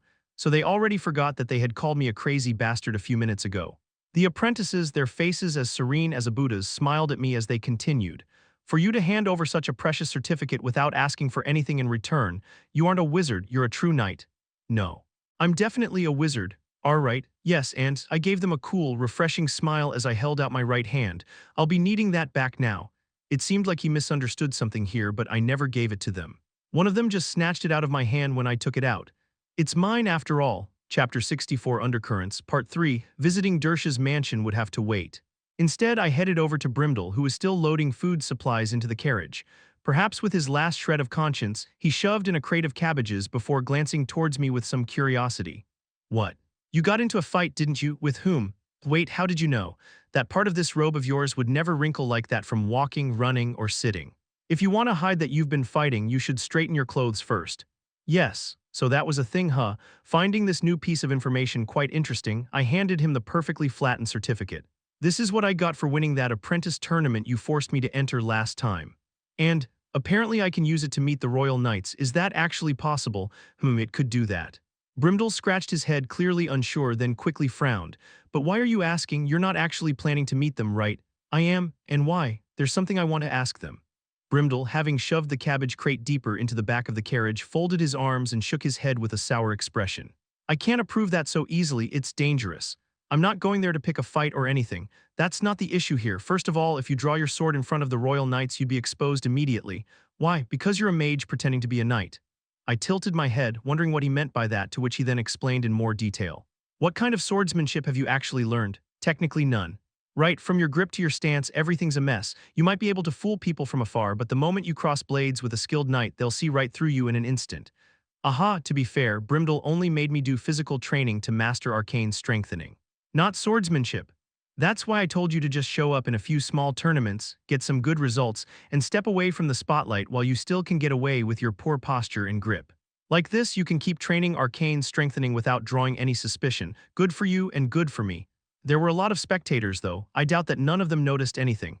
You dodged before your opponents could even swing. It's simple. As long as you can do that, you'd be able to defeat any knight in the world with your blade. Anyone who sees that will simply overlook the small mistakes. They'll just assume you have some slightly bad habits or something. But if I walked up to a royal knight and drew my sword, they'd notice the moment I moved. Second, we might not even get permission. Why not? Even if that certificate really grants you a meeting with them, I'd be the issue. Brimdel spoke proudly without a hint of shame. "I once picked a pretty big fight with the Royal Knights, so I doubt they'll agree to meet you, my disciple. If it wasn't too serious, maybe they forgot. It was a bit serious, though." If even Brimdel called it serious, I was afraid to ask what he did. Sighing, I held out the certificate again. "Understood, still just in case, please submit the request." "Fine, but don't get your hopes up." Brimdel accepted the document with a thoroughly annoyed expression. Then 3 days later. Brimdel stared at the reply he had received with an uncertain expression. "What is it?" The first princess wishes to meet you. It was quite easy to find out some things about the first princess. Almost everyone in the empire had only praise to say about her, extolling her name. Yeah, I saw her once, she was super pretty. Even Elijah said stuff like this. When she first came here, she was a complete wreck, but spending all day in the cabin with me, plus playing with her often in exchange for her not watching me while training, seemed to have made her feel better, a smile appearing on her face again. As I flipped through a book detailing the first princess' accomplishments, basically a biography, I asked again, "What else do you remember?" Elijah crossed her arms, deep in thought, then added something. "She was like really pretty, you said that already. But seriously, she's the prettiest person I've ever met. Why do you want to know though?" "No reason, I was just curious." Putting aside Elijah's intel that wasn't that useful, I focused on the biography again. After cross-checking every source it cited, I realized one thing. The first princess was basically a superhuman. She was only 21 yet had been involved in national affairs from quite a young age and even excelled at them. She had helped with many projects like the orphanage expansion program and the matter with the fallen, but in a way, it almost seemed natural that she had. She was so capable that nothing seemed out of her reach. I wondered whether the empire's peace and the public's generosity were also her doing. No, it definitely was her doing. She didn't just frivolously pour the national budget into welfare to gain popularity. She acted rationally with a clear political strategy behind it, reinvesting the profit she made, not using it to merely secure her position, all for the empire's well-being. Even I couldn't have done that. And suddenly I understood why Lumia was so jealous of her, so that left only one question. Why me? I knew that I wouldn't get the answers I wanted from knights alone. And the second princess, Lumia, wouldn't be of any help to me either. So one could say that part of my goal was to extract some information from the first princess. So everything had gone exactly as I wanted. And yet something felt off about all this. I guess I would only understand once I got there. The meeting was still 3 hours away, but to avoid committing lèse majesté, I should arrive at least 2 hours early. Don't be nervous. But don't get too relaxed either. Understood. Brimdell dropped me off at the capital, giving me a look that clearly showed that he had no idea what was going on either. I followed the map drawn on the letter. It led to a tiny, but not completely secluded, tea house hidden away in a side street. Was this really where we were supposed to meet? I sat down at the designated table by the window, tapped my finger on it, and ordered some black tea. I scanned my surroundings using Tide Sense but couldn't see any knights or concealed weapons. No one here was particularly pretty either. I also scanned the area outside the tea house, but there was nothing. Did I get pranked? I had thought that it was pretty unlikely that the princess would show up somewhere this public without a single knight as her guard. "Hello, have you been waiting long?" As such thoughts crossed my mind, a brown-haired woman casually sat down in front of me. Unlike what I had expected, she actually seemed quite plain. I bowed politely. "It is an honor to be in your presence, Your Highness Princess Charmia." I tried to be as discreet as possible. Kicking up too much of a fuss in a crowded place like this would only draw unnecessary attention. The woman smiled softly and shook her head. "It seems you misunderstood. I'm not Her Highness." "Pardon? I'm just a maid acting on her behalf." "I know it's disappointing, but please understand. Her Highness is currently buried in urgent matters and cannot attend in person." "I see." Of course, that was only natural. I should have deduced as much from the fact that the designated meeting spot was this tea house. As I was pondering over what more I had missed, the maid suddenly pulled out a letter and handed it to me. "Her Highness left you this letter instead. It is an honor." I tucked the letter away, intending to read it later, but the maid quickly shook her head. "Please read it now, you must." "Write my apologies. I'm unfamiliar with palace etiquette." Maybe the maid had to witness me reading it. I pulled it back out, opened it, and read its contents. "I'm pleased to meet you, Jern. This is our first time speaking." And that was how it started. And that was all that was written there, actually. No matter how often I checked, I couldn't find any more text. It was extremely short, informal, far too informal for a princess, at least, and completely meaningless. I glanced up, wondering just what this was supposed to mean, but the maid just smiled brightly, waiting for some reaction from me. So I forced a smile and gave her a reply. A really nice message. Short, but it clearly showed Her Highness Charmia's unwavering conviction. Is that so? How wonderful. It was pointless to complain to the maid, she was only the messenger. Since Her Highness wrote the letter in this way, she must have also given the maid enough context. I cleared my throat and asked this one thing that was pretty much beyond my comprehension. Then why did Her Highness call for me? "I used the certificate because I wished to meet a knight." The maid smiled brightly and instead of answering handed me another letter. "I just read this one though." "Yes, I know. Why did she hand it over now, right when I asked her a question?" "Well, the letter did feel a bit too short, so I opened the second letter. I understand you wish to meet a knight, but I have a request to ask you, so I had no choice but to use this method." I apologize that you had to waste your certificate. I will ensure you are compensated properly. I could feel my expression slowly hardening. Losing my former rigid politeness a little, I pressed on. Yes, of course, I'd be honored if I can be of help to Her Highness. However, I'm just a weak apprentice knight. I feel like my means are far too limited to offer much assistance. The maid handed me a third letter. I immediately opened it as soon as I received it. I do not intend to use you as a knight, but in your other capacity, let us say, as a wizard for both our convenience. After reading the contents, I opened my mouth to say something, but the maid had already given me a fourth letter. I haven't said anything yet. Yes, Her Highness instructed me to give this to you before you ask anything. I opened the next letter, my hands slightly trembling now. This time, what was written there wasn't a full sentence. Yes, just a single word, clatter. I immediately shot up from my seat. My apologies. It seems like I have mistakenly drunk green tea, to which I have a severe allergy. Still, there's still some time until symptoms appear. How about calling a doctor while I pass some time at a nearby tavern? The maid, still smiling, handed me the fifth letter. That is terrible. Even if symptoms are delayed, I highly recommend going to the hospital immediately. And going to a tavern in broad daylight seems rather inappropriate, so how about a cake shop instead? Thud, my legs gave out, making me collapse right back into the chair after I saw its contents. This was, without a doubt, real. I checked her bag and every envelope with tied scents again and again, but I couldn't see any tricks that allowed the writing of messages on those letters mid-conversation. The first princess, Charmia, was genuinely a prophet. I see, so that was how she dominated politics without making even a single mistake from such a young age. No, I could analyze the situation later. This situation could mean life or death. This was equal to, if not worse than, being discovered by Scarlet Abyss. It felt like everything about me was laid bare. Cold sweat rolled down as I clenched my fists. It seems there's a literal god in the imperial family. It seems you misunderstand. If I knew every future that might happen in this world, then yes, you could call me a god, but my foresight is a truly fragmented ability. I can only glimpse tiny pieces of a future I specifically choose to look at. I looked up at the maid, pondering. If she could predict everything I say, then even glimpsing only fragments of the future gave her the power to subtly shape many details. How do you possess such power? Forgive my rudeness, but could it be? Occasionally, people like me are born into the imperial family. Some say it is the inherited blood of the first wizard. I don't really know the details. And no, I haven't fallen as of yet, though perhaps I am not far from it. It was truly hard to believe for someone to possess such a strange power and yet not be a fallen. And as I said, my ability is truly, truly limited. I can observe the process of a future, but not its outcome. Quite half-baked, isn't it? I can only try to guide things towards a better process. I don't really see the difference. My apologies, it's quite hard to explain. Just know this, I have absolutely no intention of harming you. That was the answer I most wanted to hear, yet something still felt off. I simply strive to achieve the outcome I desire. Reaching out to you is part of that. What do you need from me? I will do whatever I can.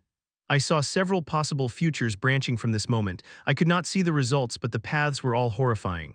I want to prevent that. I tore open another portion of the letters. There is a traitor among the nobles who doesn't even realize they are a traitor. Please help me find them. After a small pause, the letter continued. Accompanied by a photo. Jern, I do not only know the future, I also know the past, perhaps a past that no one but me knows. That is why I chose you. My eyes drifted to the last part of the letter, the photo. A black-haired toddler, perhaps around 3 years old, being held in someone's arms. I won't force you. I let out a sigh. If she was a prophet, then she already knew my answer, so what was all that nonsense about not forcing me? Thank you. By the time I braced myself for what the end of the letter held, I saw the small thank you note already written there. Chapter 65, Undercurrents, Part 4. The morning after I had my soul fever, I ran to my father in tears. I begged him not to die, that he was in danger. He just dismissed it as a nightmare. 2 days later, he became victim of an assassination attempt. Of course, it ended with just an attempt. My warning hadn't really changed anything though, but I came to the realization that what I saw were fragments of a future possibilities. I calmly read the letter and asked, "Since when have you been watching me?" I had wondered when exactly I had started appearing in her visions. This is the first time, to be precise, the first time I saw you was in connection with this incident. Soon, monsters will appear in the capital alongside a great fire, something that cannot be done through ordinary means. Only someone with enough authority to deploy private troops and capable of influencing the entire capital could possibly cause this. Ah, I nodded. I finally was able to understand what was going on here. So that's why you rounded everyone up. Yes, I never intended to do something so drastic at first, but I can see whether a future is changing as I take various actions. But no matter what I did, nothing had changed. So I became quite anxious, so I may have used a slightly more extreme approach. Her handwriting was quite soft and elegant, but the content was absolutely not. She did say that her foresight wasn't perfect, so she couldn't figure out who caused this catastrophe or how, only that it would happen, so she detained every noble who might have been capable of it. That was why Aletis was accused of treason, but there still were some questions remaining. Didn't you say you can't see results? Then how can you be sure this disaster will happen? Because everything I mentioned is a process. I have so much already. It may sound a bit arrogant for me to say this, but from trivial administrative reorganization to crucial issues affecting national power. From the day I awakened this gift until now, I have worked without rest. You could even say that the empire before my involvement was a completely different nation. You've worked hard. Hearing that makes me happy. All I was doing was reading letters, and yet it felt like I was having a real conversation here. It was quite the fascinating experience. I have done this since I was 10 years old for one reason. I saw a truly terrifying future, a future so horrifying that it cannot be undone or changed. Dozens of calamities approach us. Some of them we have already narrowly avoided. Such as, have you heard of the bloodletting plague that started spreading from Elaine, killing 7 out of 10 who caught it? A nightmarish event that wiped out half the empire. I never heard of it. It must have been decades ago. No, it was 3 years ago. What? Of course you haven't heard of it. I stopped it before it ever began. The people of Elaine were quite curious about why so many epidemic research facilities appeared overnight, but when they learned it was at my command, they just let it go. There was a reason why the empire was enjoying such a long period of peace. That was only one example, but it was enough to make me wonder how many disasters she might have already stopped. This prophetic ability, no matter how imperfect, was practically invincible when used for governing a nation, not stocks or coins. I saw the flames consuming the capital back then. I thought I had prepared enough, but this calamity is proving quite difficult to prevent. No matter how hard I try, no matter how extreme my measures are, the process just won't change. I see. I understand now why you came to me, I replied, looking at the maid with a bewildered expression. But I have no idea why you chose me. What could I possibly do to affect that future you saw? I'm just a kid struggling to survive each new day. Because you showed up too often, so I wanted to take a chance on you. The letter, which began in such an absurd way, only continued with even more absurd things. Jern, you always show up in every single possibility after I detain the nobles, without fail. At first, you tried to get information through some knights, using some trick to convince them to introduce you to me. Then you would demand to know why I was investigating Lord Aletis. If I were to refuse to meet you, you'd immediately sense that something was off and begin acting on your own. And out of 106 futures, in 21 of them you came to the conclusion that I was a prophet. You even tried to assassinate me, even if it was only once. Yes, I can't tell you the details, but I will say that it was the boldest and most terrifying assassination attempt I have ever witnessed. No, what the hell did my future self go through to come to the conclusion to attempt assassinating the princess? Suddenly the chair I was sitting on felt like a bed of spikes. Do you know the kind of things you did in those futures, flooding the city by opening the sea gates, propping up a false traitor, impersonating enemies, and in some possibilities actually bringing them here? Honestly, I started to wonder whether you were another disaster I had to prevent. My apologies. It's fine. Your intentions were ultimately for the Empire's and everyone's good, and so I became quite curious about you and did a background check. Is it even possible to do a background check on some orphan like me? Yes. It's difficult but not impossible. I couldn't even begin to imagine what method she used that even the princess would call it difficult. I'm sorry to say this, but even though we both worked towards the same goals, we would always fail. So I started to wonder, what would happen if we worked together? Thank you for the high praise. I don't really know if I can actually be of much help, but I will do my best. I still didn't get the full picture. But there was something I absolutely couldn't overlook. I needed information about myself from her. There was a reason for that, the picture that had been attached to one of the letters. The woman who was holding me in their arms was dressed in clothes that no commoner could ever wear. Don't tell me. My shrouded past was likely connected to the abyssal sea in some way. Looking at Ren, the cause of her fall was closely tied to her and had quite some impact. Knowing my past seemed absolutely crucial to me because of that. Hugh, finally. Finally, after that explanation, the content seemed to have gotten a lot more emotional. The handwriting suddenly seemed as if it had been scribbled down with excitement. What do you mean by that, Jern? Do you have any idea how hard it is to get you on my side? If I just ask for help, you pretend to go along while secretly asking Lumia to investigate me. If I mix in some subtle threats, from that point I become unable to grasp your future prophecies or not. And if I try offering money or rewards, you immediately go, the princess is asking me for a favor, so why is she trying to pay me? Something's off and you start getting suspicious of every little thing. After checking all those futures, this was the only way left to get you to cooperate, to reveal every last one of my secrets and beg you for help. And about this letter conversation we're having. This normally wouldn't be possible. The only reason this little trick works is because I've already had hundreds of conversations to figure out exactly what you'll say. For you, this is a chat that doesn't even last 30 minutes, but for me, it's been 3 days of nonstop talking. I don't know what to say. I'm sorry. It seemed like I was a massive pain in the ass in most futures she saw. Of course, if a princess wanted to have a chat with me, I'd definitely consider every possibility I could think of. Fortunately, the princess was merely venting there. From the next letter on, her tone went back to calm and elegant. Please don't apologize. I don't expect an apology for something you haven't done. If anything, I'm truly grateful you're helping me. Use any means necessary to find that noble who will betray us. I'll handle everything that might happen afterwards. Those words were quite reassuring, but I still had to ask. I understand that you can't see the outcome, only the process, but yes, the reason she had gone to such extremes to recruit me was quite simple. Whenever I help you, you manage to resolve this issue. I could do it. And lastly, please take this bag. I accepted the bag the maid handed me. Her Highness said everything you'll need is inside. I see, thank you, then I'll take my leave. As the maid stood, I gathered up the pile of letters, then asked something that had been on my mind for some time.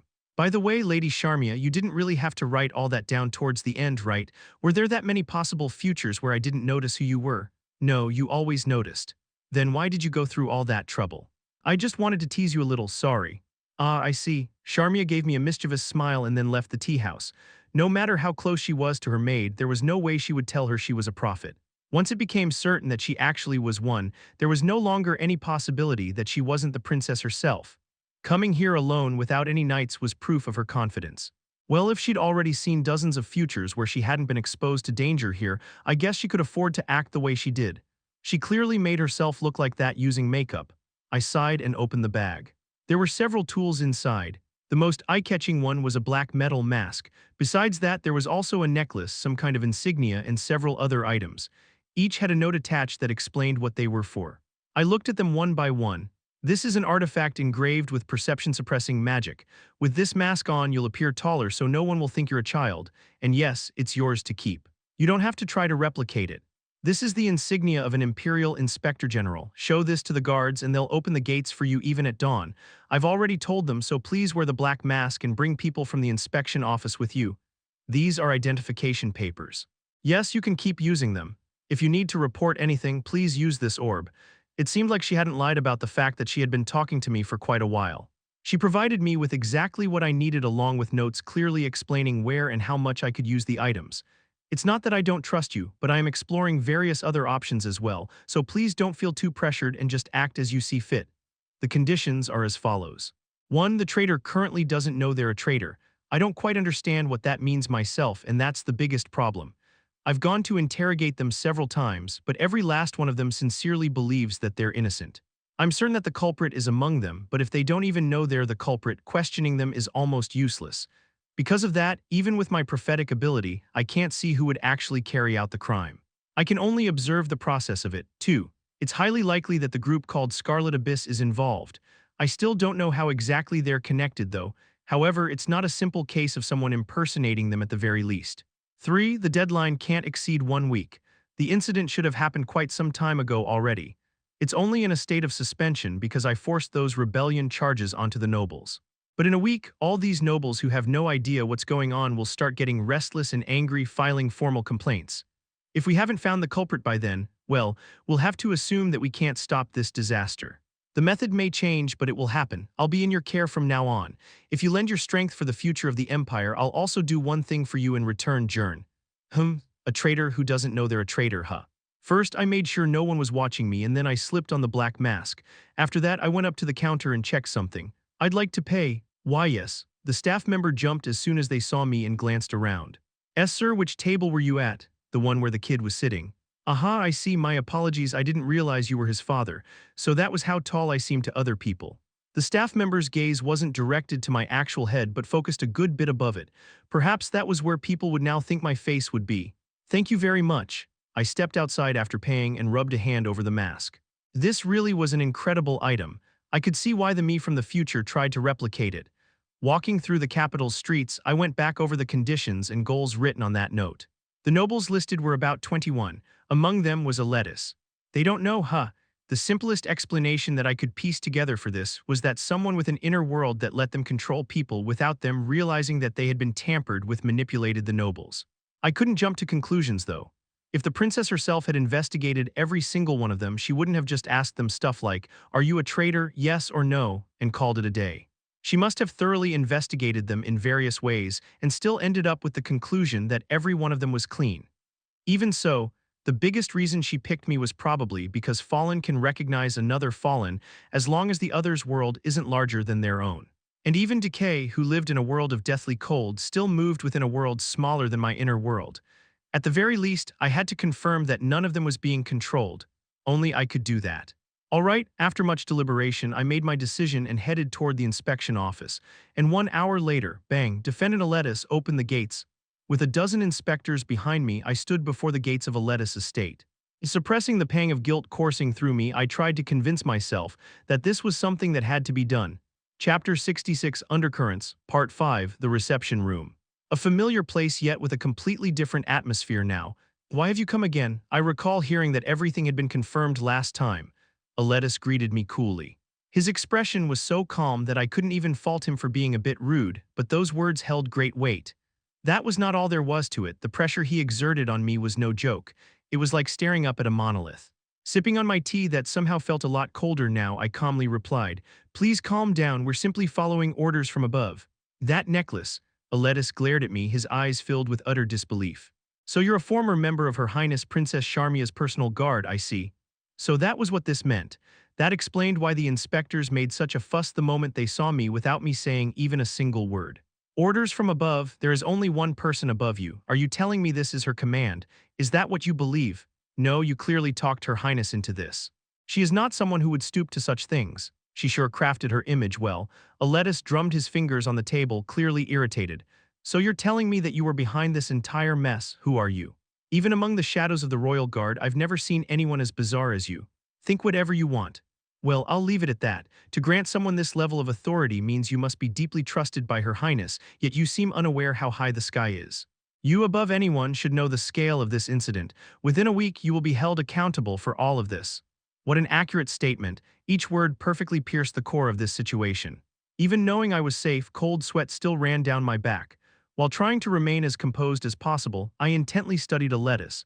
I made use of Tide Sense and checked for any changes within the abyssal sea. While we were locked in this brief staring contest, a knock broke the silence. "Vice Captain, preparations are complete." "Good." I set the teacup down and exited the mansion.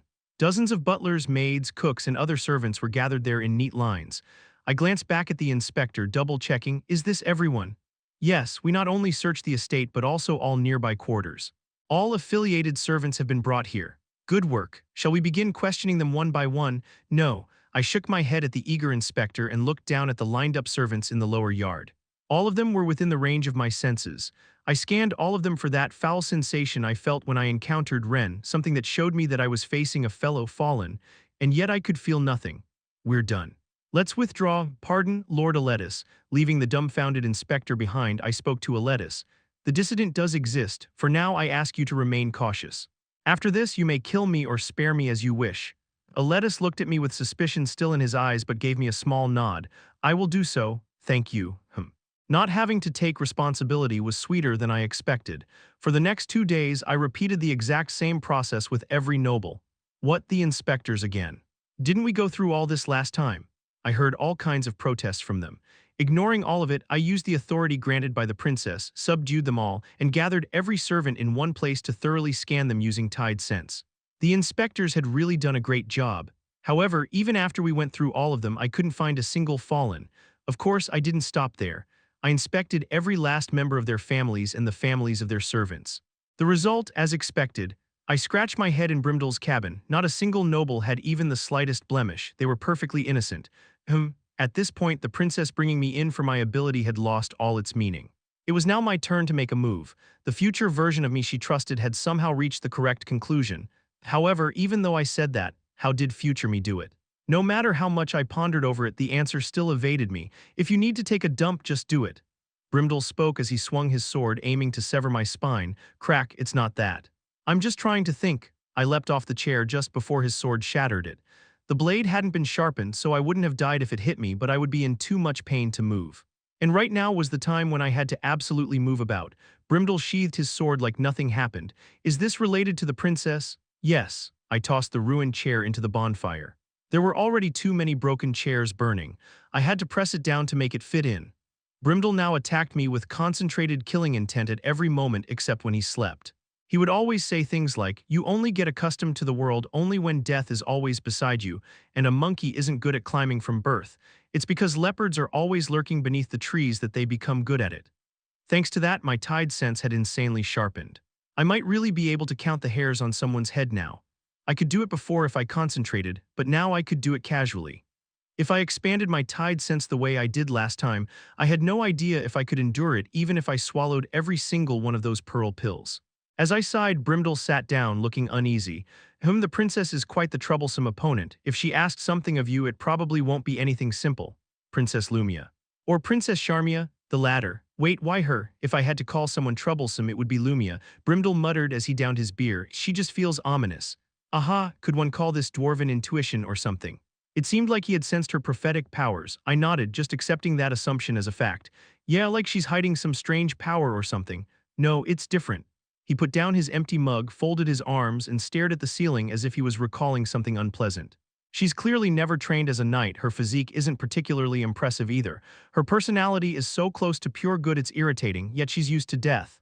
What kind of nonsense was that?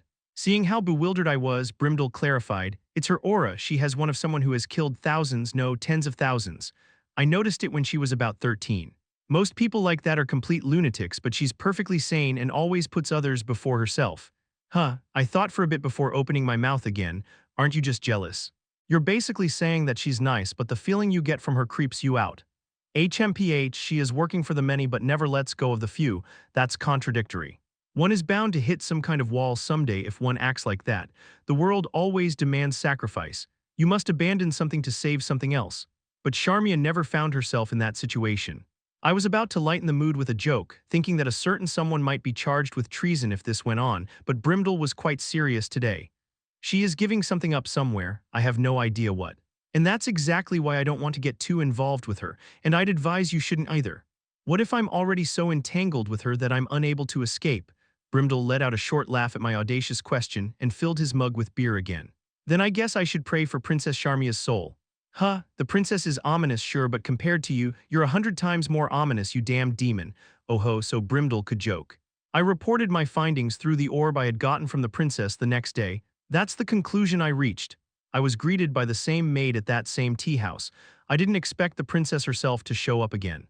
Just as that thought crossed my mind, I saw her trying to pull out a letter out of her bag, to which I flinched and stopped her.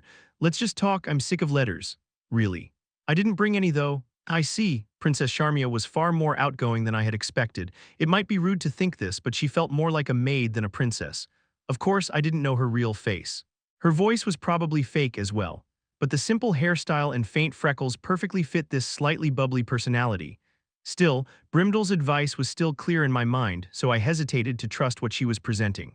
Trying to be as formal as possible, I asked, "Could you tell me what exactly I did in the future you saw?" "Yes, of course."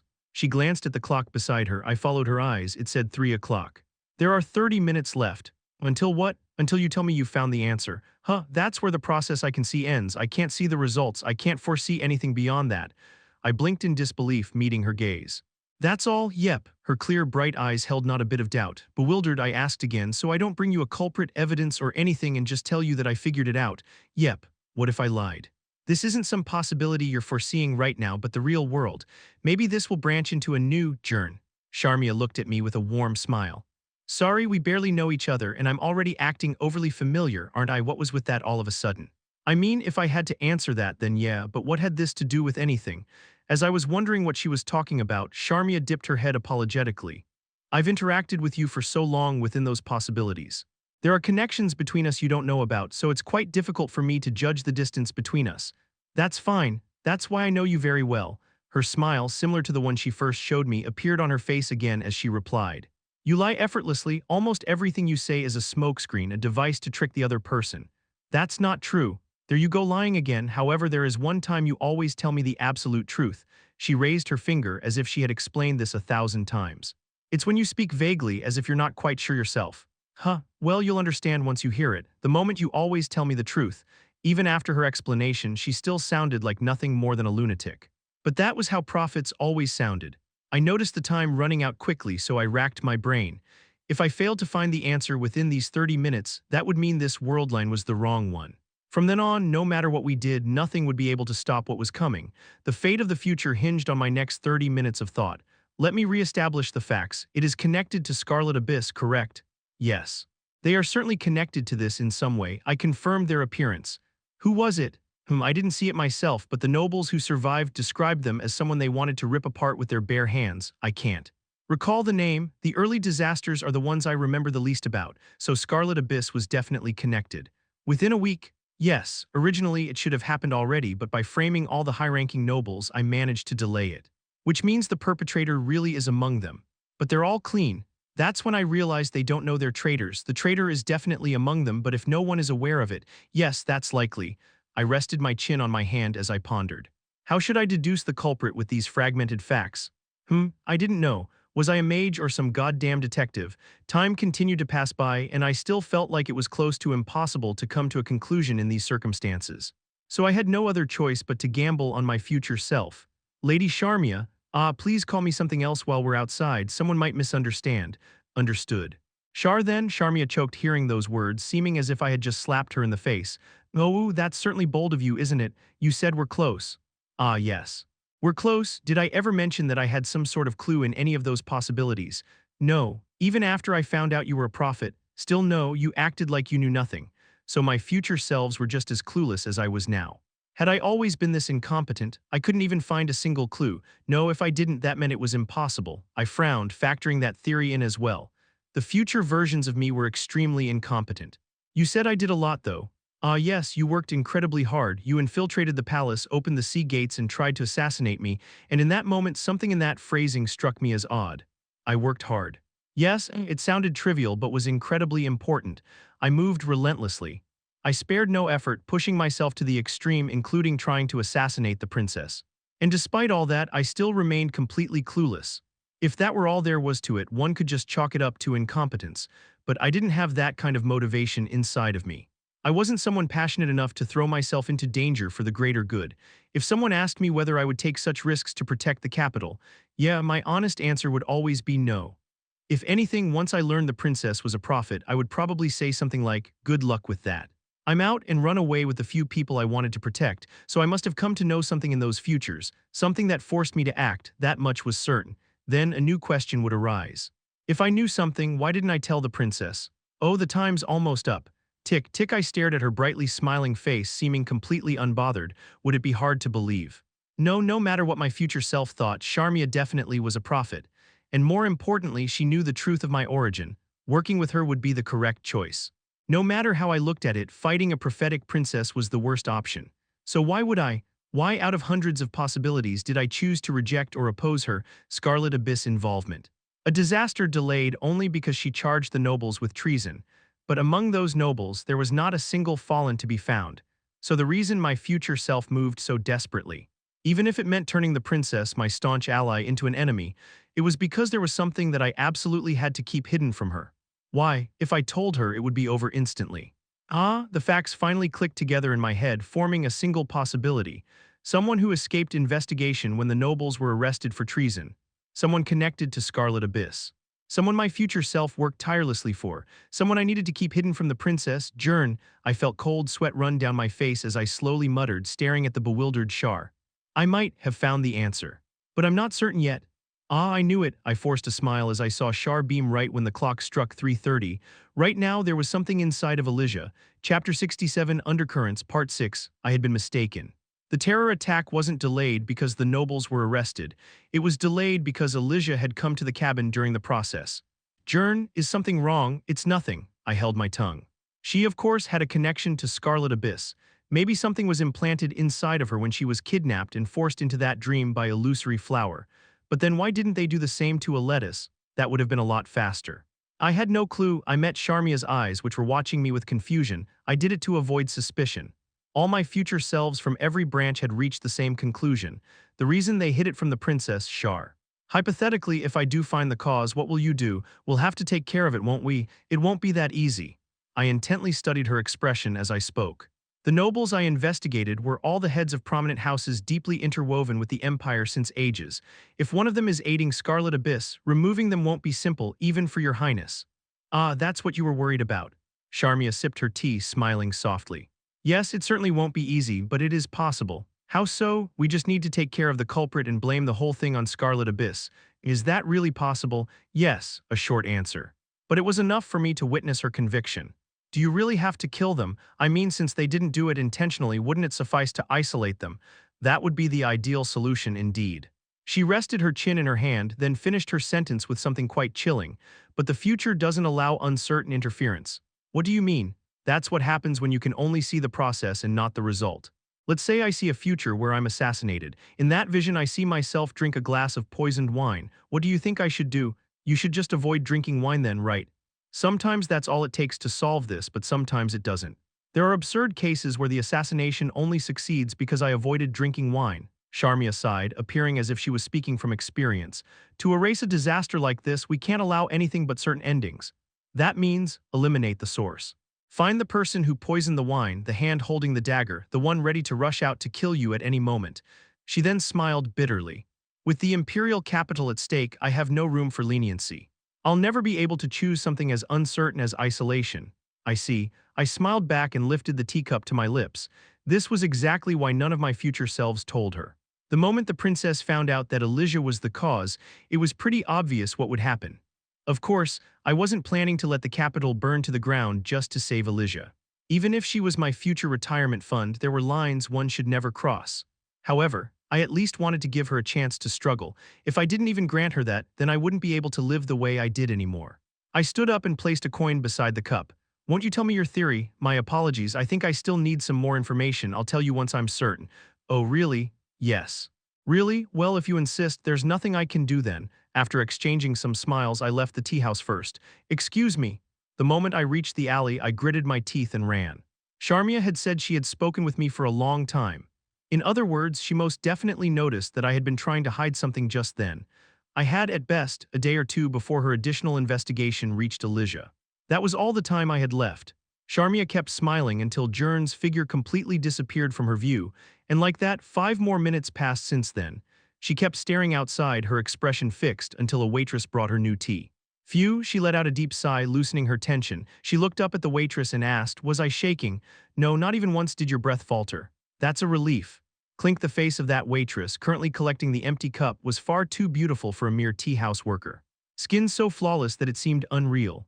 Lush, golden, cascading hair and eyes and eyelashes so perfect, looking as if they were crafted by a master artisan. Charmia soon murmured softly after almost being entranced by that face.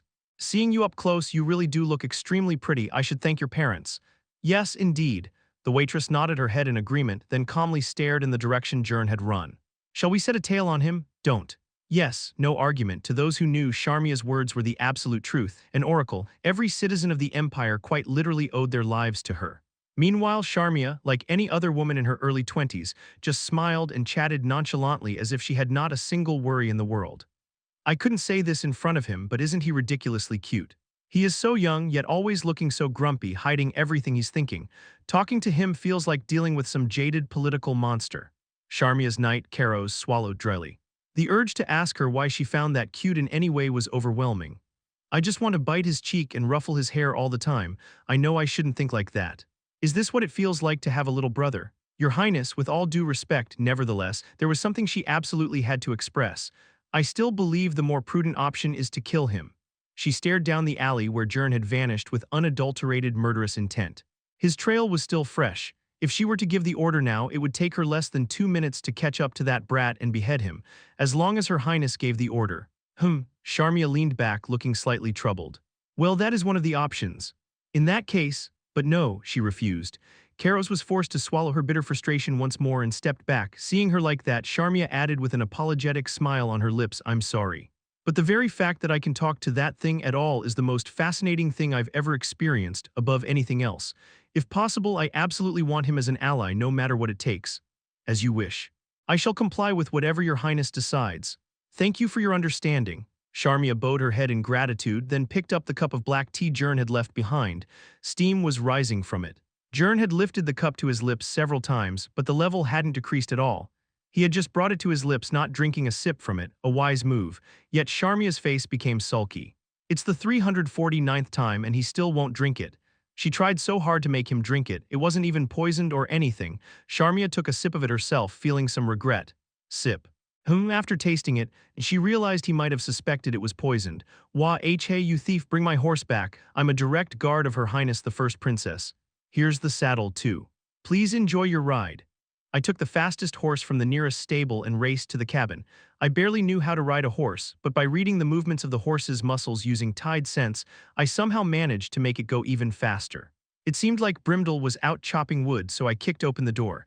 Inside, Elijah was happily lounging on the bed reading a book, lighting up the moment she saw me. Oh, Jern, seeing that radiant smile. I forgot everything for a moment, feeling a short but painful pang of guilt. Sure, my life sucked quite a lot too, but Elijah not only lost her mother at a very young age, got bullied, kidnapped, and nearly killed, but also had something implanted into her that dragged her into this whole mess. At this point, this felt less like a streak of bad luck and more like the whole world was her burden. I led Elijah to sit down on a chair, smiling. Jern, she looked up at me bewildered, noticing my slightly serious expression. Sorry, this might be quite sudden, but I'd like to ask you a few questions. Would you mind answering them? Questions, why all of a sudden? I'm just curious. It would definitely be best to keep all the details about this situation from her for now. She nodded without hesitation. Okay, after I got her permission, I immediately shot my first question at her. Have you been feeling sick lately? Did any part of your body hurt maybe? Not at all. Did you maybe suddenly develop a new interest in something like, I don't know, arson? Like an urge to burn down everything in the world? What? Absolutely not. Did monsters perhaps suddenly look cute to you to the point that you want to invite them to the capital? Jern, Elijah looked at me with a concerned expression. Did I do something wrong? No, that's not it. Elijah herself was completely oblivious, and no matter how I looked at her, Elijah didn't seem like she was a fallen. If she were, there was no way I would have missed it while living together with her like this. Looking into her confused eyes staring at me, a sudden thought appeared in my mind. The thing that was done to her the moment she was kidnapped that day, dreams. Have you had any weird dreams lately? I don't think so, she thought for a moment but then shook her head. If not dreams, then what else could it be? As I continued to ponder over some other possibilities, Elijah suddenly added something as if it just occurred to her. Actually, now that I think about it, I don't dream at all. You don't dream? Yeah.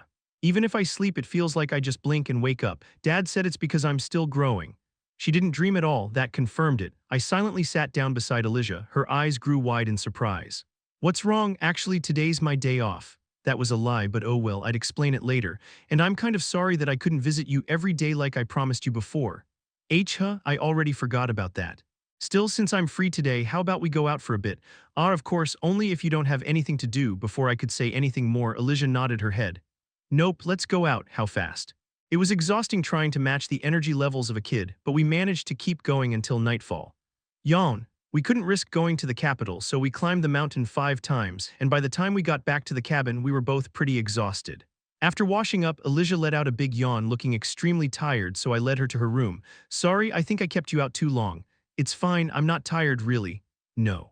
Look, it's already this late. I glanced out the window. The night's darkness had already swallowed all the light. We'll talk more tomorrow, sleep well. Okay, Elijah rubbed her eyes as she lay down on the bed. I quietly slipped out of the room, closing the door behind me. But I didn't leave completely.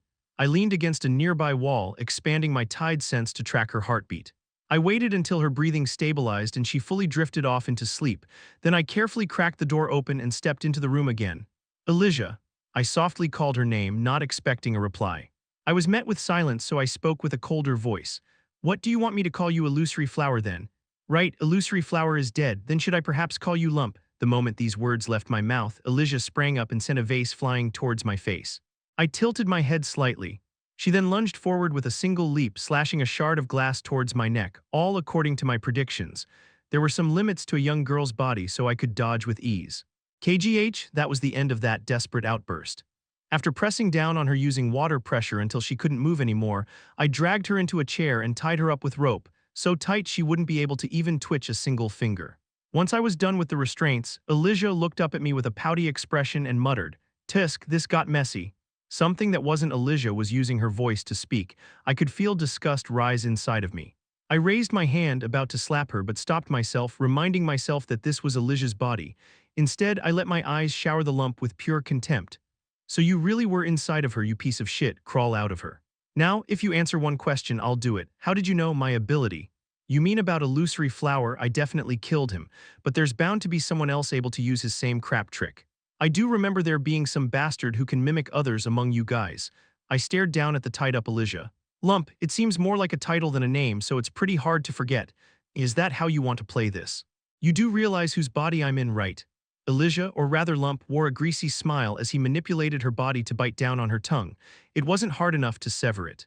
Just enough to show that he could, to seize control over the conversation. I didn't allow it. I know. Her teeth stopped before they could reach her tongue. The lump looked quite flustered, trying to snap Elijah's jaw shut, but all it did was tremble slightly, like it had been nailed in place. After a moment, I released it. I didn't put any more restraints on that thing. It was just a demonstration meant to show that I was the one holding the reins here. Try it again. I didn't expect that I'd be using my newly refined tide sense for something like this. I was several times faster in blocking any bites than the lump was in initiating the motion. After several attempts, and having each one blocked before it could even begin, the lump glared at me in disbelief. What kind of inner world is this? Even though I'm right in front of you, I can't see a thing. You're 1,000 years too early to peek into this world. Fine, so we're going to play hardball, I see. Choose. Kill this girl you care so much about, or let me go. The lump confidently offered me this ultimatum. I responded by raising my middle finger. No need for that. If I just wait, you'll disappear on your own. Why should I lift a finger? Oh ho, you're quite the optimist. Give me one reason why I should leave this body. You know, the fact that you're using that ability means you're currently suffering from your burdens as well. I remember the last guy's burdens were quite horrific. Let's see how long you last. If you want to gamble your life over this stupid power struggle, be my guest. I sat down on a chair across from the lump, silently staring at it. I'll wait. And the moment you crawl out, I'll come find you. Wahahaha, you'll come to us, the lump, wearing Elijah's face, smirked. And what exactly will you do when you find us? Not you, plural. Just you. I extended a single finger to the lump's forehead. This wasn't an order from your organization, was it? You acted alone. What are you talking about? What makes you think that? Your superior already came to me. Scarlet Abyss had no intention of making any moves yet. That decay guy told me that they had already achieved their goals and that they had no intention of starting any pointless chaos that would expose them. It wasn't like I took everything he said at face value. However, the sincerity behind his recruitment offer was genuine. The pearl pills I had gotten from him actually helped me out quite a bit. Moreover, Decay's explanation made logical sense. That wasn't the case right now. This little stunt has no benefit for you. You've already achieved your goal, but here you are poking the capital again. Even if you guys are focused on increasing your influence or something, your actions make no sense. This plan is too stupid for it to be anyone else's plan. It's not like there aren't any organizations that come up with stupid plans, but this is just going too far. Which only means that this was likely the action of an individual. Well, I get that it's an organization full of fallen and that there's no way they'd follow orders properly, but you seem like a pure brain-rot hedonist. Am I wrong? Hee. As I spoke with complete conviction, the lump grinned eerily. Seeing Elijah's face twist like that made me even more furious. Well, since you figured that much out, there's no more point in lying. Yeah, I acted alone. This brat still has a fragment of illusory flower's dream left in her. I saw it and couldn't help myself. Want to know the rest? I'll tell you for free if you want. No thanks, I'm pretty sure your other reason is just something as idiotic as waiting around was just too boring after you were told to be on standby. Wahahaha. I like you. You seriously don't want to join Scarlet Abyss? The lump grinned maniacally, but I maintained a completely blank expression. I told you I'll come find you, and what will you do when you manage to do it? It's hard to predict people like you. This thing acted purely on impulse. In other words, the lump would continue to commit such acts. Unlike Scarlet Abyss, which seemed to serve a deeper purpose, this thing just carried out acts of terror because of a mood, completely unpredictable. This time it used Elijah because she was convenient, but I had no idea what it might do after this. Unpredictable variables like that were major hindrances to my survival, so just sit tight and wipe your neck. Scarlet Abyss is one thing, but I'll definitely kill you. Chapter 68 Undercurrents, Part 7. The lump stared at me in disbelief, then let out a burst of amused laughter. Kill me? You say that so easily. Even I can't do that. What? Before you start talking about killing and whatnot, you haven't realized that it isn't over yet. The lump blinked once, and then I felt a ripple spread through the abyssal sea. It wasn't a big reaction, but it was enough for me to know that this thing had done something. What did you do? Who knows? Looking at that filthy grin, a single thought struck me like lightning. If the lump could control Elijah while she was asleep and was able to make use of all of Illusory Flower's abilities, you damn piece of shit. I immediately got up. Countless people had fallen victim to that ability. Anyone who had been near Elijah might have been affected by it. Ooh, so you figured it out, but you're too late. There's no way you can track down every noble I messed with. At least not with the time you have left. It started to mock me, but I had no time to get angry at that. I pulled out the communication orb after making one final threat. Do you really think it's impossible? Definitely. Then just keep watching from over there, no matter whether they were a Scarlet Abyss executive or a goddamn janitor. I'll be coming to grant your wish very soon. Before I shut the door, I saw the lump wearing Elijah's face smile as if it felt like things were getting interesting now.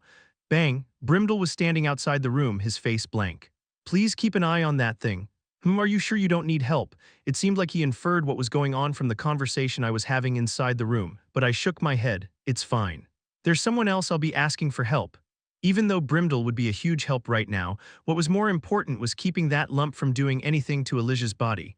I headed for the stables, tapping the orb as I walked. I had been wondering briefly whether she would be asleep at this hour, but what's the matter? Thankfully, she was awake. Did she foresee this? No, she said that she couldn't see the outcome, so probably not. As I mounted the horse and urged it to run, I explained what was going on. I've solved the problem. What? But I think I need someone to clean up after me. I'd like you to lend me a knight. The strongest, most talented one you know. I see, understood, the princess answered in quite the cheerful voice. I'll send you the finest knight I know. Where should I send them? The central spire located in the heart of the capital, please. And I'll need a permit to enter. Taking the road would be too slow. The moment our conversation ended, I made the horse gallop straight down a forest path. Winnie, the horse protested, but I managed to force it with a whip of the reins. I swept aside branches and rocks using my currents as I charged through. Since I was doing so much, the strain I was under was quite something as well. But I had no choice since taking a longer road would lead to our doom. I arrived in a blink, making the horse vault over the startled gate guards. Hey, halt! Despite their earnest pleas, I didn't stop. I cut the time needed to reach the capital to less than half the usual. Reaching the spire, I got down from the horse and looked around. I saw a short-statured knight wearing black armor. That was obviously quite suspicious, so I asked immediately, "Did Her Highness send you? I'm Karos, the Imperial Guard's Knight of Heavenly Retribution." Something about that voice made me think of the princess. This person's face was hidden by that helmet. It couldn't be her, right? Judging by the sharper tone, it probably wasn't. Karos stared back through the visor of her helmet, clearly displeased. What do you need me to do? Yes. First, please grab me and climb up the spire. How high? To the very top. Understood. Karos grabbed me by the back of my neck and then ran up the outside wall of the spire. At an incredibly fast speed, the ground receded in an instant. The ease with which she was running almost made it seem like she was running through her own living room. It looked like the princess really sent me her strongest knight. I did feel a bit choked though since she was holding me by the neck, but since my breathing didn't really rely on my throat anymore, it was fine. We reached the highest point overlooking the capital. Karos then asked again, "What now?" Just a moment. I scanned the area around the rooftop and found a small door leading down. I opened my workshop and retrieved a bunch of bandages and various types of medicine. I took one of the pearl pills into my mouth but didn't swallow it. Now prepare to treat me. And from now on, whenever I write something on this paper, you follow it immediately. Pardon? Prepare to treat me. I'll be injured soon. Are you planning on jumping? I cannot heal something like that. No, the injury won't be something as minor as that. Ignoring Karos's confused face, I looked down at the capital spreading beneath us. As expected of the imperial capital, the night streets were overflowing with vibrant lights, a truly radiant sight that could compete with the cities of the modern world. Phew, I had to find them. Right now most of them should be asleep or infected by whatever the lump did using Illusory Flower's power. In other words, I could sense them. However, searching for them one by one would be too slow. I needed to find all of them at once. To do that, I had to scan the entire city using Tide Sense. Time to gamble, 0.2 seconds. If I used it any longer, I'd die instantly. Praying that I wouldn't explode immediately, I looked down at the city, murmuring, "Spread." My senses rippled across the whole city, and then the world vanished. All light below instantly extinguished, leaving behind a silent world where only I existed. I could see nothing, I could hear nothing. The grace period built of ignorance came to an end. Tide Sense no longer swept the city. Instead, I felt every resident of that world. On the other hand, everything that lived in that world also sensed me. Eyes, arms, legs, organs, none remotely within human comprehension. Every last part of them reacted with excitement. Something with thousands of eyes inside its mouth sensed me. Something that wrapped its own shell with its tongue sensed me. Something with eyeballs on the tip of its tentacles looked at me. Ha! A laugh of disbelief slipped out of my mouth. I could feel the sensation of their perception licking over me. I had thought that this was my privilege, an ability earned for being born in this place and surviving, but it actually was an ability all who belonged to that world possessed. That was the true nature of Tide Sense. This was proof that I too was fully one of them. My eyes still couldn't see anything, I felt nothing, neither sound nor touch, but I could tell that all those bearings were rejoicing. From distances far beyond the range of my perception, they were swimming toward me, those devouring others and those being devoured, all because of me and me alone. Why, even in this situation, curiosity came before fear. Why would beings who should see me as less important than a crumb stuck in their teeth hate me with such intensity? I was aware of the fact that this world resented me. But was that truly all there was to it? As I pondered over these matters, I finally felt something extending towards me from the darkness. Yellow tendrils, they wrapped around my leg. Was this the end? That thought flickered through my mind, and then 0.1 second, which felt like an hour, finally passed. KGH us kahag. The city lights returned, the human world, the top of the spire, and the home I had left behind just 0.1 seconds ago. I collapsed forward and vomited out everything I had in my stomach. My thoughts had accelerated to an insane degree. Was this the limit of the burden my body could endure? Jern Caros rushed to me, seeming quite startled, placing a hand against my back. This isn't sweat. What is this? Probably KGH seawater. My clothes were soaking wet. This had never happened before. It seemed like I had actually interfered with the real world from that world. As I kept gagging, Caros grabbed some medicine and bandages and began to strip my clothes without any hesitation. The Imperial Law. What in the world is this? You look no different from the corpse of someone crushed to death. Huh, I weakly raised a hand. My skin had changed color, a deep purple. My whole body was covered in one massive bruise. And the hot fluid dripping down every time I rubbed my eyes wasn't tears, it was blood, so I got incredibly lucky.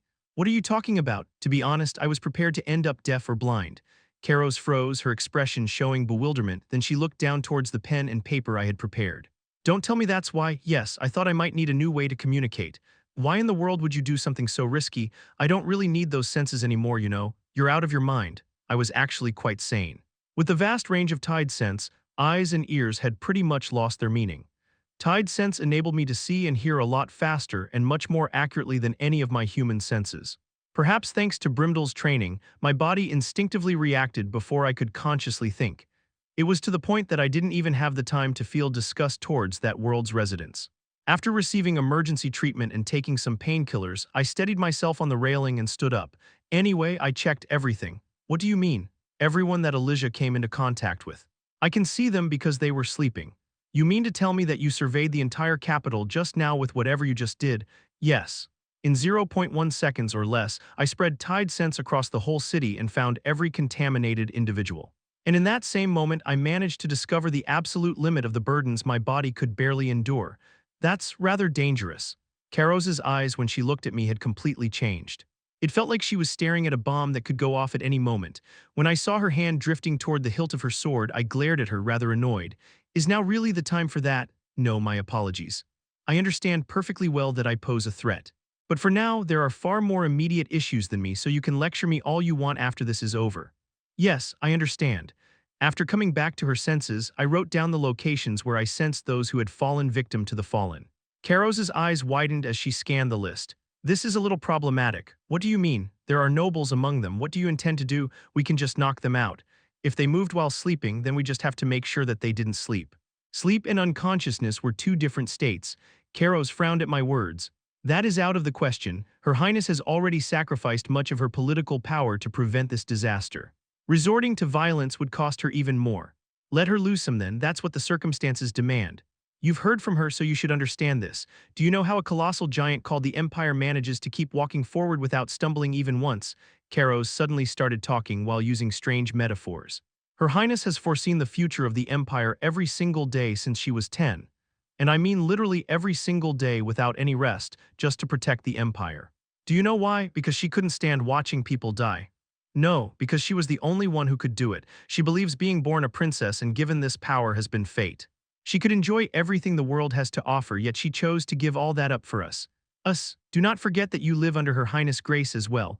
Well, she wasn't wrong. The orphanage reforms alone saved me. It was pretty clear that Karos's feelings for the princess went beyond the loyalty a knight has for her superior, something closer to devotion. She will continue to do so. For you, this is a single crisis worth risking everything for, but for Her Highness, this is only one of many disasters to come.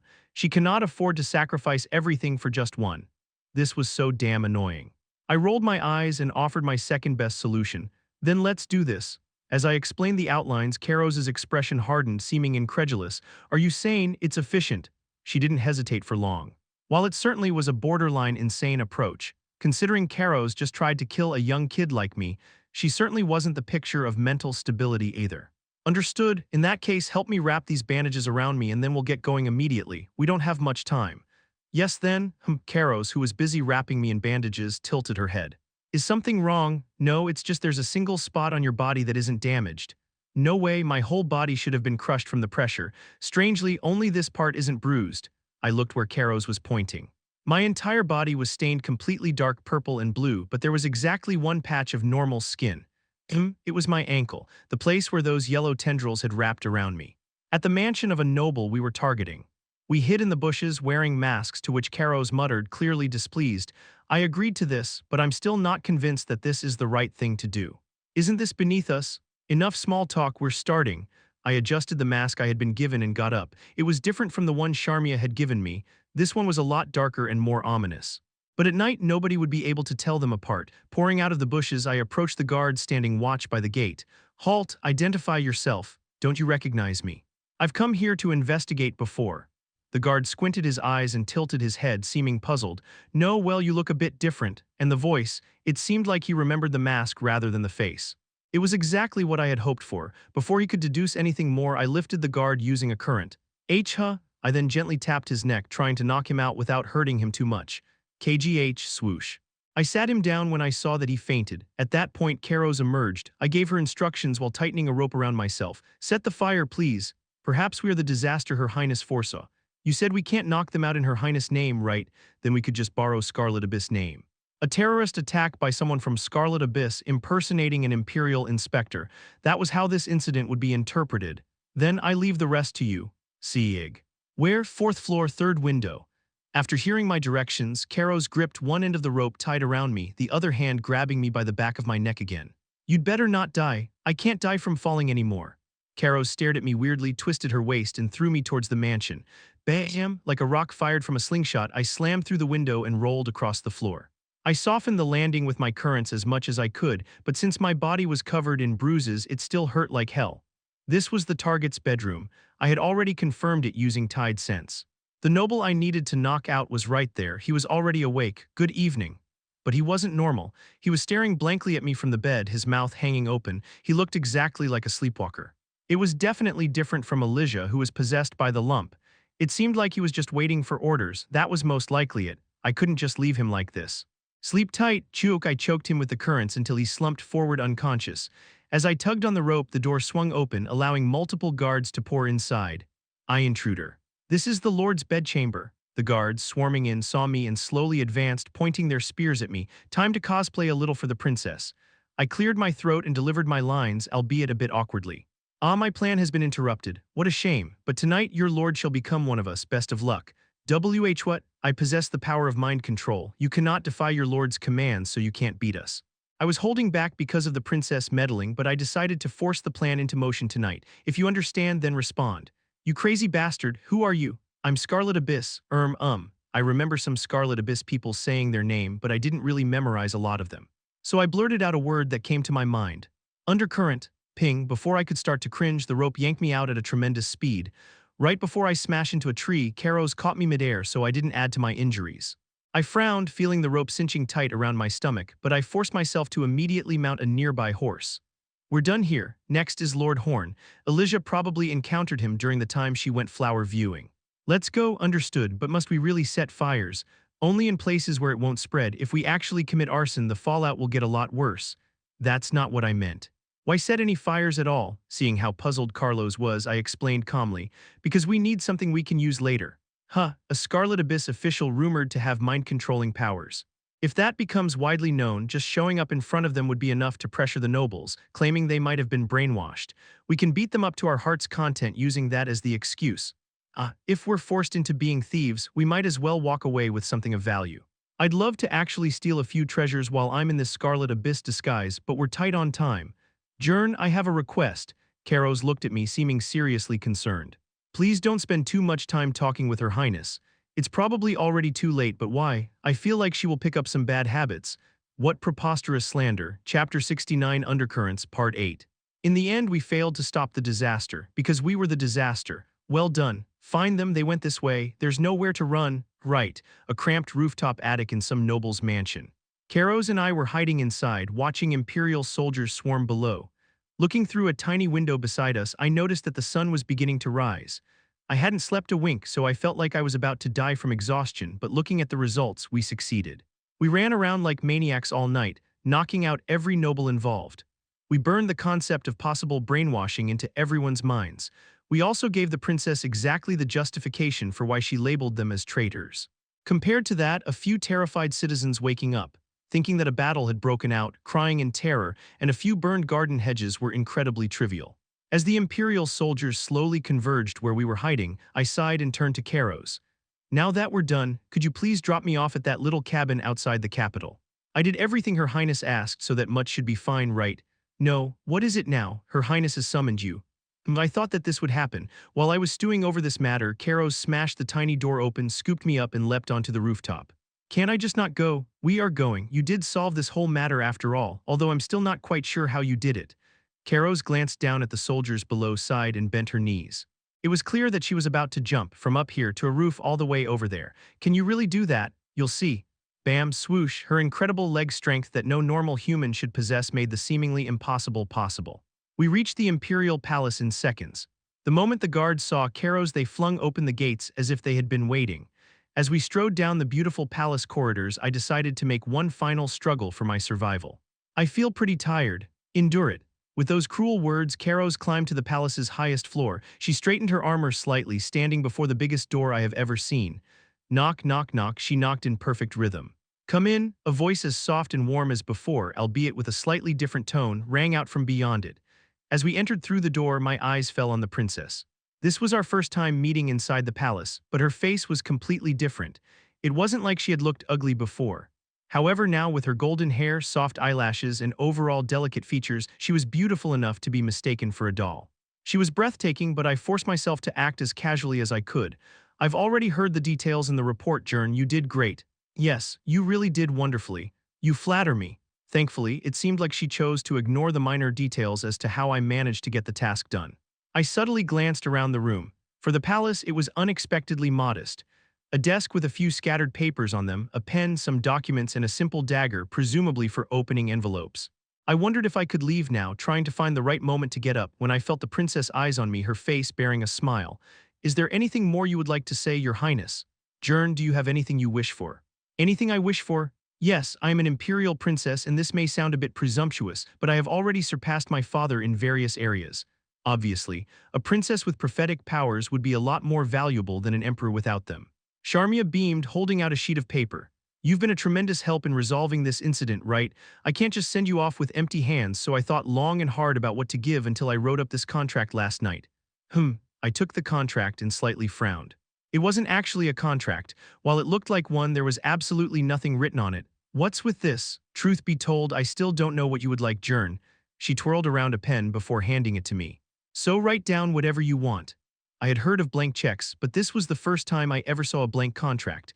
The only line written on it was that Her Highness Princess Sharmia guaranteed that she would honor whatever I would write down. That declaration seemed both arrogant and foolish at the same time. There was no way the princess didn't understand the weight of a contract. She was basically saying that she would accept even the most outrageous, one-sided terms as long as I wrote them on this paper. She would give me anything. It also showed her confidence that she had the power to fulfill anything I might write down, as long as I didn't write something as absurd as "I want you, princess." Even though I didn't know her all that well, she didn't strike me as the type to make empty promises. This was a golden opportunity that wouldn't come twice. We stared at each other for some time, Sharmia smiling brightly, then I picked up the pen. You said it yourself, Your Highness. Yes, but why does that sound a little scary? I didn't think you'd be the type to double-check things like that. She was pretending like we were close again. Maybe in some timeline I wasn't aware of we actually were, but not in this one. I wrote it. Oh my, already. It hasn't even been a minute. I assumed your highness might have already seen what I would write down in a prophecy. I don't do things like that, not over something like this. The smile she was wearing when she took the contract dimmed slightly. I straightened my posture and waited for her answer. Is it possible? It's nothing difficult. Well, actually, it might be a little difficult. Please, I bowed my head, pleading with her. This was something I absolutely had to secure. Then please explain why. The princess pointed to the single clause written on the otherwise blank contract, showing neither anger nor confusion, just genuine curiosity. All records, knowledge, and involvement regarding Jern will be erased. Do not try to interfere with him and do not try to contact him. Any additional request will not be accepted. If unavoidable circumstances force interaction, both parties are to completely disregard each other. Is my help that worthless to you? If we include everyone in the empire, from a lowly beggar in the slums to his imperial majesty, there is no one to whom your highness' help would be worthless. I would never say anything like that. Then do you dislike me? It is thanks to your highness that I was able to protect someone precious to me. While I feel indebted to you, I do not dislike you. Then why? Charmia looked quite flustered, as if she genuinely hadn't anticipated this situation. I answered calmly, that is the reason. Pardon, your highness is keeping a great many secrets from me. Charmia's expression darkened slightly. I can't deny that. Did that hurt you? Not at all. I don't think one could call that a bad thing. In fact, I find it quite admirable. No matter how much you want someone on your side, you will never reveal all your cards. That restraint is exactly why I believe you will become a great empress. Then why? Because I'll eventually uncover those secrets. What are you talking about? I took a sip of tea and continued. Despite your best efforts, you've already shown me plenty. Prophecy that sees only the process, not the outcome. How you orchestrated this entire situation. Your ability to see hundreds of possible futures and then return to yourself. Even just those abilities. There were some dregs left on the teacup's bottom. After brewing, tea leaves have no more purpose, but unless strained, even the richest blend would leave dregs after drinking it. Even when hidden, traces will always remain on the bottom. You didn't actually need my help to prevent this disaster, your highness. Whatever cards you showed me were only the smallest fraction of your real hand. There was no need to resort to such a messy, luck-dependent approach. You showed me the image of a lively, carefree young noblewoman, but a person like that couldn't single-handedly hold back hundreds of disasters for 10 years or guide an empire into a golden age of peace. Jern. It seems like you want to share your theory. The princess looked down at me with a benevolent gaze. Her eyes seemed to say that all of this must be my delusion. Her act was so natural, if I hadn't been so certain, I might have believed it myself. Yes, you could call it simple paranoia or delusions of grandeur or the empty boasting of a poor orphan who doesn't know his place. But no matter how I look at it, there's only one reason why your highness handled this incident in such a way. Jern. The only fallen the princess could make use of, a countermeasure against Scarlet Abyss. Perhaps that was what she wanted. I could only speculate. But I couldn't find any other reason why her highness would go to such lengths for someone like me. Yet the results spoke for themselves. In the end, truth would be the only thing that remained standing. You held back every other resource, yet devoted hundreds of prophecies to a nameless fallen you knew nothing of. And finally, you trusted every word he spoke and even handed him this kind of contract. If I'm completely wrong, you should probably have already lost interest in this foolish child who came up with such wild conclusions. All you need to do is sign this and forget I ever existed. That's not too difficult, right? I held out the contract to her after finishing what I had to say. Charmia accepted it calmly, and then tore it cleanly in half, still wearing a gentle smile. When I narrowed my eyes, she finally spoke up. No, don't belittle yourself, your highness. You guessed it, not everything was left in your hands, but it's true that while trying to resolve this disaster, I saw you and decided I had to recruit you, whatever it took. You could call it a test of sorts. She offered a candid admission, along with words that one usually wouldn't hear so easily. Jern, come under me. I'll provide everything you need to keep your body alive. You may refuse any order I give you at any time. I truly just want you to speak with me from time to time. Those terms were far beyond generous, to the point of absurdity. So that was the point of the blank contract. She was prepared to accept any terms because she never intended to make a fair deal with me, so no matter what I had written on that piece of paper wouldn't have mattered. No one will value you more than I do. They can't see the future. Wouldn't this be the perfect contract both of us could be satisfied with? That's close to the truth. I nodded in agreement. In that case, may I ask for one guarantee? But of course, what is it? Seeing her puzzled face, I replied calmly, since your highness has shared your secret with me, I will share mine. It's incomparably trivial and insignificant in comparison, but my world is the abyssal sea. The abyssal sea? Yes. Charmia seemed even more confused. Is this supposed to be a metaphor to describe the dire situation the fallen are in? But the word abyssal sea doesn't work that well for that purpose. You've only seen fallen with narrow realms before, haven't you? It seemed pretty clear that the princess had never seen a fallen with a great realm. I mean literally. I live within the abyssal sea. If you promise you can save me from there, I will entrust my fate, my very life entirely to you. You can command me to do anything and I will absolutely obey. Ah, yes. We are diligently working on finding ways to save the fallen. Could you explain the exact nature of your burdens? I can't breathe. I mean, you can't breathe underwater after all, so that much is obvious, right? Wait a moment. Sharmia pulled out a paper and pen, starting to take notes. Then how are you alive right now? With my master's help. She implanted an arcane artifact inside my body. I need to continuously channel my mana into it for the rest of my life or else I'll die. I see. If it's just that much, I think we may be able to resolve it. That's not all, I shook my head. This place is very cold. If this goes on, I might freeze to death sooner or later. Ah, is that so? So the temperature literally drops. My surroundings are gradually growing darker. I might lose my sight entirely at some point. I understand.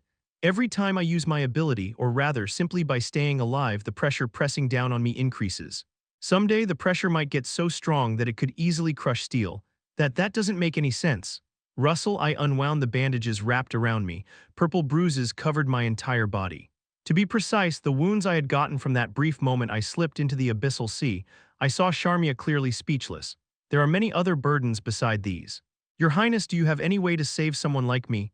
If we try, it might be possible. She wasn't lying. There was no way to save those that had fallen into the deep depths of the ocean. She had come to that conclusion as well.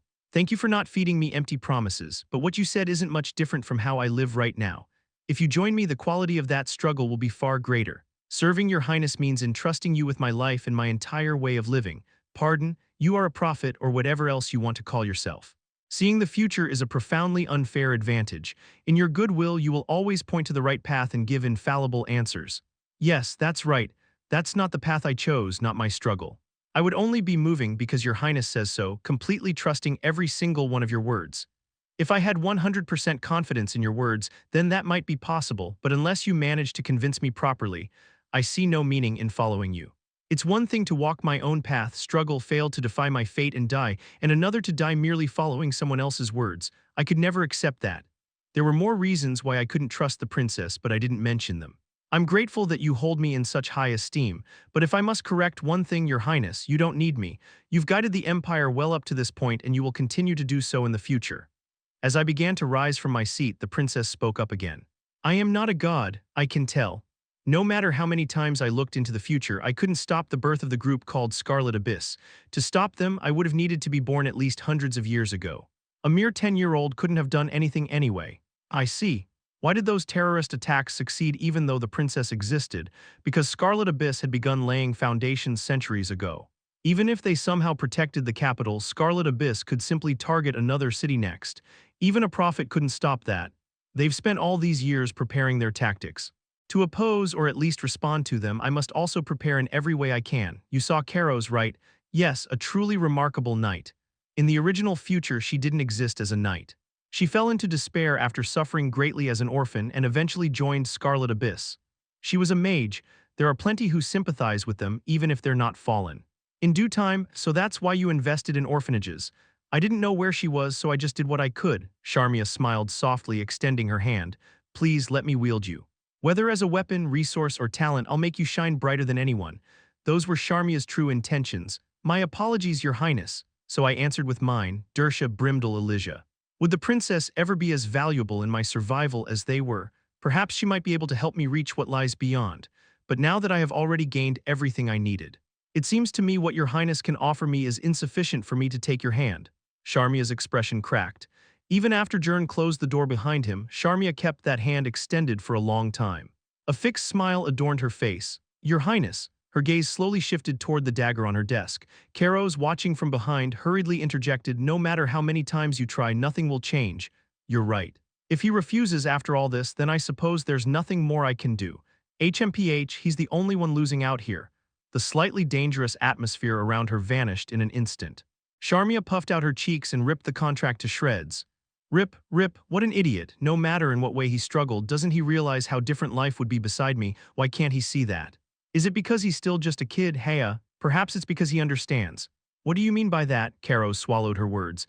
The time she spent with that boy, Jern, was brief, but she fully understood that he was the worst possible match for the princess. He was someone who could only trust the paths he chose using his own logic and judgment. Even if the prophecy showed the right path, if it contradicted his logic, he would absolutely act differently. A slip of the tongue. My apologies. There was no point in saying any more. As Karos bowed her head, Sharmia slumped over her desk. I do need a fallen pretty soon, but I doubt anything will satisfy me now after seeing him. It seemed like Sharmia really liked Jern. Karos, unable to understand Sharmia, cautiously opened her mouth even though she knew she shouldn't say it. Your Highness. Huh. What is it? I can hardly believe these foolish words coming out of my mouth, but I do not understand your decision. Were you truly planning to recruit someone like him? She had heard enough, so it was impossible to believe for her. Sharmia, however, seemed bewildered, asking back, why, is there some problem? Of course. This incident wasn't that big of a disaster. At worst, the capital would burn a little and some nobles would die. It was a small matter. A truly small matter compared to the world. You told me the first time you saw him he had become a high-ranking member of Scarlet Abyss. Yes, I did. She calmly confirmed it as if nothing were wrong. Karos tightened the grip around her sword. Then why do you not kill him now? Sharmia thought for a moment, then shrugged before answering. It's all the more reason why I want to make sure he stays on our side. Karos gave up on trying to understand her once again. She felt like this was the best decision she had ever made. At the same time, in another mansion, the sound of a pen scratching over paper came to a stop. A conclusion had been reached. And that conclusion was something she desperately didn't want to accept, something truly unpleasant. Dersha let out a long, heavy sigh, a truly deep one. Chapter 70 Selection, Part 1. The princess did keep the contract, even though she had torn it into pieces. She's not coming. What? It's nothing. The cabin. A week had already passed, yet Sharmia hadn't even tried to apply any pressure on me. Her side seemed so completely uninterested in me that it made me feel as if meeting Sharmia had been nothing but a dream. The rebellion was real. Who brought Scarlet Abyss into the capsule? Her Highness Sharmia's flawless response. No matter what newspaper I opened, they were all running these kinds of headlines. The capital could no longer be considered safe, so the public's anxiety grew without end, which, ironically, sent Sharmia's value skyrocketing. After all, it had been revealed that placing those nobles under house arrest because of treason charges was for their protection. The confiscated orders by Scarlet Abyss, which had been clearly written up by Sharmia, clearly mentioned that they had been targets of assassination. But thanks to the arrests, none of them were outside, so nothing came to pass. Thus, Sharmia's approval rating, which seemed impossible to rise any higher, reached 98%. A pity for Lumia, but at this rate, the only way she could ever become empress is if her sister remained unmarried forever. I showed a section about a lettuce to Elijah, who was still lying in bed flicking flames into the air. Good news, the negotiations are almost over. You'll be able to return to your mansion soon. It should have been welcome news, but she only let out some uncertain sounds. Can't I just stay here? No, your mansion is a lot nicer than this place. But here I can sleep whenever I want, eat whenever I want. You're here and I don't have to take lessons. That last one isn't true. Can you use all the types of elemental magic now? Yes, Elijah proudly raised her hand. Wind stirred, separating flame from water, and stones gently floated between the elements. Now that I had trained in arcane strengthening, I could tell, even if it was just elemental magic, she was astonishingly skilled. Meanwhile, I was still stuck on wind magic. I cleared my throat and patted her head. Good job. With just a bit more practice, Lord Aletis will grant you permission to go out again. Okay, I'll practice more. Leaving Elijah to concentrate, I headed to the desk. While the crisis had passed, my work hadn't. I looked at Elijah and quietly steeled my resolve. I knew, of course, that bastard couldn't keep using illusory flower's skill forever. I had been watching Elijah through her day naps and during the night, but there was no sign of the lump possessing her again. However, as long as that bastard was alive, I could never truly relax. Even aside from that thing's hedonistic impulse alone made it far too dangerous, especially combined with that shapeshifting ability. Finding and killing the lump was my top priority right now. I had no idea where it was or what it was planning. If I were honest, I wasn't even that confident that I could win against it even if we met again. However, if an opportunity presented itself, I sure as hell wouldn't miss it. Until then, I would take things one step at a time. For example, I looked down at my ankle. The rest of my body still had purple bruises everywhere. But for some reason, my ankle was perfectly fine. Even pressing on it didn't hurt at all. That should have been impossible. It was already a miracle that it didn't get completely crushed by the abyssal sea, but for there to not even be a scar. Every effect had a cause, and this time I was pretty certain of the cause. Elijah, what do you think I drew here? I showed her what I had drawn in my notebook, a yellow jellyfish. Or something that looked like it, with thick, fleshy tendrils several meters long. I was pretty proud of my drawing, but Elijah only tilted her head when she saw it. This looks really creepy. The drawing? Yeah. You're good at drawing, but why did you draw something like that? If you're going to draw something, why not my fa? I left her to babble and wrote notes beside the sketch. Yellow jellyfish, slimy, looks creepy.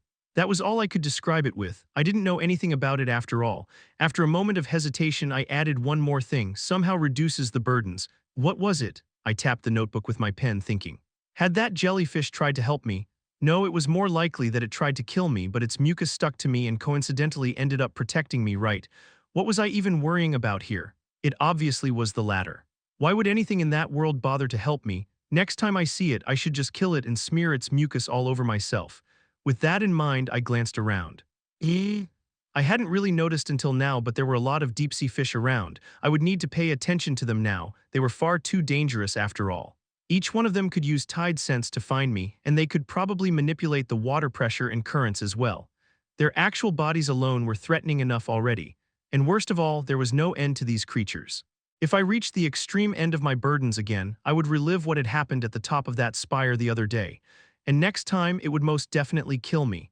But I had also learned they could be useful to me. If I couldn't avoid encountering them forever, I needed to go beyond just observing them. I had to create my very own bestiary.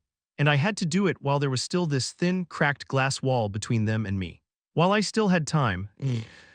Are they talking? They were definitely completely different from the deep-sea creatures of Earth. Those fish, no, one could barely even call those things fish. Those creatures that seemed to be of the same species traveled the ocean floor, communicating with each other as they brushed past. They didn't fight. They just passed by like cows just walking past chickens. And they just swam around, using their fins, shells, or tentacles, as if they were searching for something. Well, probably me. Jern. I continued to draw these creatures one by one in my notebook. Small and nimble ones, dangerous-looking ones, ones that might seem helpful, and so on. I tried to be as detailed as possible. I wasn't really that great at naming things, so I just labeled them based on their shapes. Shell shark, giant anchovy, etc. While I was drawing diligently, Elijah stared at me with a concerned expression. Did you have a nightmare? Why are you drawing these creepy things? Yeah. I saw them in my nightmares and they keep appearing. I figured I should draw them. I once heard that fear stems from ignorance. Are they bullying you? Some of them are and some probably not, I think. More precisely, some of them seemed useful. As I answered her roughly, Elijah asked a new question. So what do they eat? What do they eat? I had never seen them fight before. Did they survive by taking in seawater like I did for gathering mana? I wasn't sure. I was about to answer when I felt something brush against my senses. At first, I thought it was a knight, but then I could make out a familiar presence to which I tilted my head. 1 second. Why is she here? I rushed outside and opened the door before she could even knock. Jern. Linmol stood there with a bright smile on her face. It hadn't even been that long since I last saw her, and yet she had gotten taller. Kids really did grow quickly. Had I grown at all, I guess it was still too early for me. I had heard that girls usually grew faster at this age. I cleared my throat to shake off that insecurity. So I came here to tell you something. Linmol, who had been speaking as if she were rapping, suddenly trailed off. Just when I was wondering what was going on, her smile dimmed slightly as she pointed behind me. Her finger aimed toward the girl lying inside the cabin. Who is she? Elijah. Now that I think of it, this was their first time meeting. I gave her a small reminder. Lady Elijah is a noble lady.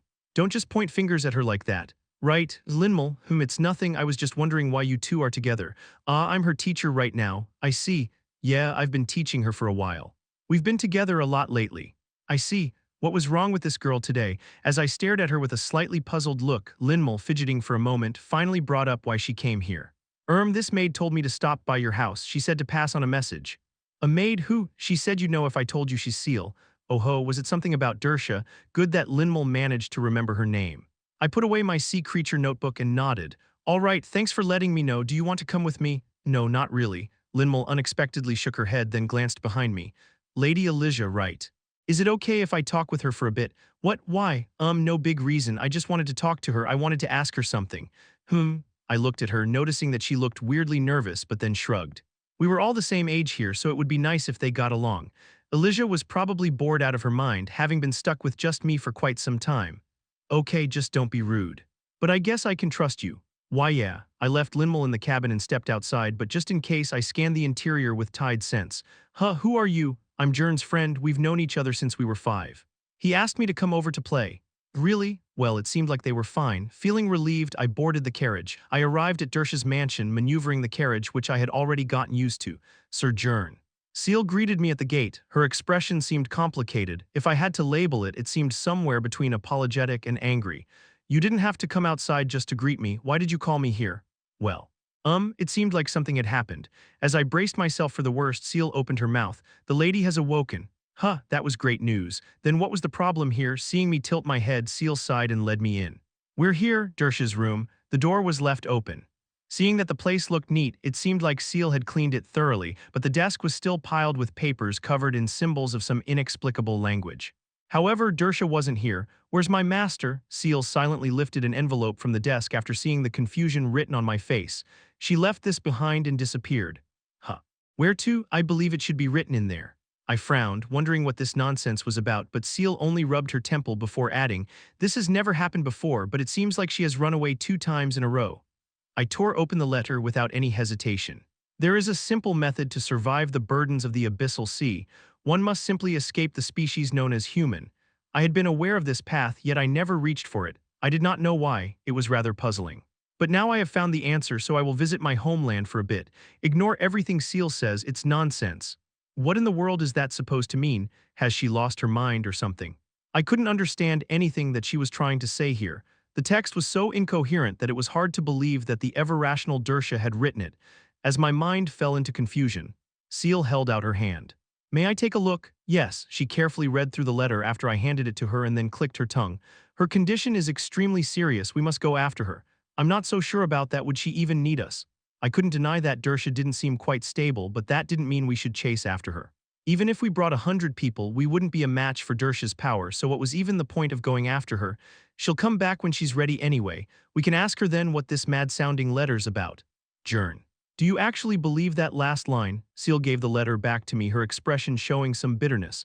I shook my head after a moment's hesitation. Master's grace is like the sky, but in her current state. I find it hard to completely trust her. I need to hear from her and come to my own conclusion.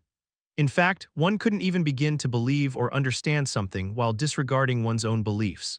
Hearing my words, Seal's expression turned even more grave. I'll be honest, I really pray that I'm wrong, but your master has been in danger for a long time. I believe we must find her and stop whatever she intends to do. What does that mean? It was pretty hard to accept that a 9-star Archmage candidate was in danger.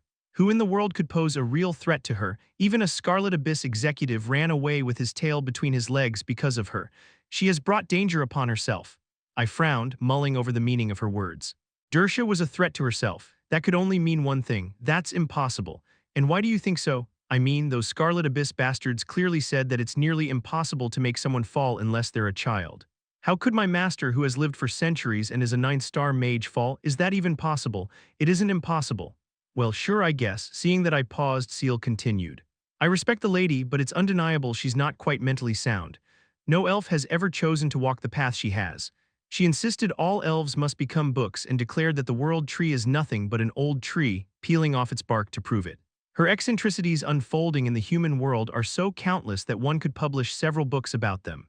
Dersha certainly wasn't normal, but I have heard that being dogmatic and self-righteous is a necessary trait for mages. Doesn't that just prove how exceptional she is? That too is true. However, Jern, the reason the lady was exiled from the Elven Forest wasn't because she insulted the world tree, but because she learned magic. That was the first time I heard that. My eyes widened. Why is learning magic a sin? Long-lived species remain standing in place without advancing for long periods of time. Seal's voice was tinged with sadness. No one can walk the path of magic to its very end. Not even an elf. Eventually, they reach the final point they are allowed to reach and must spend the remainder of their eternal life staring at the road ahead that is unreachable to them. If one is human, that is fine. Their lifespan would run out long before madness could take them. However, long-lived species like elves must keep standing there for eons, unable to advance, unable to turn back. That is why long-lived races never touch magic, despise wizards, and refuse to marry them. So there was a reason behind all that. As I struggled to come up with words to say, Seal muttered quietly, Lady Dersha reached that endpoint long ago. Of course, it didn't mean much to her at first. She was content enough just reading books and recording everything in her mind. That was how she managed to stabilize herself. That sounds fine, though. However, she was never truly stable. I began to fear that if she didn't shift her attention away from magic even slightly to focus on something else, it could become dangerous. As her head maid, I tried everything to make her look outward. Pay attention to things outside of magic. I wanted her to go outside, to speak with people, to find something else to immerse herself in besides magic. I kept the remark that she sounded like Dersha's mother right now to myself. When I heard that she decided to teach a boy, and a young boy at that, as a hobby, I have to admit that I first thought this was beneath her and might sully her. But I still felt relieved. I never imagined that she chose you because you're a fallen, though. I ignored that part, so Dersha hadn't been entirely delusional. So you believe her recent instability is somehow related to the fallen? The possibility is quite high. She has fought back her inner demons countless times, more often than not emerging victorious. But for her to lose twice and escape, that is quite unlike her.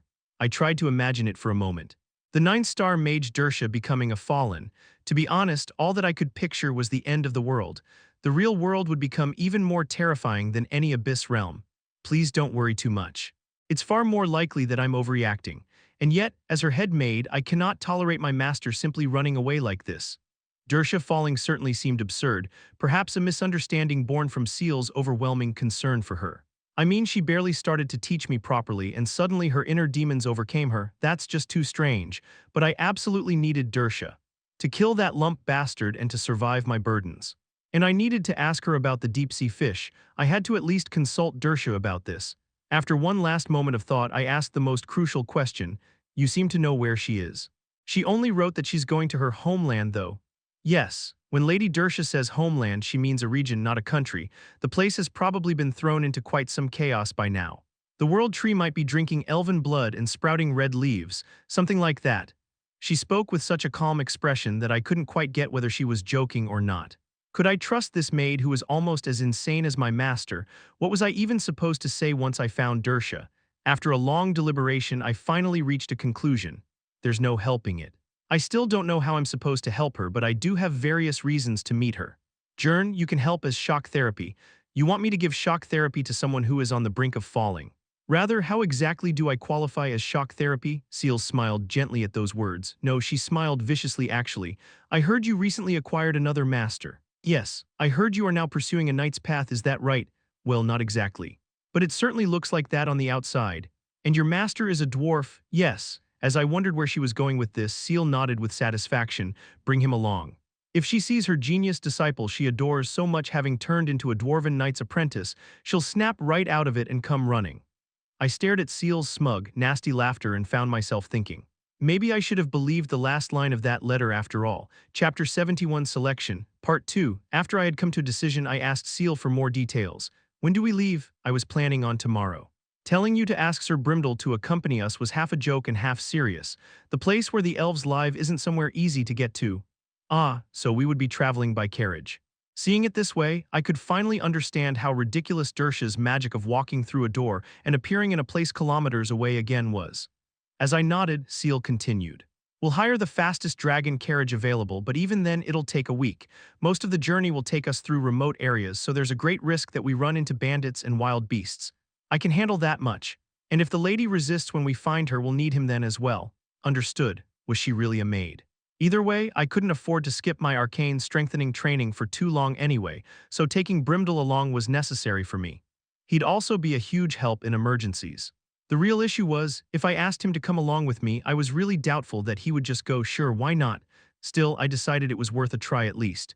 So I arranged to meet Seal tomorrow and headed back to the cabin. Linmal, on my way back I met Linmal shuffling along the forest path on the verge of tears. What happened to her? When I asked her that, she marched right up to me with red, teary eyes. Jern, yeah, what? Are you really living with Elijah? So they were already on a first-name basis. Wait, why was she asking about that? Well, yeah, for now. Did you meet her dad with her? That did happen. Did you really save each other's lives? Well, kind of. They were all pretty vague questions, but were technically true. It sounded like the sort of wording nobles would use, skirting around truth and lie. I mean, to be more precise. Before I could even finish my sentence, Linmal's eyes began to shimmer with more tears, and then she was suddenly gone the moment I blinked. She sure improved a lot. I lowered my outstretched hand, feeling dumbfounded. Elijah probably told her some nonsense to show that she was closer to me than her. I would have to clear that up later. Right now, there was something more important I had to do. When I reached the cabin, Brimdell was sharpening his sword like usual and then glanced my way. What? Why the long face? You look like you just swallowed a bug. Hearing his words, I touched my face, but it felt like my usual expression. It seemed that highly skilled knights could even read the slightest shift in expression, huh? Well, there was no real point in hiding anything, so I just said it. You know I'm a wizard, right? I'm capable of telling the difference between wizards and fallen from normal people, so yes. And you also know that I have a master in magic, right? I knew that. Why are you beating around the bush like that? Do you know Dersha Spandel? Brimdel appeared quite puzzled, trying to connect my question to the previous one, and then he frowned. However, eventually he shook his head. No, that's ridiculous. That old monster would never take you as her disciple. I find it rather surprising as well. You're serious, as I thought he could read faces pretty damn well. Once he sensed that I wasn't lying, he showed shock, rubbing his chin before nodding to himself. No, actually it kind of makes sense, I guess. It seemed like he had found some sort of logic that he could convince himself with. Taking advantage of that moment, I added more, and she's run away, so I need to go find her since I have a lot to ask her.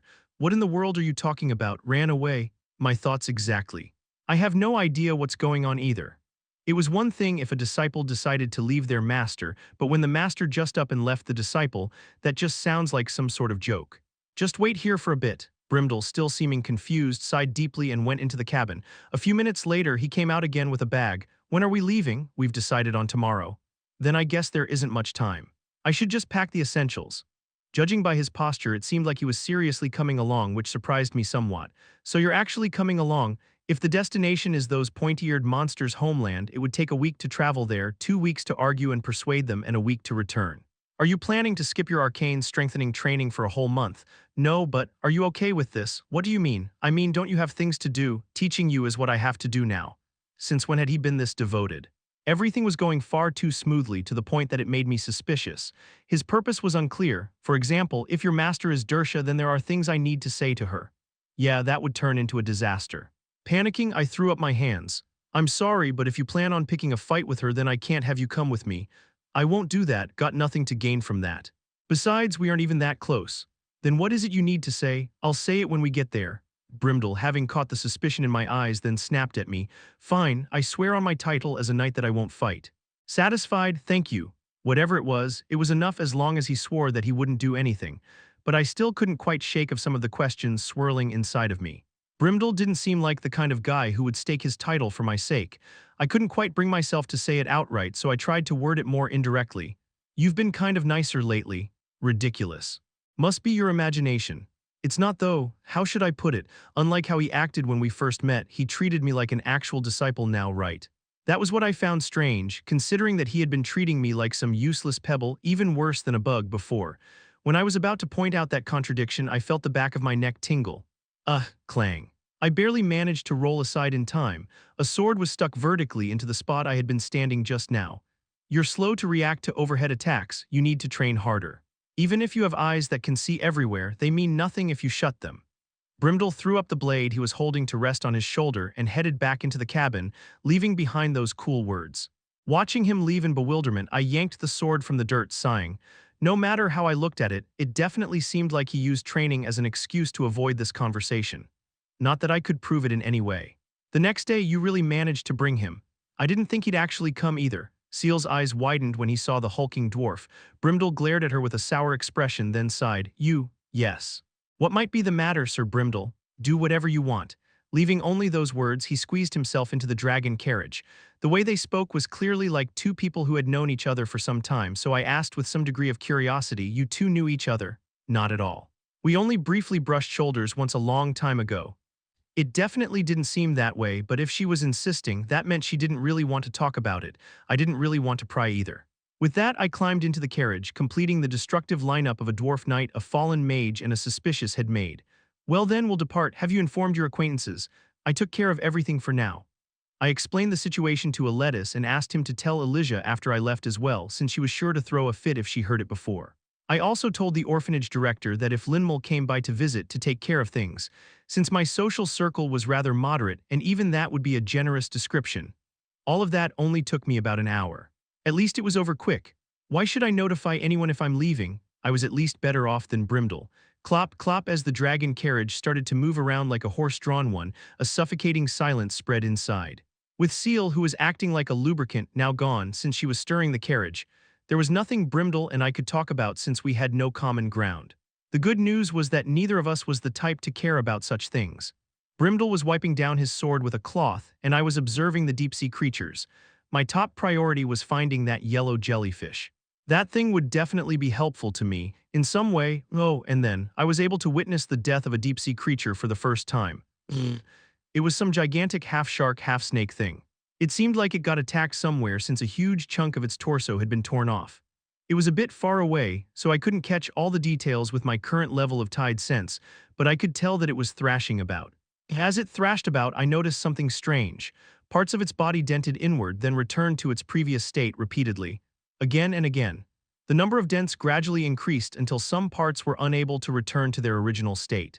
Then dozens of dents appeared all at once. Crack, crack, crack, pop. With a soft bursting sound, it suddenly vanished. It had literally disappeared from the abyssal sea. After I searched through the water using my tide sense, I froze in shock. It wasn't actually gone. Its massive body had been compressed into the size of a lump no bigger than a fingernail. So that was how it was surviving. I had assumed that the deep-sea creatures had found some way to resist the pressure, like filling their bodies with water or something like that. But it seemed like they simply endured the pressure through brute force. Like me, it made no sense. Why did they evolve to make use of the most inefficient survival method one could think of?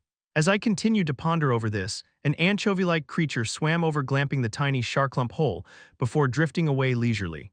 This was the first time I had seen one of these deep-sea creatures eat as well. No wonder I had never seen them fight. They didn't need to. All they had to do was wait for the pressure to kill one of them and then feed on the remains.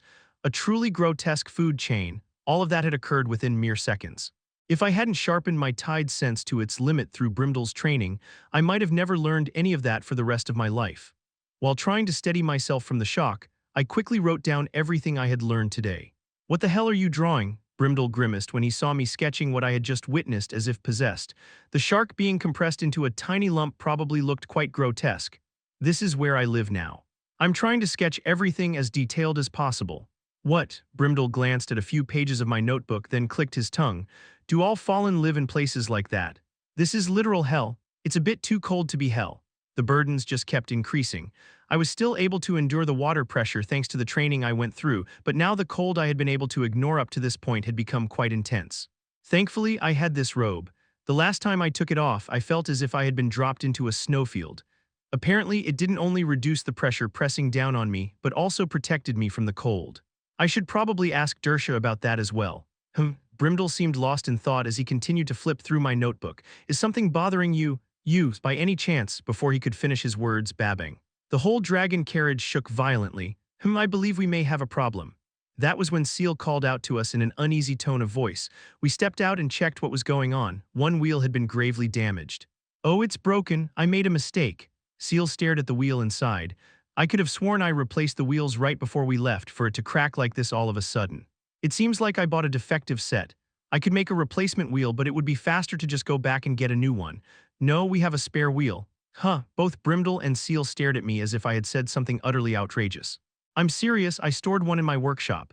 "Wait, but why did you pack a spare wheel?" "Because preparedness saves lives, or so they say." "No, I mean, why did you bring a wheel specifically?" "To be precise, I stored a whole spare carriage in my workshop, just in case." The workshop was unnecessarily large, so it was quite convenient for storing various things. Besides the carriage, I also stored things like food, clothes, and tools.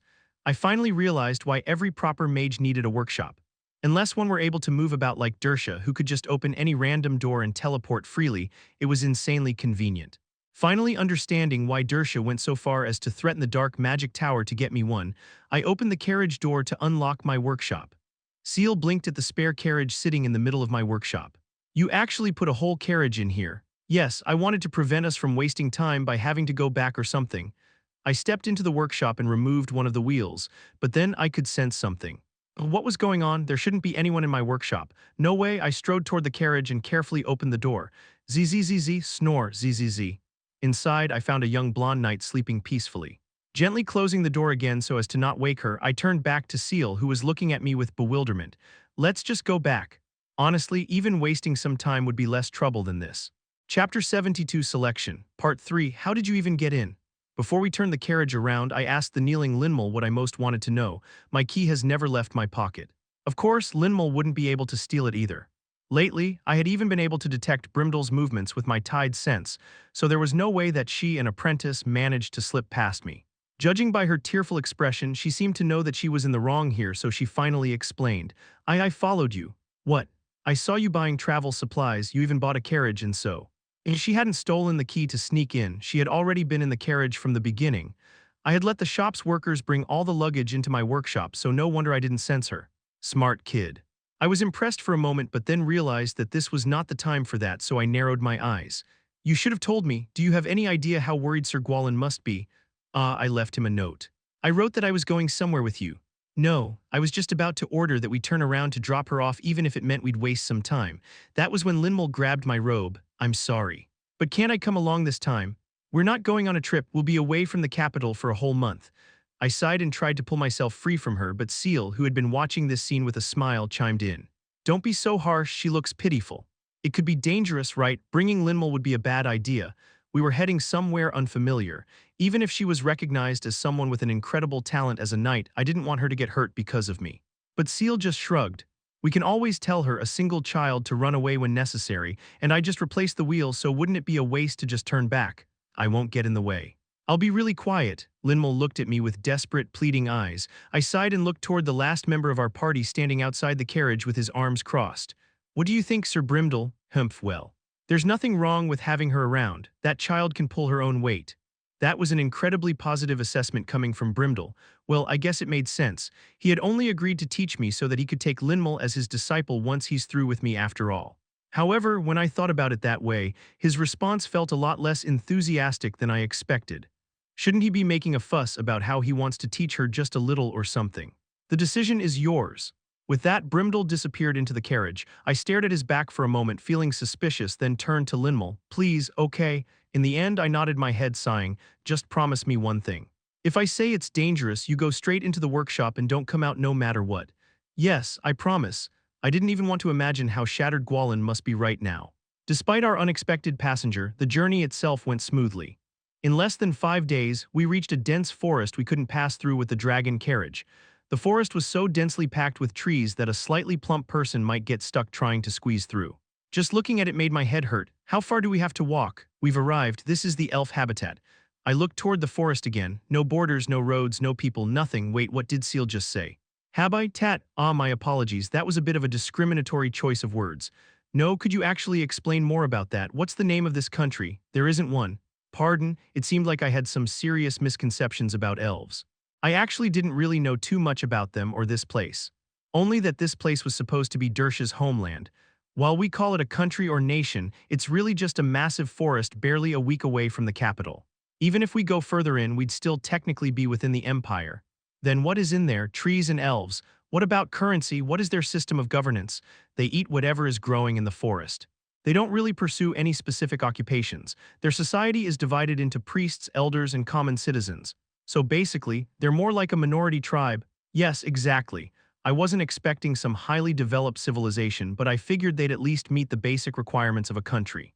This wasn't a nation or even a town, but a village, albeit a really large one. I'd always assumed that Dersha was some kind of noblewoman of her society because she was so intelligent and aloof, but no, she was just a tribeswoman. Keeping those rude thoughts to myself, I gazed into the forest again. Suddenly, Linmol frowned, pulling me behind her. Jern, stay behind me from here on. What is it? Look at the tree. The tree she pointed to bore clear, artificial marks. Indentations and cuts. I tilted my head, wondering what they were, but Brimdell frowned. There was a fight nearby. Yes. Linmol approached the tree cautiously, her guard high, and ran her fingers along the marks. The sap has started to harden, but it's not fully set, so I'd say maybe 2 or 3 days ago. Where'd you learn that? Tracking. A knight of heavenly retribution has to be able to chase down deserting knights. But if you chase after them without knowing where they're headed or what their purpose is, you might get ambushed and die. Linmol casually blurted out such terrifying words, then expertly drew her sword. Don't worry. I'll protect you, Jern. Thanks. Perhaps because she was in her element, Linmol had become incredibly serious. Brimdell was with us, so it wasn't likely that Linmol would need to step in though. We secured the dragon carriage somewhere nearby and started to make our way through the forest. At least it didn't seem like this place was nothing but wilderness. There was some sort of path. Curious, I asked Seal as we walked, how do you think the elves will react when they see us? I doubt they will be all too happy, Seal answered nonchalantly. With me here, they should assume that we're allies of my lady, Lady Dersha, but because my dear master definitely did something strange as soon as she got here, it won't be easy. Exactly. So it all depended on whatever Dersha had done up to this point. Assuming the worst, we continued to walk for a while longer until the forest suddenly opened into something that looked like a plaza. Oh, there were no grand buildings, but this place did seem quite mystical. Massive trees, tens of meters tall, twisted and connected together to form huge nest-like structures. I could also just barely make out some quick movements on the rooftops. It was too far away for me to see clearly, but they were moving incredibly fast. Woo, humph, nothing impressive, Linmal exclaimed in awe while Brimdel frowned. What is this? Seal, on the other hand, looked at the trees, seeming puzzled. Is something wrong? There are no guards. There should be lookouts on these watchtowers at any time, ready to fire arrows at us. Seal scanned the large trees for elves, but found no one. We really shouldn't have been able to come here so easily. I don't think I get it. It's like some intruders just casually strolling through the capital's main gate to infiltrate the imperial palace. Whatever the lady did, it probably wasn't something as horrifyingly terrible as a massacre. Seal looked up at the tree city again, her head still tilted. And the leaves are purple. What does purple mean? It's a color elves use for celebrations, festivals, or other festive occasions. But even then, they wouldn't leave the city completely unguarded and easily invaded like this. Hearing the situation laid out like that, something was definitely off. We had entered what seemed to be the heart of the elves' territory far too easily. Should we go further in? No, that would be dangerous, no matter how quiet it is. We should send a signal. Seal walked over to a nearby tree, pulled out a dagger from her pocket, and made a small cut. White sap flowed from it. Before a drop could even hit the forest floor, someone leapt down from the treetops dozens of meters above. It looked like an attempted suicide, but they landed effortlessly. Tap. The only sound coming from this fall was that of a small pebble touching the ground. A strikingly handsome male elf stood before us, smiling broadly. He wore clothing made from a single piece of fabric with a small rod strapped to his back. He spoke in a friendly tone when he addressed us. It must be fate to have visitors on such a joyous day. Greetings, Cedric, it's been a while. Seal offered the elf, who seemed to be called Cedric, a handshake. He gladly accepted and let out a hearty laugh. What brings you here, maid of Dersha and companions? We have come to find my lady Dersha. She said she would stop by here. Dersha, then you must have passed her. She has not yet arrived. Is that so? But we have plenty of empty rooms. If you'd like, you may stay until she arrives. Thank you for your hospitality. I will climb up and lower a rope. Wait just a moment. Having said that, Cedric easily climbed back up the tree. Once he was out of sight, Seal, who had been conversing with him normally, suddenly broke out into a cold sweat. Something is very wrong. You should brace yourselves. The atmosphere around you seemed pretty friendly, though. That's exactly the problem. Cedric is a radical purist, firmly believing humans should be shot on sight. For that reason, he has considered my lady as a lifelong enemy. If she had caused trouble, we could just beat the truth out of them and go find her. But when everything looks peaceful like this, beat them? Elves are incredibly weak, except for their shamans. Even you could handle them easily, Jern. Not like I ever wanted to do that. As thoughts like mistress, like maid passed through my mind, long vines descended from above. One for each of us. I tugged on one a few times just to be sure. They're not going to cut this mid-climb, right? Well, I'd survive. I can break my fall. Of course, Sir Brimdel would be fine, and I'd manage as well. I couldn't die from a fall anyway, having come to the conclusion that it's safe. I shrugged and climbed the vine. Fortunately, they didn't cut it. When we reached the top of the trees, a whole new world unfolded before us. They somehow managed to create a solid flooring up here, with geometric houses woven from wood and beautiful plants everywhere around here. Wow, it's like a fairy tale. Linmal's impression had been spot on. Above all, the purple leaves sparkling in the sunlight were especially breathtaking. Every elf wore similar clothing, all looking cheerful as they carried bowls of water balanced on their heads, heading somewhere. Come, I'll show you to a nice place to stay. Thank you, but is there some sort of festival happening? Seal tried asking indirectly, to which Cedric burst into laughter. A festival? Wahaha, indeed it's a festival. What else could it be? What's going on? The long wait is finally over. The appointed time written in history has finally arrived. What use do we have for hatred and loathing now? Was Dersha's penchant for speaking in riddles a trait of elves? Even Seal tilted her head slightly, seemingly not really following. I'm sorry, but could you explain in simpler words? The world tree has finally moved, just as the prophecy foretold. It has given us scripture, and if we follow its command, we shall all be granted eternal salvation. Cedric pointed toward the massive stone monument in the center of the village. How glorious this is. Shall I translate it for you? Yes, if you would. Accept the divine blessing around you, that which humans call magic. Those who reject it are servants of evil. Dersha was right all along. Magic was never something wicked. It is the grace of the gods, beneficial to all of those who learned it. We have been deceived into rejecting what we should have embraced. What reason is there to fight anymore? Seal and I exchanged a look. Do you think it's— Yes, this definitely was Dersha's doing. It appears my lady has impersonated the world tree and intends to turn every elf into a wizard. We were currently in the lodging Cedric led us to. As soon as we finished unpacking, Seal blurted out this absurd statement, her expression showing bewilderment. I tried denying her words, even while knowing how flimsy my arguments would be. Isn't that an exaggeration? We're not even certain yet. We are certain. Seal handed me a notebook filled with notes detailing the translation of the monument she created after asking a few elves to help. It had taken her less than 5 minutes since the elves were strangely cooperative, even towards humans they had met for the first time today. It states that if one consumes the sap of the world tree for 1 month, one would gain magical aptitude. Is it really that easy to become a mage? No. This is just nonsense, and there is only one person I know who could come up with something this absurd. Is there really no chance that the world tree actually issued this revelation? It's just a large one. Moreover, the fact that my lady returned to her homeland specifically because of you confirms it. She intends to turn all these elves into wizards. It definitely was Dersha, so arguing against it was incredibly difficult. She was absolutely capable of something like this. And elves who learn magic will absolutely fall someday with their endless lifespan. Unless they possess talent on my lady's level, all of them will inevitably fall. How do you feel about sacrificing innocent elves like that? Of course I hate it. If she's doing it for me, then I hate it even more. Being made a fallen was like being cast into hell. The idea of throwing all these elves into hell, that was something I could never accept. Even if they were hostile towards humans, they had never done anything to harm me. I couldn't agree to them being treated this way. And Dersha wouldn't do something like that. Sure, if one had to categorize her alignments, she would probably be closer to chaotic evil, but she would never decide to turn all elves into fallen just for my sake. I agree we need to find her and ask why she's doing this. But how? First, we should find my lady. We can't persuade or stop her until we find her. So it all boiled down to finding Dersha in the end. But how were we supposed to find Dersha when she didn't want to be found? We don't even have a clue where she is. I sighed, glancing back and forth between Linmal, who was jumping on the bed in excitement, and Brimdal, whose thoughts seemed unfathomable. For now, our only option was to walk around the village and gather testimony regarding Dersha. Just as I came to that conclusion, Linmal, eyes sparkling at the procession moving around outside, grabbed my hand and dragged me with her. Jern, look, they're doing fireworks in the town square, torches. I don't have time for. Right when I was about to scold her, my head snapped up. Wait, torches? Yeah, look at them.